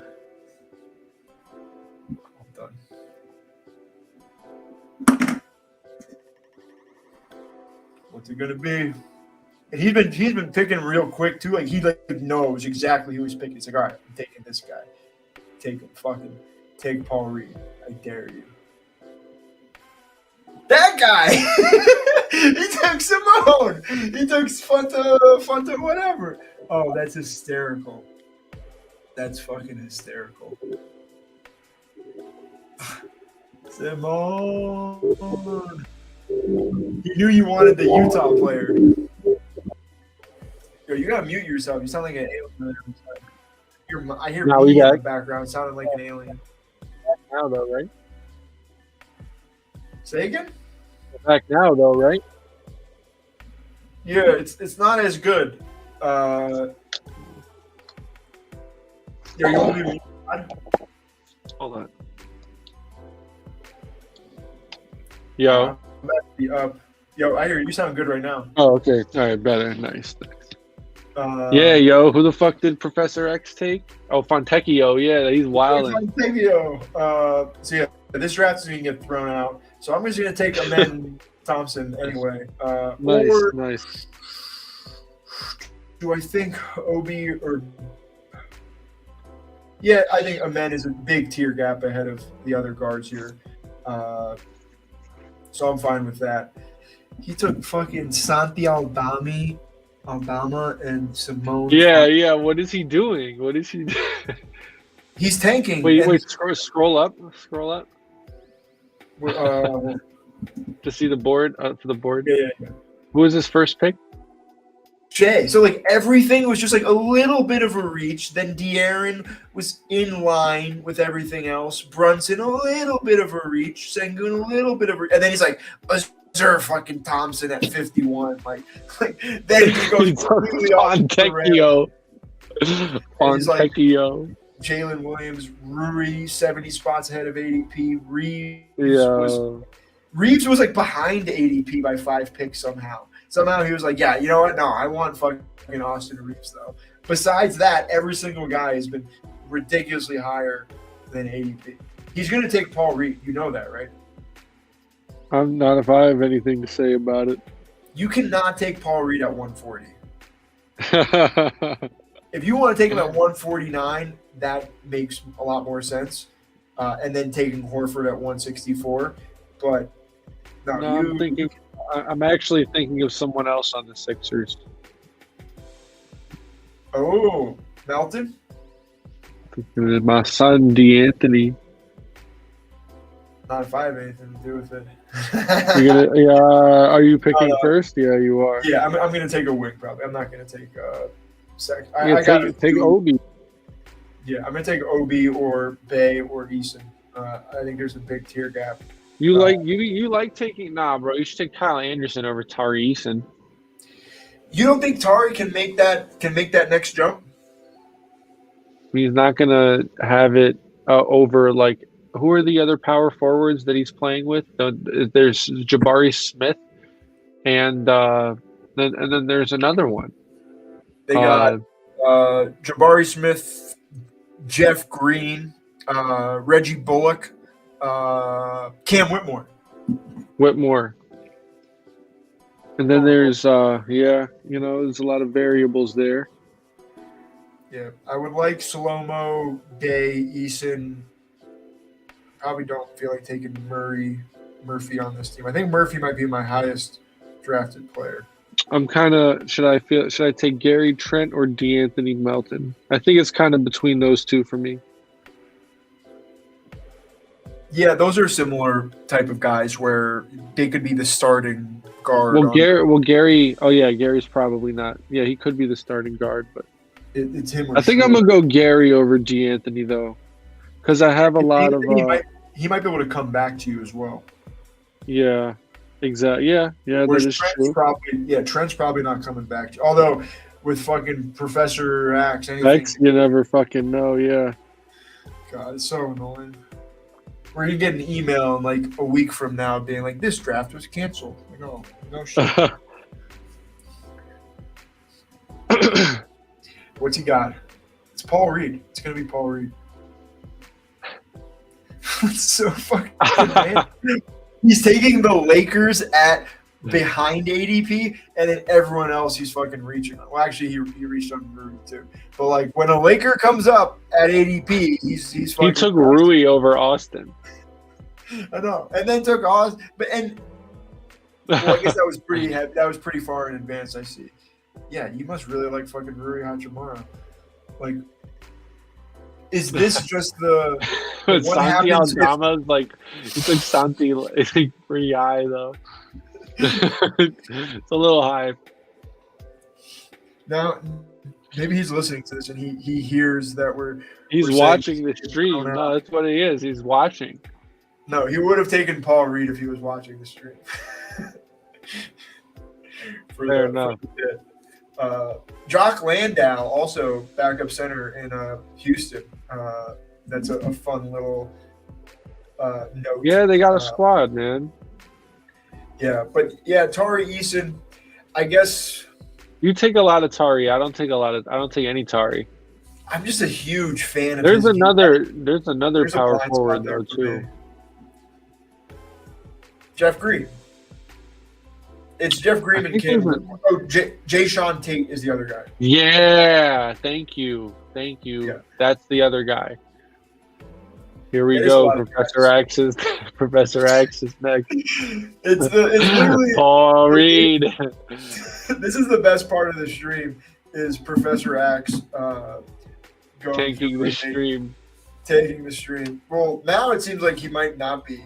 After Simone, he was like, you know what? Let's get back on track. Let's take some ADP. Well, this guy Game Tight also took 7 guards. Wait, where is Game Tight? He's right next to Professor X. 7 guards, like in the first 11 rounds. Yeah, dude, wild.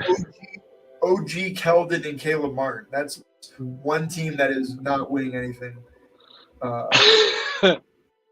Like if you take 4 guards to start, you got to be like done. You can't be like, yeah, Clay. I got to take up that Clay value. I got D'Anthony Melton. I got D'Anthony. There you go. That's crazy, bro. Now I'm going Paul Reed, Al Horford. You go 9, 10, 11, 12, 13 at guard while going 1 elite guard above that. You had 2 call it good guards above that. That's a great build. I like that. I like that a lot. About to be on. Not really. Hopefully. All right, here. Actually, I already know. I think I got my last pick premeditated. I can't hedge everywhere, but. I think we go. Oh, that's what I was going to do. I was going to go Schroeder. Can't take another Trey Murphy share. Good at big. I'll take Sexton here. I don't love it. Let's see what he's like. I don't love that either. Yeah. I don't like this part of the draft. You know, fuck it, I'm gonna go Grant and just be done at wing. He's a good guy that pairs well with like Paul George. I don't think he plays a ton of games, so yeah. Don't love that part of the draft. I guess that's one reason why I have a lot of Grant Williams is he just kind of sticks out there, and same with Trey Murphy. Well, yeah, he's the Swiss Army knife variable. I have a lot of teams that look a lot like yours, at least from Duran to Williams right there. Yeah. Oh, Professor X took Wiseman, which is again not a great pick. So he's back on his bullshit again. He's really reaching. Yeah. What I like thinking is like, okay, who is the other? So Professor X is the mole, but who's the other guy that he's working with? So let's look at the board. So I think because he's taking Laker players, I want to say it's the LeBron or AD owner, but I'm the AD owner. So I'm assuming it's going to be the LeBron owner. So let's take a look at the LeBron team. Oh, he went 12 too. Oh, he needed. It's so weird. You get 12, you get Edwards to fall, and then you take LeBron, who is basically going at that exact same point in the draft. I guess you get to mix it up now with like Jimmy. But it's back-to-back picks, though. Yeah. I was thinking from like a uniqueness, like LeBron and AE. Yeah, it's a weird way to say it. LeBron and Ant is a weird. Okay, I'm up. I hate this part of the draft. I wish I had more guards by now.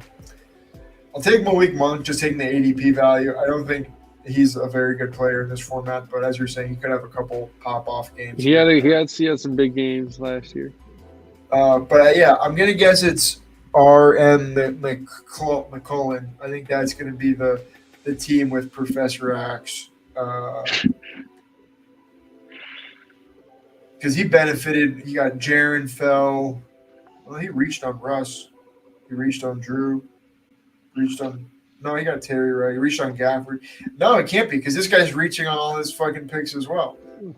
No, I guess he's just making some bad picks. Yeah, maybe everyone's just bad and like not smart. But like Professor Axe is really fucking this up. The McCullen guy, you got your own takes. You do what you want to do, I guess. But nothing else is staring at me as being like, oh yeah, that's the guy.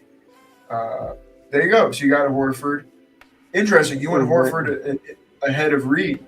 Well, I just went with ADP just to take the closest guy to the top. Oh yeah. I guess Horford is going. He was 174. Reed's 179. But I'm gonna take Reed on the back end because I'm up in 7 picks. So it's so weird though seeing that because I would never take Horford over Naz Reid. I feel like he's just Paul Reed. No, but I'm saying Naz Reid is still available. Like, I would never take Al Horford over Naz Reid. I know what you're trying to do, and that's fine. But, yeah. That's true. That's true. Naz is such a solid play, I feel like. Maybe I was so caught up in this. I think you were. I was. You were caught up in the strat. And that's the thing we got to be careful about. Like, I think some of these micro edges are important and can help differentiate. But, like, player takes precedent over that. I think that it's a good way to break ties, but I don't think Horford. I would have definitely taken Naz Reid now that I think about it. But also too, I mean, yeah, like Horford does have good games. He's like a 30-point guy. Yeah. Especially if Porzingis is missing time. But the ceiling's higher though for Naz Reid, way higher. Yeah. And then you could basically say, I'm getting at least one of Horford or Paul Reed coming back around. But yeah, unless Professor X starts drafting, snipes me out, yo. I think you're probably going to get a big though, because I'm Faz gonna is not take taking big. I don't think maybe Game Type could take Nas actually. Game Type probably needs a big.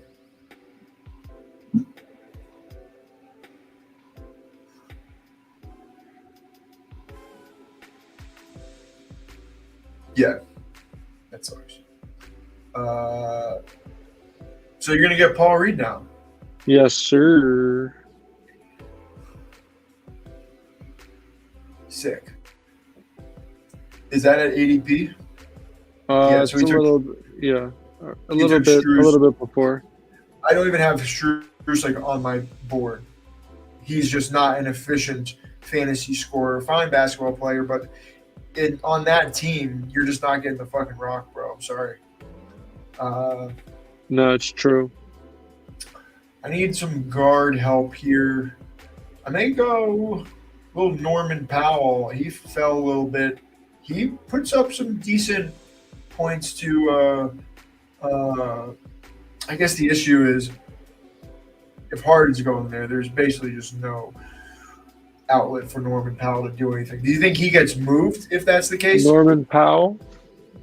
Yeah. Ooh, THT went right after you. Look at that. Yeah, I was thinking about him for the last pick, but I got to take another wing here. I think I only got 4. So I think a 4-5-4 build is proper instead of reaching for another guard. I'm gonna go Norman Powell here and then take a dart throw guard to finish. Yeah, THT would have been a fun pick. Now that I'm thinking about. Oh yeah. I'm trying to think from some of the guys we were talking about today. Did you mention TJ McConnell? Yes, sir. Yeah, what's up with him? Why are you high on him? He's got a good fantasy He points. he gets a lot of assists. He gets rebounds. He gets steals. And Phoenix wants him real bad. And he's their guy. So and he's also a guy like he'll put up a lot of fantasy points and like not a lot of playing time. Just comes in and fucks the game up, you know. Yeah. And if he does get minutes, and he can really start actually accumulating points because he gets a lot of steals per minute too. That's interesting. That's a guy I'll consider. I have Shake Milton also highlighted just from our conversation earlier. Nice. I know you like DiVincenzo. I'm trying to think about some other guys. Just like scrolling down here. That I got a guy. I got another pacer in my queue right now. Tim Hardaway. What's up with Dyson Daniels? Is he going to turn into anything eventually? Maybe. But there's also, Luke Kennard is always at the end. Like, Luke Kennard is, going to start for them. Have 20-point games. Like, I don't know why Luke Kennard is going this low, to be honest, or going undrafted. And I got Ja, too. That's a good one. Yeah, dude. Luke Kennard, bro. I would take that. You take him over Rose, right? Yes. Actually, I mean, yeah, because Rose, he'll play, but still, his playing time, I'm not so sure. Yeah. But Luke Kennard, he'll start, I think, with Desmond Bane. His fantasy points per minute is just not good. Even when he was playing well, Oh, really? It was like 0.7. You're also on the clock. Yeah, I know. I'm thinking about it. Shake is fine. You know, Shake's nice. Shake. TJ, nice. Yeah. I haven't taken him. Sweet. I think that the idea of him getting traded and the value going up, I think that's a fun. And he also can play with Halliburton. He's probably like their best perimeter defender. He's I like TJ. He's just a good fantasy guy at the end of your roster. You never know when it might come in handy. Yeah, that was surprising that his last season 1,168 minutes, 1,203 points. So he's above a 1-to-1 ratio. And he's been above 1-to-1 his whole career. Mm-hmm. So that's the kind of guy where if he gets exactly, Exactly. Getting that type of production again in the 18th round. I really like that. Or 16th round. Really solid. Yep. So, yep. And then you finish with Jalen Smith. Nice. These are two fantastic drafts for both of us. Well, I mean, we were fortunate enough to be in it with Professor Axe and a couple other dickheads, yo. It's really just Professor Axe it's really hard not to like your team. And look, there's Andre getting got by Taylor Horton Tucker, also that same guy. This Chuck Savage team. I don't like his team. Yeah, I don't like his team though. I just like those picks. No, I like Kyle Anderson. I don't like Bruce Brown. Don't like Ivy. I don't like Hayward. I don't love. Yeah, he's doo doo. He's doo doo. I like getting Paolo there. Like he took some nice value. He had some good picks, but it's not. Who did he take at the top? Like I wouldn't be surprised if this team wins this division at the end of the day, but like this team's not winning 75K probably. That team's not like winning at all. That's my team, bro. Yeah, that's how you want to be building. Is be building for that. How many guys can get you the elite or at least good threshold production? And also, if Miles Turner gets moved too? Jalen Smith. And he's also a wing and not a big. So. Yeah, so is he the real backup, not Isaiah Jackson? What do they have for? No, Jalen Smith is definitely the number 2 center. I don't know. They got Isaiah Jackson listed number 2 here. Let me look at Pacers preseason. We gotta fucking wrap up. Yeah. No, we're straight. I think I have. Wow, my team is very low on the. Chuck Savage is just under me with 33, but I'm at 34 for the projection. But I love the upside. And you're at 35. You know what? This is too good. Professor Axe is at 30. You see that? That's the lowest I've seen. Because this draft is not. But no one in here hit 40 for some reason. How is that possible? So, real quick. Can we look at we have the summary right here, right? You want to go through this real quick or? No, we're gonna end it because you know what? I'm done. No, you look at how long have we been going for? It's like what? Oh, 4:20. Okay, bet. So you know what we're gonna do? No, it's out time. No, just end it. Just end it. Peace. The stream is over. No. Here we go.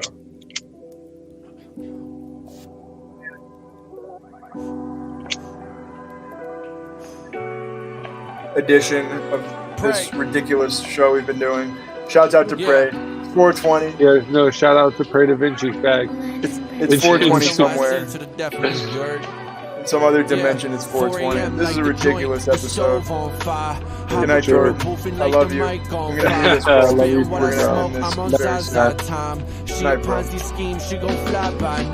I just blame the system. I don't blame the women. Used to lose a lot, but now I'm always winning. My mind's always stoned, so you can call me vision. You marvel looking up, I'm all hawk to these pigeons. I got bird's eye view, you can call me prey. When I spit, it's like Christmas for how I slay.